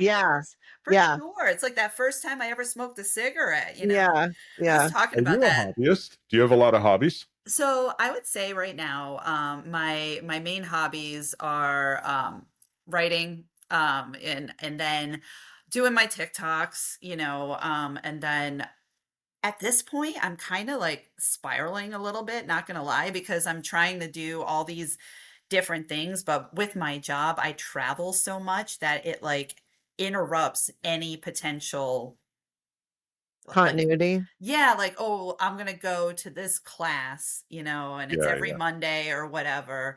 Yeah. That's really been kind of a screw in a lot of my, and I also have to go to Boston 2 days a week to the office, and from here, the whole journey is 2 hours each way. And so Wow. so it kind of just throws my life into disarray. Yeah. Yeah, what do you guys do for hobbies? What Well, should I be doing? I find it funny because I don't think Gen X women in general have had time for hobbies. You know, if you Yeah. think about it, like I think it's more men that have hobbies because we've given them that space to have hobbies because we've That's done true. everything, you know. So when I don't have a hobby, I actually hit 50. Actually, I do have a hobby now. I did not have a hobby. I'm a writer. Uh-huh. So when I had time through my life, I did write. But I utterly and completely devoted every ounce of my soul into raising children. And a lot of that was rooted from my own childhood. And I'm very like I've gone through healing and all that. I loved being a stay-at-home mom. I loved being a mom. I loved being a wife. We have a helicopter pad. Yeah. So I didn't have the need to work outside the home because the stability I found from creating a home fulfilled every ounce of me. Like it Mhm. really truly did. So I was like totally fine. Like I'm a stay-at-home mom and I'm completely fine with that because I really truly am. In the meantime, I'm also grinding through life and probably ignoring a whole bunch of trauma that I stuffed down and didn't deal with. So when I turned 50, is when my older two are left for college. My youngest, our bonus baby, as we call him, is getting older, didn't need me as hands-on anymore. And all of a sudden I could look around and breathe. And I was like, I have no idea who I am because I'm a mom and I'm Brian's wife. I wrote a book back in 2009. But other than that, I have no idea what I like. Yeah. I like the Grateful Dead. I think I told you that, or I commented under once or something. But I don't know what I like. If you asked me what I liked, I could not have answered I you. know. So I know. I'm 54 now. So I think my hobby the last 4 years is figuring out who I am. So I went on a healing journey because I realized if I stay the path I am with the alcohol I consume, because I was in perimenopause in my 40s and coping with that with alcohol because I didn't understand. I'm in perimenopause. I just thought I'm going crazy. I'm gaining Right. weight. I'm have anxiety and maybe some depression and brain fog. I also have thyroid disease. So I call my 40s just this. I'm surprised I made it through. I'm surprised with every decade. I'm always like, oh, I made it. Like I made it through my teenage years. Like I totally didn't think I was making it through that. And then I'm like, oh, I made it through my. So everyone's like, wow. The 40s though, I will say, that's why I'm always like talking perimenopause. But so I cut down my alcohol significantly. I changed how I was eating. I actually finally implemented a true lifting weights because that's so important at our age. I hated that and I always put that off. Walking, trying to learn how to meditate, which is so challenging for me. Trying to get into yoga. So really trying to focus on myself health wise And then this and I also reclaimed my energy, which we actually have a hoodie that I wear that says that, from because within our marriage, I had given over so much of myself that I needed to balance that, because he naturally was used to me giving over so much of myself that, and men just don't see that. Yeah. They really don't. And so I had to reclaim and then basically set boundaries and kind of say, look, this is where I am at right now. This is what I will accept, and this is what I won't. Right. And if we're going to work, you need to adjust that. And we would talk about that. And that was a learning curve for him, you know, because there were things I'm not going to do anymore. I'm not going to put up with anymore. And I was putting up with it because I was just part of that journey. But then I just hit, and that could be perimenopause. That could be menopause, because you stop giving a fuck about pretty much everything because of the hormones, the estrogens dropping and all that. I always say that's probably a catalyst in reclaiming. But so there was a shift with us, and then we started doing this podcast. So I would say it's a very long answer, and it's so convoluted, but that has been my hobby, is just figuring out who the fuck I am. I know, and I think it's so crazy. Like some people will say, "Oh, working out is a hobby" or whatever. And I work out every day. I have ever since I was 22. Yeah. And I always say that like saying working out is your hobby, or meditating, or journaling, or whatever, is kind of like saying brushing your teeth is your hobby. Yeah. But women get so stripped down when you're a wife and a mother that basically taking care of yourself has become glorified as a hobby. You Yes. know, like Yes. going to yoga is a hobby. Going to yoga, I'm sorry, is not a hobby, because that is Yeah. that is taking care of yourself. It's like Self-care. saying, washing my ass is my hobby, Yeah. and so I think that so much we get so stripped back to being like a husk of a person, Yes. that like and I think about this with Gen X women a lot too. And just because I was such a pick me, as I was saying earlier, like, you're such a pick me to start off with when you're young. Maybe not you, but I was. No, I And have my pick me moments. yeah, Definitely. and Definitely. to the point where I don't even know what I like.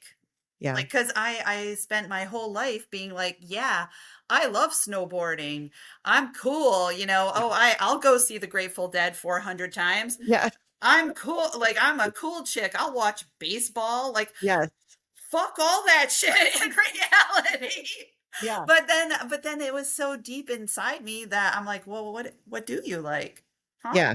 Yeah. And I don't know if men fully realize that we're on some fake ass shit with you guys. Like, we're just like, No, we cleave to the man. Yeah. And to where we're like, and I will say, like, my ex-husband, he would like actively make fun of stuff I liked all the time too, so whether it was a TV show, or music or whatever, or like I don't know, getting ready, doing like, where I think a lot of men have carte blanche to like make fun of all the stuff that women do because it's girly, or I don't know, because we're women. And and then I've thought about this too, like how men always say that women shop all the time, like, oh, women's only hobby is shopping.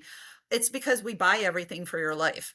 Yeah. Like, we made your house, we bought your food. Like, sorry, we had to spend money at a store to do it. Yeah. Or we bought your mom's Christmas gift or Mother's Day. Like, right. And the kids' Christmas. Don't even get me started on holiday. Like, women are the magic makers. Yep. I'm not saying, before any listeners write in, I know there's always those few men that are like amazing unicorns. I get it. But in Not general, all men. not all men. But in general, women are the magic makers in the holidays. I will fight that, because I fight anyone who says that's not true, because it is true. And nothing gets me more mad than on social media when I see that she doesn't have anything in her stocking. Oh, I know. I want the flat stocking to my phone and strangle her husband. I'm like, I don't even, okay, I will say this, like, from the day we've been together, he's always been awesome about all that. Like That's my good. stocking's been overflowed. I've gotten way too much. Talk about consumerism, a birthday, Mother's Day. So like I'm definitely married to someone who hit all the important points. Like I Right. wasn't slighted in any way. Or if I had a dream when I wrote my book, he was right there supporting anything I That's wanted amazing. to do. Yeah, he's always been This is incredibly good. I was going supportive. to slump away. No, he was incredibly supportive. Totally. So because I'll see that people saying just divorce, and I never had that point where it was like just divorce him. I never had that, but there were Right. still things that needed to be addressed, and because us being Gen X and because of all that, I just they had to be righted. I wasn't going to go into my second half giving over as much of myself as I had, and thankfully he also wanted to stay in this marriage and was like, Mhm. okay, so I need to adjust some things. And you've talked before about your maturity jump, and it's like feeling seen. Like I need to feel seen in these ways. And if you can't see me in that, then we have a problem. And so there's just, and that's that communication. But I think so many women are Gen X women feel this way. Like, who am I? Whether they've been a stay-at-home mom or worked and been a mom, because a working mom is doing both those jobs. And I'm a big believer in that. Yeah. So it's either way are culminating to this quote unquote midlife looking around and saying, okay, what about me? And the self-care thing shouldn't be a hobby, but it becomes one because we Right. haven't been doing any self-care for 30 years. Anything. It's like, No. Maslow's hierarchy of needs, like you have Yeah. to start at the bottom. You're like, okay, I've been breathing, Yes. serving, this is the bottom part of my pyramid. And now I need to move up and go like brush my teeth and move my body, and Yeah. then I can, eventually get to self-actualize or whatever. But I Yeah. also think that we live in a culture where what do women like in general, right? Because all of our likes and things that we do have been built on, like, a lot of it has to fit into some level of serving somebody, like, Yeah. and so what can you even do? Okay, you can sit there and maybe knit something because you can throw it down real quick and go up and take care of a baby or whatever. So your little hobby of like something like that can exist because you can throw it in a bag and go cook dinner, but like you can't do that when you're going to play 18 holes of golf, Correct. and Yeah. so you can't go on like a scuba diving photo shoot. You can't just be like, okay, now I'm an underwater photographer as my hobby. Yes. As a woman, maybe what you can do is make some TikToks of you cleaning, and then you're and Yeah. so our worlds are limited by everybody that we take care of. And I've said before that I feel like a lot of men don't realize this, because I do say that men operate off the 3 Ps. I don't know if you've seen my videos on the 3 Ps. I think I have seen that one. That sounds Right. familiar. Yes. Yeah, which is it's the 3 Ps of male motivation, which is basically like pay, praise, or pleasure, right? And so if they're not getting one of the three, they're not going to do it, right? And which is like, okay, like even the outdoor work that men do, there is potential praise for that. And maybe because, your neighbor sees Oh, your yeah. real nice Lawn looks lawn. good. Yes. Yeah, exactly. They're Yes. not getting praise for cleaning a toilet, right? But Correct. I do believe, because I don't like my brother is an amazing guy. I have like my cousins' husbands are all amazing. And I don't believe all men are bad, but I do think there's like blinders on. So they don't, since you're able to operate with 3 Ps in mind for most everything, like pay, praise, or pleasure, you think women do the same. So you tend to think, oh, she really likes cooking dinner. She likes doing all the Christmas shopping. She likes doing all of this, because otherwise she wouldn't do it, because I wouldn't do it, and I'm sure as hell not doing it. And I think they don't realize how much we do, because ain't nobody else doing it. You're And so right. nobody Yeah, I else is think going to you're see it. pretty accurate. You just nailed that. It's so true because it's so true. Oh my gosh. It's so true. And we will do it because we know it needs to get done, because we love our children, because we love our partner, because we want to create this family.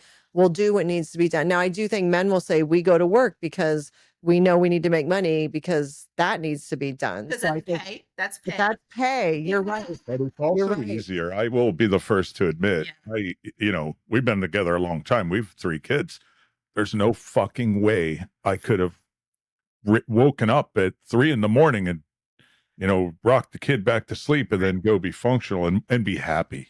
That would Right. drive me fucking crazy. Right. But, every Tons now of and women then. do. No, that's what I'm saying. Yeah. It's like there's roles, right? We've talked about this. You fall into these different roles, and some they're functional, but they do wear. They wear on you. Yeah, especially for women, because women, you yeah. you stop feeling seen, and you are only seen as your role, not a woman, Right. not the woman that you fell in love with, not the girl that you first met, not your wife who you've committed to. You're just that role. Mhm. And that's where I think women get so lost. And so then when their children leave the home and they don't have that hands-on responsibility anymore, they don't have the role. And that's when they're like, okay, who am I? I mean, I know you're still with you, but wait, what? What has happened? So what do I do now? And thankfully, as I know, I've had boomers come in and be like, you think you're the only one that went through. No, I'm sure they're very stoic and they grinded and they got through it. But that's the point. Gen X doesn't want to. We don't want to Gen X women aren't going to be stoic and grind through this part. We're going to talk about perimenopause and menopause and all the shit that goes along with it. Mhm. We're going to talk about self-discovery, getting to know ourselves again, because we're entitled to do that. And I'm sorry, no one made you feel that way. No one made us feel that way, but we're claiming it. And we're hoping the younger women learn from this. So we're going to be part of the change. Just because you didn't talk about it doesn't mean we shouldn't. And I'm not big only on that, we're not going to drop dead anytime Right. soon. Yeah. Like Yeah. they did. Like a lot of them were like, okay, I'm going to make it to 65, Yeah. and whatever. And also a lot of them were already in a grind of taking care of grandkids, Yeah. and we're not, and Yeah. so I think unlike any other generation really before us, we're not dropping dead and we're not taking care of grandkids. I know a lot of us are maybe taking care of older parents and stuff like that, but we have time to think. We have Yeah. time to figure out what it is we want to do. And I will say, even though I was always a working mom after, the first initial 3 or 4 years, I still was lost when they left. I was like, okay, I'm still accidentally spending $200 a week on groceries. Yes. It's me and the cat. Yeah. Like, what am I buying? I keep just Yeah. putting stuff in the freezer. I'm like, Yeah. I need I that. don't know how to cook small. Well, Right. That's a shift I did though. I cooked Sunday through Thursday for almost 30 years.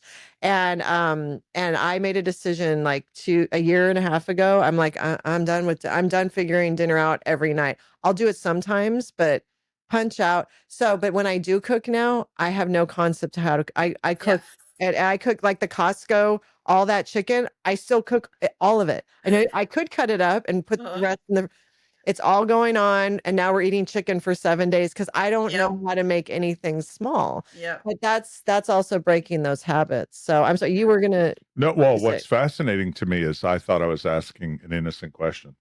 The hobbies. Oh, that was like 3 hours ago. Yeah. Well, you did mention about one of your hobbies is TikTok. So we should talk about MJ, AKA Mommie. Let me go back to it. The reason I asked is because I thought we were going to relate on something, and then boom. Oh, sorry. No.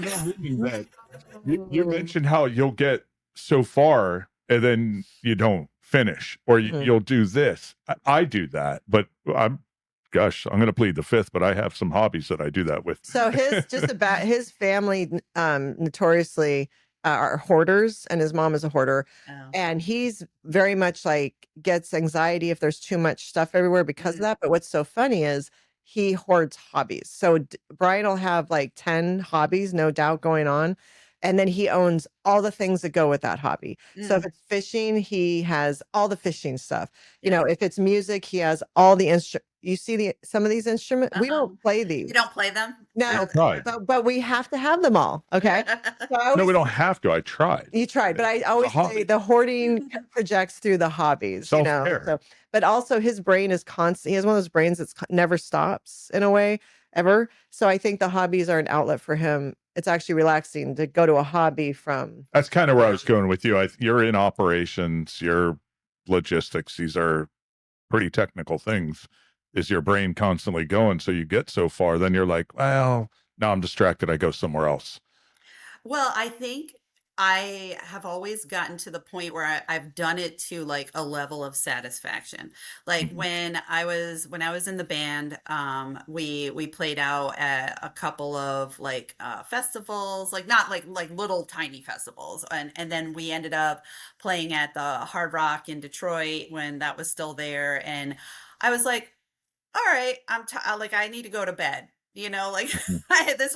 this was enough. Like I feel like I think I've always maybe felt like you have to keep going at it. And maybe this is just like capitalism in general or something until like it's going to make you money or something like that. And then I will say though, with the band stuff that my ex-husband and I, after we would play garage band. He was a very good guitarist and he was in bands in the 80s and 90s and stuff. And he still does it now. Like he still like drops in bands. And so we would hang out at, Wednesday night, whatever, just like singing, and we had guitars and amps and whatever, and so stuff like that. But I always feel like I have to take it to like some nth degree. Like Yeah. back when I was doing improv, it's like, okay, am I gonna go do a stand-up set or whatever? And I'm like, no, I want to go to bed.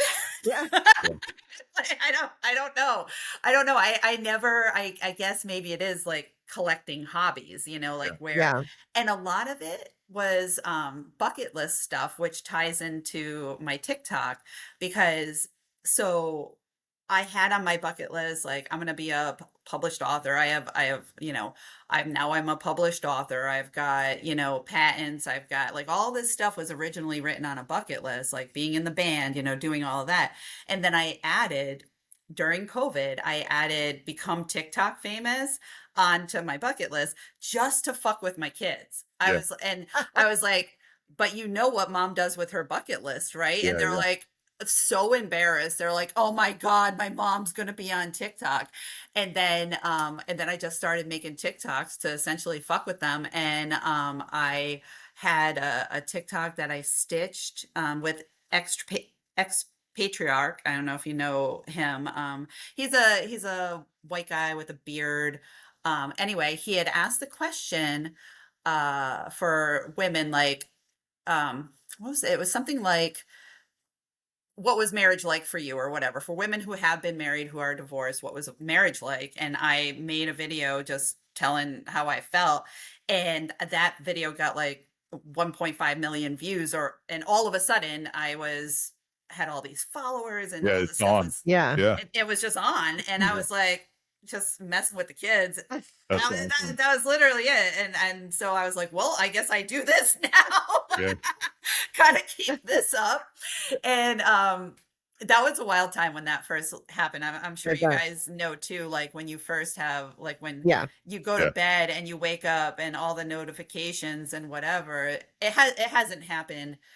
It was happening, I would say 2 years ago. More often I would end up waking up to like 500,000 views or whatever. Not Yeah. anymore. Not anymore. TikTok is not. Well, TikTok's changed. Even It's- Yeah. we've been doing this, like I said, next week will be a year. And I feel just in the year, TikTok's changed. Yeah, definitely. And ever since it Definitely. shut down and came back, it's been different. Yep. So it's like there's something that's going on. But you definitely have a solid following. You have a loyal fan base, I think, because I watched your videos every time one of yours come up, I watch it. And you seem to have a few regular commenters that come on. And Mhm. so are you posting daily? I don't. I'm so bad about it. See, I'm taking it just so Just far. Meeting It's- up with us. And I don't. What will happen is I'll get in the mood. Yeah. And there will be so maybe this is like a couple of times a week. And I'll get in a mood, and maybe I'll do like 2 or 3 videos that day. What I do is I'll stack up comments that I need to reply to. Like I'll save comments and be like, okay, I should reply to that. And I'll do a bunch. And then I'll go about my, I am so bad at this, because all the things that they say you should do. Like you should post at least once a day or twice a day or whatever. And I can't like the days I have to go to Boston, there's Yeah. no way. I'm not going to be the person who's like making videos on the train, you know. Yeah.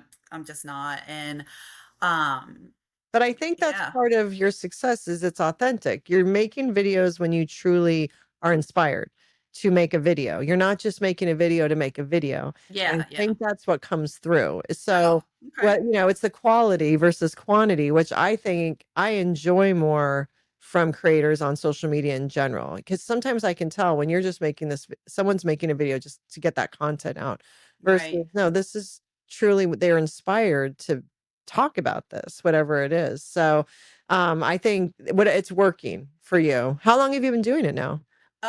It started when I was still living in Michigan. So, 4 years, I Okay. guess.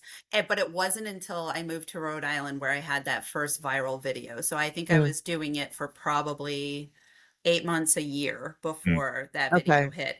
And I was just like talking about stuff like when I felt like it and Yeah. not trying to, I don't know, be a brand or have a Mhm. positioning. And then I fell into talking about men and relationships because of that one video. But then I still would explain, you know, stuff.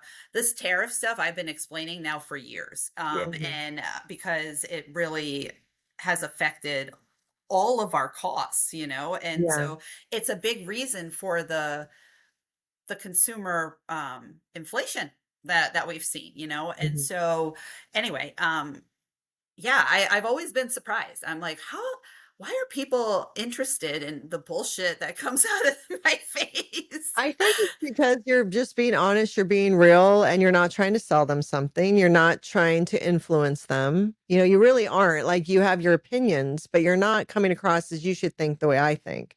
You're just saying, these are the facts as I see them, and here they are, you know. Yeah, I And so I guess. think it's more of a straight shooter concept, which is very Gen X.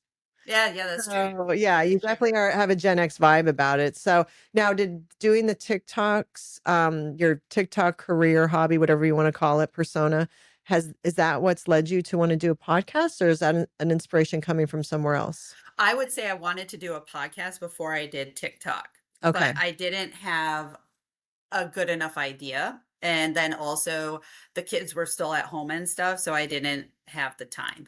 But ever since I learned about podcasts, like I told you, you know, 15 years ago, listening Yeah. to Joe Rogan for the first time because my brother's like, listen to this. And I was like, how do you even find that? You know, like Yeah. where do you go? And then back when I was doing improv too, I remember guys at the improv place, they had started a podcast. And I was like, podcast? Like, why are you in a pod? You know, like I didn't even understand. I still don't kind of know where that name came from. Like, I why? don't either, I think actually. it's from no, I saw something. It was from Apple.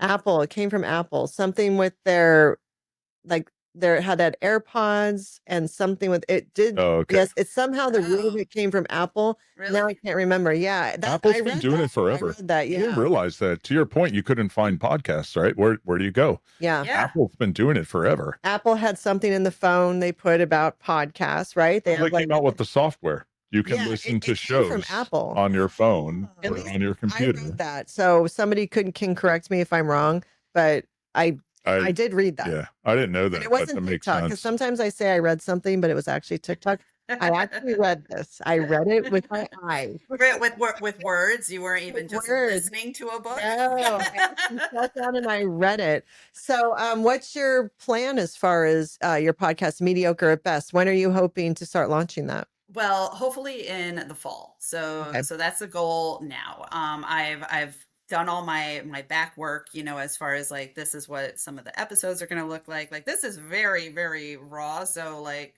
I haven't even talked about it on TikTok like at Mhm. all. And so but yeah, the concept behind Mediocre at Best is exactly what we were just talking about, which is like being Gen X, taking everything just this far, Yeah. like doing all this stuff. And I feel like as a woman, as a Gen X 50 something year old woman, like you are only mediocre at best. You know what I mean? Like you can only, and it's a joke. Like the logo is with an exclamation point too.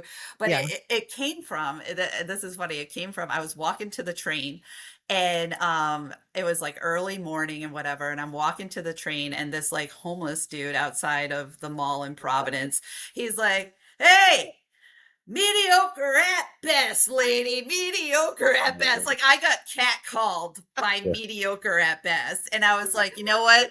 Nothing's ever been truer, man. Like you have that. Oh my God. you have called me out. And ever since then, I'm like, I'm gonna get a t-shirt that says that. And I feel that in my soul, I do, because, and I also feel like we've made such a culture of just extolling all of this like idiotic like grind mindset, and everybody's just gotta like, all you gotta do is get up every day at 3:30 in the morning and get into your oxygen chamber, and take a cold plunge and eat wheat germ, and it's just like, you know what, fuck it. Yeah. Maybe I'm gonna have a drink and I'm gonna find somebody to bum a cigarette off of, like a disgusting freak. Like, how do you like me now? Yeah. I love that. I love that. It's like the antithesis of everything that's going on, all of that, and then you'll be there with your past, like taking a smoke and be like, "Come on over here, it's fun over here." Yeah, can you imagine having a cigarette? Like Yeah. that's like so far outside of my realm. Yeah. But I remember like in the 90s Oh yeah. having like a beer and a cigarette in a bar. And I wasn't like a smoker. I was that one who would always bum a cigarette Yeah. because I was I like, was "Well, a I'm not." social smoker. So if we were partying, I was smoking. Yes, a But social I wouldn't smoker. smoke But other you than that. inhale and hold it in, Oh. and then you let it out. Yeah. I think Yeah. vaping is a million times worse. I wish kids were smoking cigarettes. Vaping is a whole chemical process of crap. Right. At least, and I'm not saying cigarettes are better at all. I don't think kids should be smoking, period. But if they're going to, I'd much rather see them smoking a cigarette than vaping. Roll a drum before you do Yeah, the. yeah, I could do that. Yeah, too. there's that too. There's my Gen X advice, kid. Yeah, roll a drum.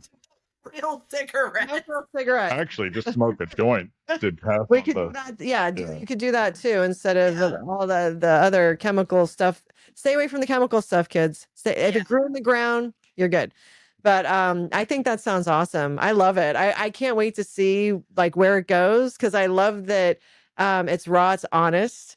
And I do think you're going to be kind of the counter to so much of we're going to do all those things just to, and that type A attitude that a lot of people, especially midlife, are starting to have. And so you have to have that balance of, like I said, I cut down on my alcohol, but I do still have a drink sometimes. Like we actually went to dinner last night and I didn't order wine. He's like, "No alcohol, no booze tonight." So that tells you I do still order my drink. I'm semi in the mode you're talking about though. Like I'm building a cold plunge. We walk. Yeah, I don't drink. I don't smoke. Yeah, so I balance I out a call it little my bit. cancer prevention push out mode. We're all going to get cancer, right? So I'm trying not to feed it. I'm trying to Hopefully not. starve it out there. And I still like all of that. I still like a sauna or whatever. But if I just think about my life as a whole and the level of grind that I've been on, like flying all over the world, trying to make it in corporate America or whatever, and I'm just like still double middle fingering my way like out, because like I still like only got so far. And I think that I should embrace it though. And that's kind of what it's about. Like it's about just relaxing and having a good time and stopping that grind. I'm like maybe the opposite Mel Robbins, I love that. That's the platform, MJ. You just figured it out right here. That is a great vibe. I'll tell you, a lot of people are looking for that. I think it's great. It's almost like, look, we are who we are, and we've done what we've done, and fuck it. Like, I'm not gonna, we're not gonna have a perfect body. We're not gonna have perfect skin. We're not gonna have you have perfect hair, but the rest of us don't have perfect hair. We're not gonna eat perfect. Like, we've been grinding as these women. We've given over our fucking souls. Yes. And so we're reclaiming some of it back, and fuck it. I love that. I think it's a great balance too, because there is something to be said about the cancer push off, but you can get Gen X also can get obsessive about things and like really into some, so I don't know if that's a Gen X thing or whatever, but if you go too far that way, then you're like stressed I'm not out. obsessing about I'm it. not saying you, but, Yeah, but but in it's general, like- then don't worry, I'm not saying Yeah. you. Wow. No, I want a cold plunge. I think Yeah. I would like it. Yeah. But The best. Oh, yeah, Have you ever cold plunged? I've definitely cold plunged in there's a place around here where it's a whole cycle. It's like you go in the hot sauna, then you go in Okay, the yeah. hot tub, and then Yeah. you go in the cold plunge. Literally awesome. Yeah. Yeah. Love it. Love it. That's cool. See, I want a sauna. Okay, so here's a little, we're trying to not have it look a little West Virginia in the backyard, but he did buy a freestanding freezer and he's going to create a cold plunge and Brian also is a big do-it-yourself for another hobby where if I find something like in Pottery Barn, he's like, I can make it. Oh yeah. Cheaper. So he's gonna build a frame around it to match our pergola that he built in the back. So he's gonna make it look real nice. But right now it's just a freezer in our backyard. So we're You like, go inside a freezer? Yeah, you can buy, a horizontal freezer, not a stand-up.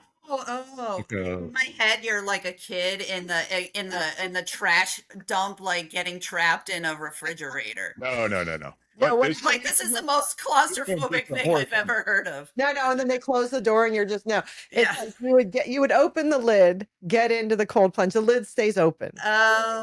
You turned your freezer into Yes. He's making it into a cold plunge. Okay. And he's going to have a filter on it and a temperature thing. And so he'll lift up the lid. And that's what I'm in the process Yeah. of sealing it now. Yeah. And once I seal it, I'll build the frame around it and all that. It'll look pretty. It'll look. No, Yeah. it sounds like a great way to repurpose. Yeah. like it. Yeah, absolutely. So, and that's cool. It's all balance, right? Yeah. You can't be too crazy. Like you did have a pint of Ben and Jerry's last night. Balance. Well, I go back to my initial. Oh, Mount Nicole, jeez. I'm on an ice cream binge. I've had Yes, a pint yes. the last 5 nights, I think. Okay, but you'll love this. He hasn't gained a pound. No, of course Yeah. not. Of course not. Yeah. So, I breathe in some of the ice cream and I gain 5 Yeah, pounds. the ice cream fumes wafting Yeah. off his breath. Yes, yeah. I'm screwed. I'm screwed for the week, The But reason I was asking about the hobbies, because I go there the halfway, not or pretty close, but like, so for instance, I have a nice hydroponic garden in the backyard. It's kind of crazy. I use Raspberry Pis to control it, a bunch of shit, right? And someone's like, you should productize that. You should go sell that. And for me, it's like, no, that takes Yeah. away the fun. Right. I don't want to go that extra step. I right. want to have fun. I'm turning my brain off, as crazy as that sounds. I'm turning my brain off with this highly complex thing I built. And I don't want to productize it. It'll ruin Right. the whole thing. yeah. Right. That's why I was curious, just not to circle back on that, but I have a feeling you could probably relate to that. Oh, I Your do. your stand up or your, The improv. and the band. If you take it too far and now you're on the hook to go to the Hard Rock in Detroit every Friday or Saturday, that's not as much fun. Yeah. Exactly. You want to sleep. Exactly. Yeah. It ruins the balance. Yeah. It fucks up the balance. Yeah. I need to have maybe overall I just have commitment issues. I can't I- commit to I a do. band, I can't commit to a hobby, I can't commit to a location. Like it's fine. I just like flit about the planet, do whatever the I have fuck I a want. question for you on that. This and maybe it's personal, maybe not. I don't know. Now that you've shut off men and you're done, Mhm. do you think that, I don't know if holding out hope or anything, that's not the right word, but what if it happens now that you're like, fuck it, I'm done, and you've got that energy of I'm good, I'm at peace, I don't need a man, and now Mr. Wonderful strolls in and you're like, oh shit, here we go. Are Well, you first open of all, to that? Okay, Mom. Did my mom call you and ask you to ask that Good. question? I got her on speed dial. Okay, Louise, listen. I don't know how that would happen. I honestly don't, because I don't know how it would happen. I feel like I've been out and about the world for years now as a single person, and aside from like if I go out to eat, normally like if I'm traveling for work or whatever and I'm by myself, I always sit at the bar, right? Because I'd like to talk to the bartender or whatever, and I always think it's weird to just sit at a table by myself. Mhm. And there have been men who have tried to talk to me at a bar, but I'm like, ew, you're a gross guy at a bar. And then I'm like, well, you're also at a bar. I'm like, I don't count, right? So anyway, I don't know how it would happen, first of all. And second of all, and this is going to sound bad. You guys seem to be in like a really great relationship and whatever, but I can't imagine like putting myself through it, I guess, which is like, how is this going to be? How I'm going to go out on dates? I don't find it that enjoyable, I guess, anymore. Like in between my first and second husband, I dated like it was my job, and I had so much hope, and I believe that like my person is out there and all this stuff.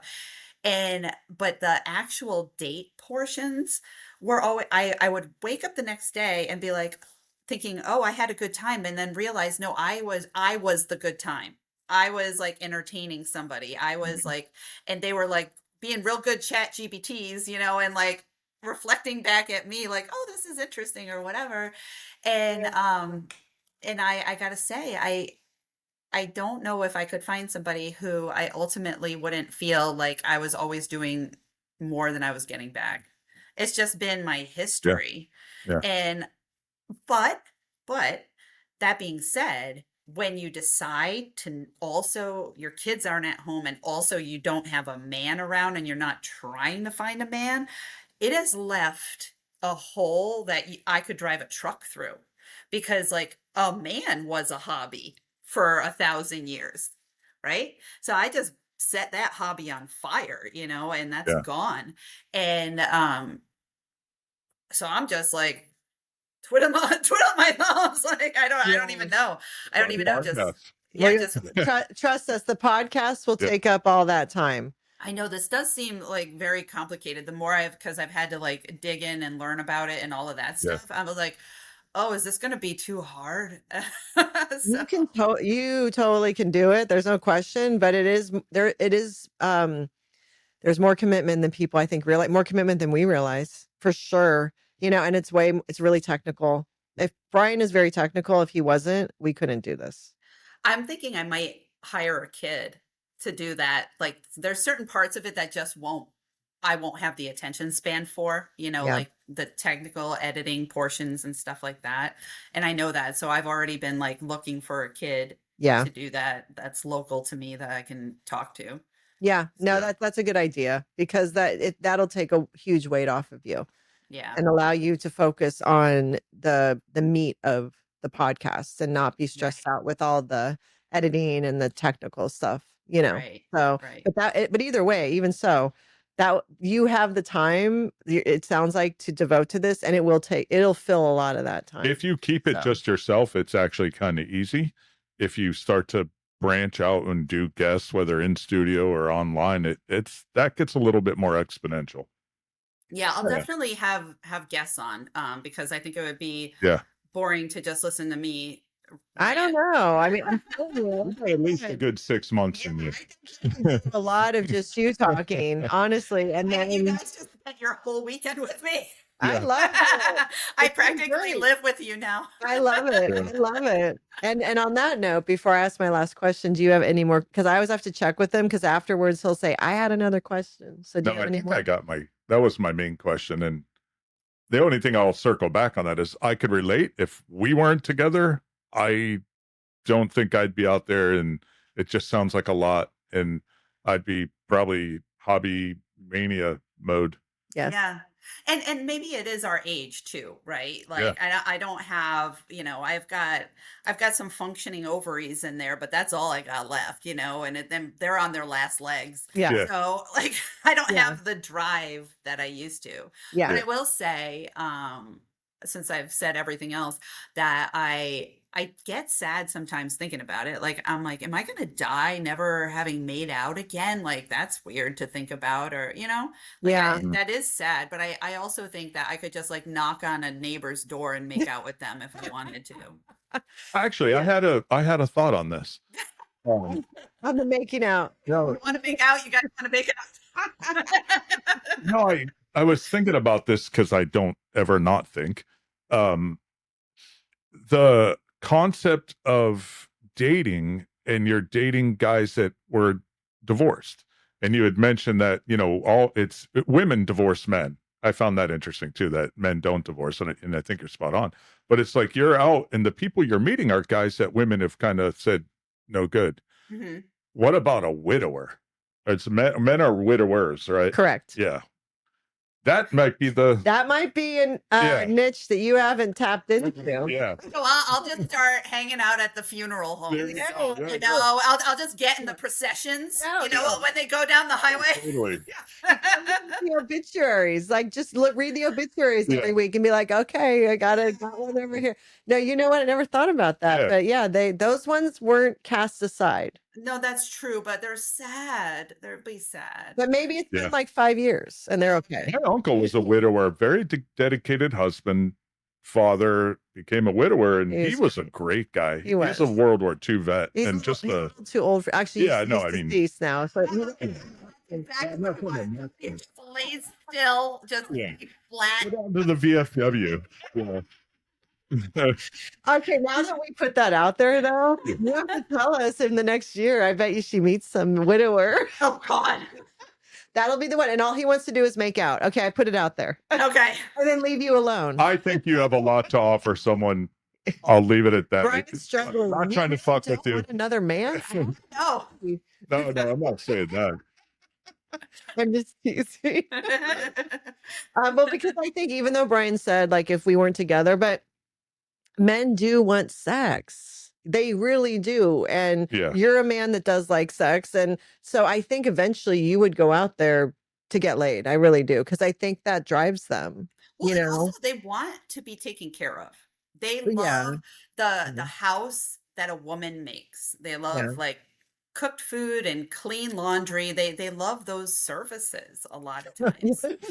Yeah. So, yeah. You might still want your services. So I'd find it hard if there weren't the right services for sure. Yeah, Sure. yeah, but I do think it's harder for men to be single because they still and I know there's gonna be women that write and they get mad at me that women like sex too. I know women like sex. I like sex, but I'm not driven by it. But I think men just biologically, I'm not blaming them, are. So I think even 60, 70, 80-year-old men still are looking at women and feeling I want to have sex, where so I think that we're easier to stay single in our older age than men. I could be wrong, but I think No, I definitely think like maybe like a 70, 80-year-old guy doesn't necessarily like want sex, but he wants to be the guy who wants sex. yeah, And that that's makes like a sense. huge part of your identity, right? As a Yeah. man. Like and I do think it's kind of a shame. I could talk forever on that topic, but just like that I don't think necessarily that men are as driven by sex as they're told that they're driven by sex. And that they might like some men might back off or not or like because it's just in the zeitgeist too much. Like that's what their guy friends talk about. That's what like one way they relate to each other and whatever if they don't have like hobbies or sports or whatnot. And I think maybe they would not be that. Maybe it's not as big of a deal as they're told it should be. Well, That's you're interesting. touching on That's something. It's interesting. interesting. You're always from the time you realize what it is, you're pursuing it, Yeah. right? And so old habits are hard to probably break. So when you're 75 or 80, what is it, Viagra, right? Okay, I can still do this. Mm-hmm. type And of thing. also when you're young, porn and society, especially Gen X men, naked women in movies and all that, it's fed. It's That's what I'm fed. saying. Yeah, no, it's like fed. we're conditioned to want it. Yeah. Yeah. That could maybe you'll have to come on or write that as a topic for your podcast, Oh yeah. covering that because that's a very interesting topic, to cover. So, all right, any more questions? No, I'm good. Okay. So my last question is always, where do you see yourself in 5 years? Oh, well, in 5 years, I hope we will have sold our company. That's always like the goal is to exit, and then I won't ever work for anybody but myself again. My goal is to ultimately do the consulting that you're talking about, and I would like to keep working with startups and but only hire me as a fractional COO, right? Like I come in for 6 months to a year, I get you all set up with all your systems and processes, and then I go someplace else. I don't want to like have the work politics and all of that stuff. And I do wonder where I'll live. Like I think about it now, like, am I just going to keep this house? You know, like what am I going to do? And I don't know. I like to keep all that flexible, but the only thing I have any remote idea about is that I will work for myself in 5 years. Because if I'm still working for somebody else, fucking kill me. Like, like, that's it. I think it's a great goal. And you're such a wealth of knowledge. I completely see that happening. There's no question. And on that note, if we do have any listeners that want to reach out to you, we'll just for our listeners, we'll get the right contact information from MJ and have it in the notes in the description so people can get a hold of you if they do want to reach out. Absolutely. Even if and I do give it away too much, but even if you just maybe have some questions or whatever, but I do need to start working on, I don't know, charging people for whatever, because I'm always helping everybody for free. But I especially like helping women entrepreneurs. And so if you have questions and stuff like that, I'll reach out. I would say you have a unique, highly sought after skill set, and you shouldn't give it away for free. Absolutely. That's what you know that. said. Yeah. This is why I'm still married to him. See? Well, I missed that one. No, I said this is why I'm still married to you. You're just as nice as ChatGPT. Yeah, that's like literally what ChatGPT said, like word for word. That's a new nickname. I think you should charge. I get what you're doing. It's global. It's big. It's needed. It's cool stuff. And it's a unique skill set. Not everybody gets it. And you're an expert. Start building that business now. So in 5 years, it's charge. That's what my psychic said. I saw a psychic last week for the first time in 1,000 years. And she said all of what you just said. I love that we're aligning with ChatGPT and the psychic. There you go. This is your third. Oh, that's because sign and things come in threes. So. Oh, okay. There you go. Built on spying on us, so of course it's going to represent it. That's true. And psychic is just connected into the soup. Yeah, absolutely. But MJ, we can't thank you enough for sharing your story with us, for sharing your story with our listeners. I know there's going to be so much in here that so many people, it resonates with so many people, that helps people feel seen, that they can relate to, that they learn things from. So again, I know it was 2 days with us, and you're very busy, and you're traveling, and you've got a lot of things going, and so we can't thank you enough for giving of your time. I had the best time. And I'm going to come over and I'm going to get in the cold plunge. Yes, there you please. go. But wait till it doesn't look like it's just a toilet on my backyard. That he don't me. I'm going to put a couch on the porch. Oh, what? I'm going to put a couch on the porch to keep it up. And for all of our listeners, please check out MJ on TikTok, MJ aka Mommie, and it's spelled MOMMIE. Check her out on TikTok. Keep your eyes open for her podcast, Mediocre at Best. Again, it'll be MJ Eldridge, Mediocre at Best. And if you have any questions for MJ, please leave them. We'll make sure she sees them so she can answer you. And again, all of her contact info and where you can find her will be in the show notes. And thank you again for listening, and we will see you next time. Bye.